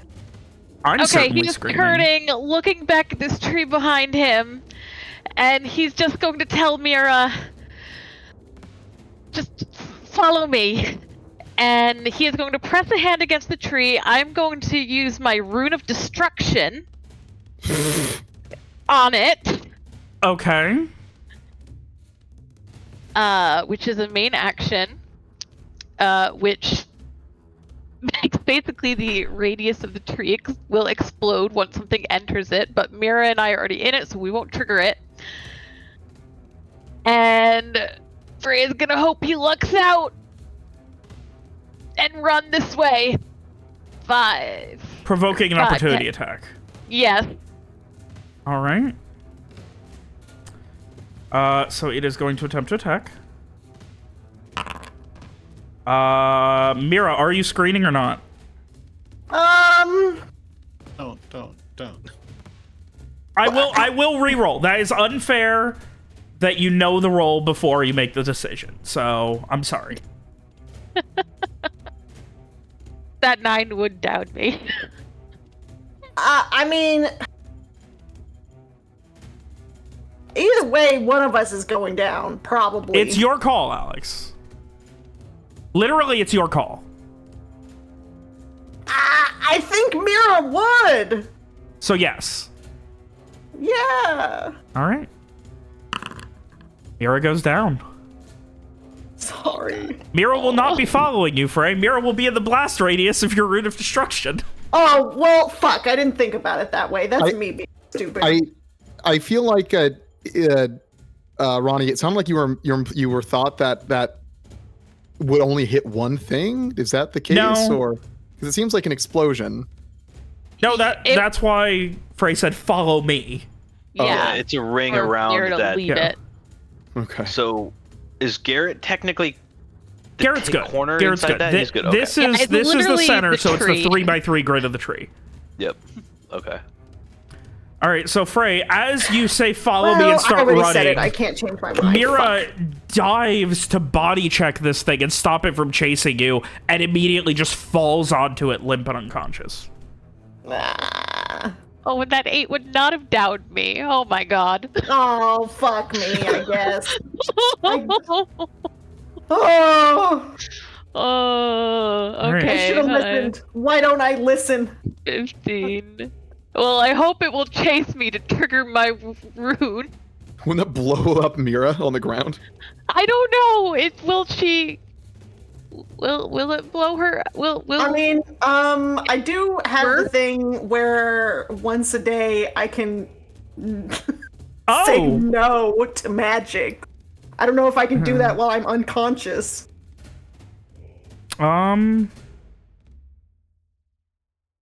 what is this? This is This. Nullify. They get to be able to commit effort, right? no. No, you're right. No, I can just Once say per day, no. you're simply not affected by an unwanted magical effect. No, I'm always gonna be fair. I've always flavored it when you guys are down as conscious but bleeding out sort of thing. So I would say since it's an instant action, it's something you're able to. I would say you'd be allowed to do it. I'll be fine. Don't worry about it. Tee. Okay. Actually, I haven't updated your HP yet. That's better. Oh. Okay, well. All right, fuck me, Mira, I it's guess. your turn. You don't have anything to do. All right, great. Streak, you're up. Are there I death am saves in this going game? to- How does that work? It's in the quick reference, bleeding out. You just die 6 rounds later. Oh, okay. Oh wait, but I do automatically stabilize. Yeah, you do automatically stabilize. So Nice. the beauty of being an alien. Yeah. All right. Yeah, Streak, you're up. You've reloaded your Shoot a bit. crossbow. Kill, please. Which one are you shooting? This the one one has by- not been in a fighting yet outside of attacking Lawrence. It was the one that attacked Samar and ran with her. Yeah, I'm gonna aim So for that yeah, one. ran with Samar, and then after running with them and dealing with all that shit, yeah. So, all right, you're going for the second one. You gonna reposition or? No, I think. Do I need to reposition to hit I it? wouldn't Like, say am I you gonna need hit to. more? Like, I don't think there's a risk of you hitting Lawrence. It's more just, that's fine. I was just Okay. wondering if you wanted to move at all. All right, let's see that attack. You guys are really seeing how useful shock is in this fight when 3 of you are ranged, so your whiffs don't do anything. Good damage. Yeah. Lawrence, as you are like struggling with this thing, you hear this the inimitable whistling of a bolt right in front of your face, maybe 3 inches, as it just straight up impales directly through the chin and up out of the back of the skull of this one, and it goes down. No, for the Much one more at Lawrence. impressive than a tree. The one you were going for the one that wasn't down. Okay. Or that hadn't been a fight yet. Yeah. All right. So okay, in that case, it yeah, you right past Lawrence's ear and right into it, and it kind of and there's this strange sound like it's almost trying to breathe, but Lawrence, you can actually feel where it's like almost breathing in, but there's a hole where Strieg's bolt pierced into its lung, where the horrid putrid air is coming back out. Excellent, my favorite. That's my favorite Gatorade flavor. All right, really hoping that other one chases Frey. All right, Samar has nothing because they are down. All right, it's the drowned taking 2 attacks at Lawrence. I'll take that 4. Okay. And 9 Yeah, for a total of 13. I'm on 1. Oh, okay. I'm on 1, son. But you're still standing. I'm Still standing. And it is your turn. I'm glad that we all got this at the same time. Man, Oh. I guess all I can do here is pull out a knife. That's pretty cool. Not another gun? How many guns? How many made of money? He did guns are- PM me when you guys were talking about shopping to see if he could find another gun, but he was like, that's too expensive. Yeah. Oh. If I did that, I wouldn't be able to invest in the castle. There. Yeah, I guess all I do is draw a fucking shitty knife. All right. Going in with a shitty knife, huh? Is there like a funny move I can do here or anything? I don't think so. I think you're just attacking and hoping. What can I attack? Oh fuck! Sorry. Yeah, isn't readying a stowed weapon a move? No. Ready or stow? No, it's not. Pick up an item. Ready or stow an item is a main action. Oh. Yeah, it's fucking rough. It's really fucking rough. You could do total defense. Don't you need your main action to do that? Yeah, instead. I mean, essentially. instead. Yeah, I don't think total defense is gonna matter for this.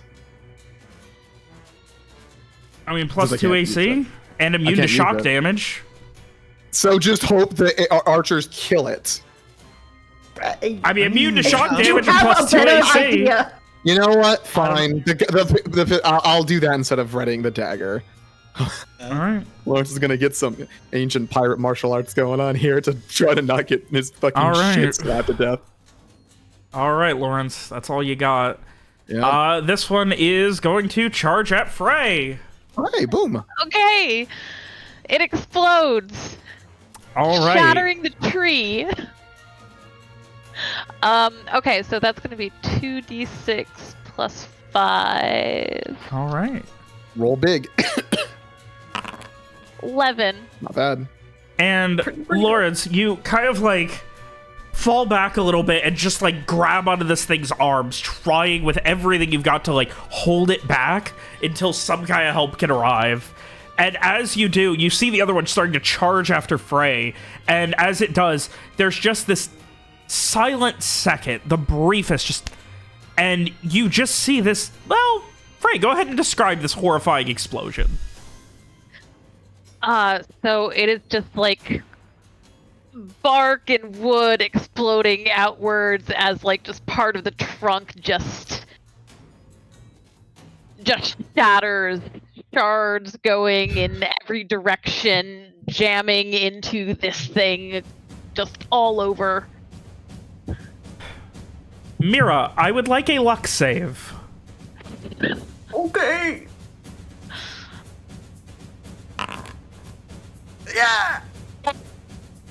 Just barely got You it. watch as the splinters, shards, and tree just begins to explode everywhere. The top of the tree falling backwards. You know what? 1, 2, 3, 4. Falling directly on top of it, as the part that doesn't have it just kind of crashes to the left. Falling this way, you lose sight of Mira as well. The last thing you see is her upper arm impaled by those shards, essentially nailing her into the ground. Oh. I'm fine. Lawrence, you have sinew, guts, and many other little bits all over you. Garrett, you have some superficial cuts and things from the exploding tree. You know what? Not my first time being around an exploding tree. All right, it is your turn, Garrett. Help It really is. Help me, please. I will absolutely shoot at the thing that's trying to kill Lawrence. All right. 10 does not hit. 10 does not hit. Shock damage is wildly useful, and you guys have none except Mira. Yep. I could have one with my main weapon. I just don't fucking have it. That's kind of the best I can do at this point. All right. I could move to Mira, but I think I'd get Samara up first since they were the one who was down the longest. Unless there's more drowned in the forest. Or hurt any. You're also automatically stabilizes, so you don't need to do her. I don't think I know that Mira automatically stabilizes. Fair. All right, so nothing else for Garrett right now, you then. You do know that Mira is stupidly durable. Yeah. I do, yes. The But other that doesn't caveat mean- is Mira does have a tree on top of her right now. Yeah. Anyway, so you use your main action to shoot. Are you doing anything with your move action or no? I am not, no. All right. In that case, Frey, you're up. Okay.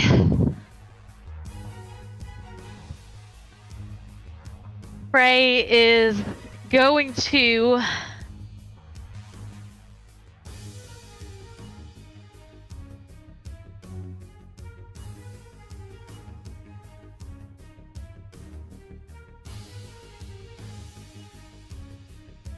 he just mentally braces himself looking around this disaster.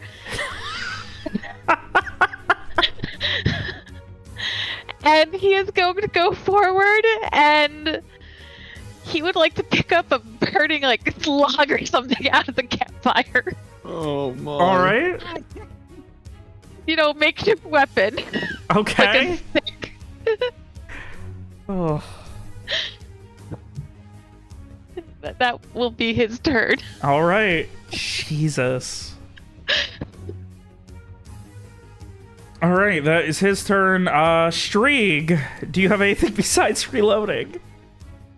Oh. Strieg has a readied weapon that I see otherwise. But when I reload, don't I reload both? No, an action reloads one. Oh, okay. So, yeah, for weapon interactions, you have one weapon readied or a crossbow you can reload. Can I huck my knife at it? Yeah, you can huck your knife at That's it. a shoot, right? I believe that's why it asks for missile. Hmm. Assuming that, yeah, it should say, like...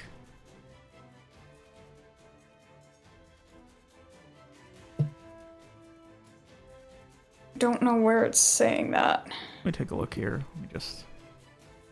No, you're good. You should just be able to use it. All right. Oh my god! Pretty fucking good. Not seeing anything else, Heck you yeah. kick your leg up, loosing a shank from your boot, holding it in your hand, throwing it, and it goes flying through the air, maybe an inch away from Lawrence's face for the second time, impaling this thing directly in the throat, like right above the chest clavicle, where it just starts to go limp. It stumbles back about 2 steps and falls over. Oh my Oh. Jesus Christ. Oh my god. Robert, I'm Holy actually shaking. I was gonna say you shit. guys came close to a TPK, but Garrett was fine the whole time. Yeah. Funny. You could have got out of there. I would have been fine until these two right here turned on me. Yeah. Oh my god. All right. That is the first time I've ever used the boot shank in the entire campaign. Streak has had that since the beginning. The thing is, just glad like you had it. Streak, Streak doesn't miss. You know? Boot Streak knife doesn't or miss. Boot My knife or God. Holy shit. Oh my Nobody god. died! Go team! We might need to still resolve that. Yeah. You want to get me back up, maybe? Yeah. All right. So I am not going to require rolls because combat is over for now. To stabilize Samar, I think without the threat of immediate combat, Garrett will be able to, being a trained professional, stabilize Samar. Yeah. Right. Yeah. Frey tosses his burning stick aside and just hurries to Mira's side. Just help me. The tree is. You're still here, right, Mira? I'm okay. Streak would run I- over and help to drag Mira out. I think the tree has her pinned. Her arm. Yep. Yeah. I think after getting, well, no, never mind. I would be getting Samar stabilized while you're doing all that. All right. So I think Lauren is stopping the worst of his own bleeding. Lawrence is stopping the worst of his own bleeding at the moment. he's busy Like, just. he's like- He's just got He's not too gashes, good. scratches that are deep, just all over his arms and chest. Ugh. Yeah, you guys pull off, and you can see that Mira's left arm is hanging on by a thread. Literally, it is just the skin and this strange, inexplicable material that is almost completely torn and shattered apart of what you would expect to be bone. I don't think it's supposed to look like that. What do we do? Do we I think sew we get you her up? out first. I'm okay. You're not. I'm alive. I'm sorry. I didn't mean to make the tree explode on you too. It's okay. I'm alive. After I'll be fine. If Lawrence sees that Garrett is tending to Samar, he would move like around so he can like get access to this situation. all right. And seeing like the, oddity of it, like he was about to like bend over to help, and instead Yeah, that's he just stares for a moment, then looks to the not others. flesh and bone, buddy. That's something weird and fucked up. I think it's just pained, like weak sounding voice. What is this? Lawrence doesn't have time to process. Just think about it later. Streak help just us like with the glares tree. at him and goes, "This is Mira. Get the tree."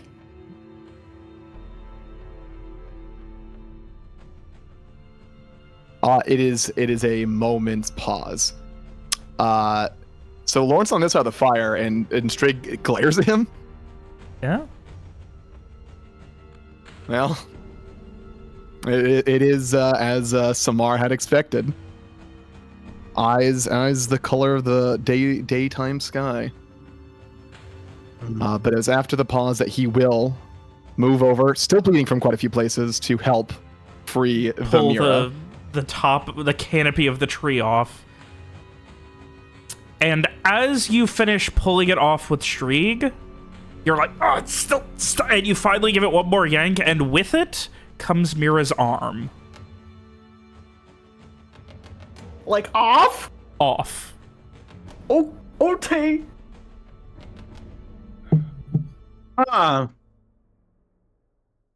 Hey, Robert, what the fuck?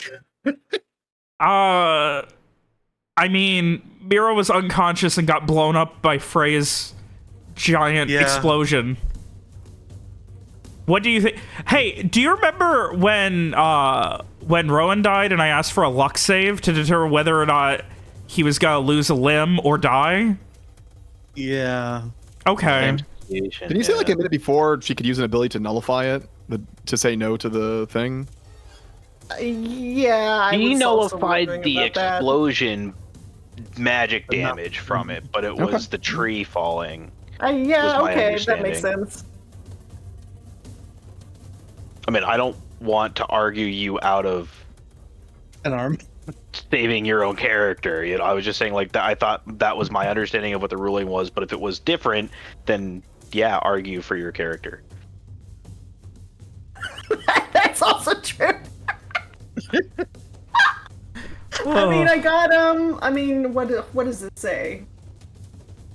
I mean, this is what it says. Okay. So, I mean, We'll see what happens, I guess. we'll see. Well, in the meantime, after 10 minutes, do I come back up at 1 hit point? I assume Garrett is treating you to get you up as soon as possible. Yeah. Lawrence doesn't comment anymore on Mira, but will offer to tend to Frey and Strieg's injuries. You know, patch up any bleeding they have. Oh boy. All right. I would Yeah. suggest maybe don't. Okay, well, I can't. I don't. It's fine. So Frey, Frey yeah. accepts? Yep, Frey accepts, and he's just kind of, I think he's mostly just kind of staring at Mira and Mira's arm, and we save it, right? I don't know.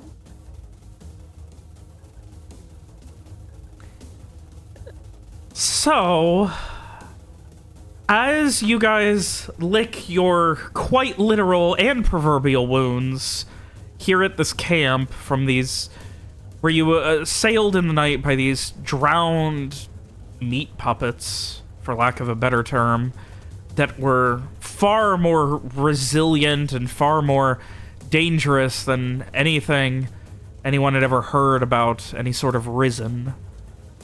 As you desperately try to get some level of coherency, as I realize I forgot to put Henrietta in this battle map.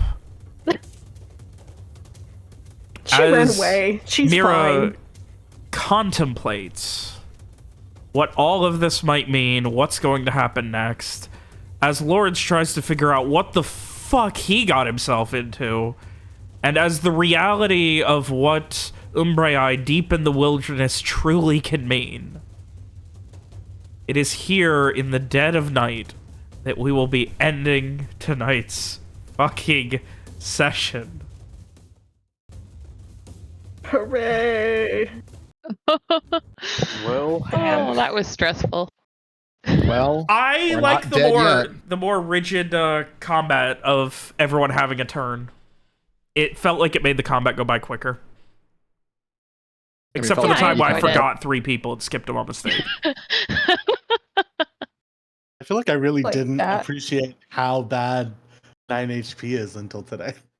I feel like no one appreciated how good shock damage was before today. They weren't rolling that well, but when every single roll is a guaranteed 4 damage, it adds up. Whereas you guys had Mira, and then Strieg's ranged, Garrett's ranged, and everything that Lawrence was doing was ranged. Misfired. Come on Which unfortunately means every miss hurt a lot more. Like, I think if we added up the misses and they were just like 3 shock damage, it would be an extra, what, probably 15 to 18 damage in that fight? Mm-hmm. Yeah. Probably. Yeah. I'm so Holy good at healing. shit. Holy shit. That was a stressful fight. Are you happy, Adarsh? You got your funny reveal. No, I'm not happy. I want it to be absurd. No one got to see Mira fucking break a drown's back across a tree. Yeah, I mean Someone that doesn't even that get was to for say I told me. him so. Samar getting mauled and hit for 9 damage twice. Oh I want boy. to know how Samar feels about dying and then coming back. And then dying It's again. great. We're almost dying again. Because Frey did not share that particular ability. Yeah. I think Summer truly was just like, well, I guess this is how I die. That seems about right. Like, I think the second time they're going to be a lot more pissed. They're like, I came back and then got killed again. Come on. Oh, I have no idea where the fuck this goes. I mean, I know where you guys are going. I know what's happening. I have no idea. Like, I'm so fucking excited for oh god, like you guys got some battle scars in this one. Oh my god. Yeah. Even if we can't fix the arm, probably her dad could fix it someday. That's what I was thinking. He's just, off in Rayclaw or whatever. You know what? I bet if we just get some needle and thread. So that right back on. Do fucking Sally the ragdoll. Yeah. God. I mean, technically, you only need a stump to punch. You don't need a fist. Yeah, the problem is she lost her arm above the elbow. Oh, I see. That's unfortunate. Yeah. I think there's a healer art where I can like give somebody a limb back. I don't remember where it is, but There is a weird edge case on a lot of this. Doesn't work on me. Well, isn't that the question of the? Isn't that going to be the question of the day next week for literally every single ability? Yep. Oh. I also have to be level 8 to learn it anyway. So, Gonna be a minute. yeah. Hot minute. So I think the next time we're in town, we should hire a squad of melee people. Be our meat shield. Guards. You had those. You guys have had. Did you notice how every fucking NPC that hung out with you fought in melee? It's almost like hitting someone with a sword is more reliable. But William kept saying that he was terrible at melee. Yeah, he's terrible at the sword. He was. Not you, William. The NPC William. He was. Abney. I imagine William is also terrible with the sword. I can swing something. I've never missed Beck's right now. Oh. The good old face tank that you guys brought along on your first adventure. Yeah. This is the first time you guys have went into stuff with no backup, by the way. We're almost 60 sessions in, and I mean, you didn't really bring anybody for the stuff in Robert, Lawrence brought backup. Just most of them almost died. Oh. My. But like, I mean, even like when you guys went to Corval, like that was not intent to be a fight. That was intent to be a infiltration. Right. This, you knew going in it was gonna be dangerous, and you had no backup, which is such an exciting prospect. I think we might have been a little overconfident. Well, we will see next week. Nothing else we can do, though. I think it's just interesting to think about like which characters can come out of this looking like, holy shit, I see your value. Like you're really competent at that. And which ones come out of this looking like, oh, is that all you do? Okay. Lawrence dealt 0 damage. He cooked Listen, everyone knows those things. Garrett. Those things just don't work half the time. He's good in Garrett's book. He cooked breakfast. I mean, he came out of this looking. He did also take a astonishing amount of punishment and still be standing at the end. He sure did. Well, we will see next He week. got the shit beat out of him. I only landed one hit.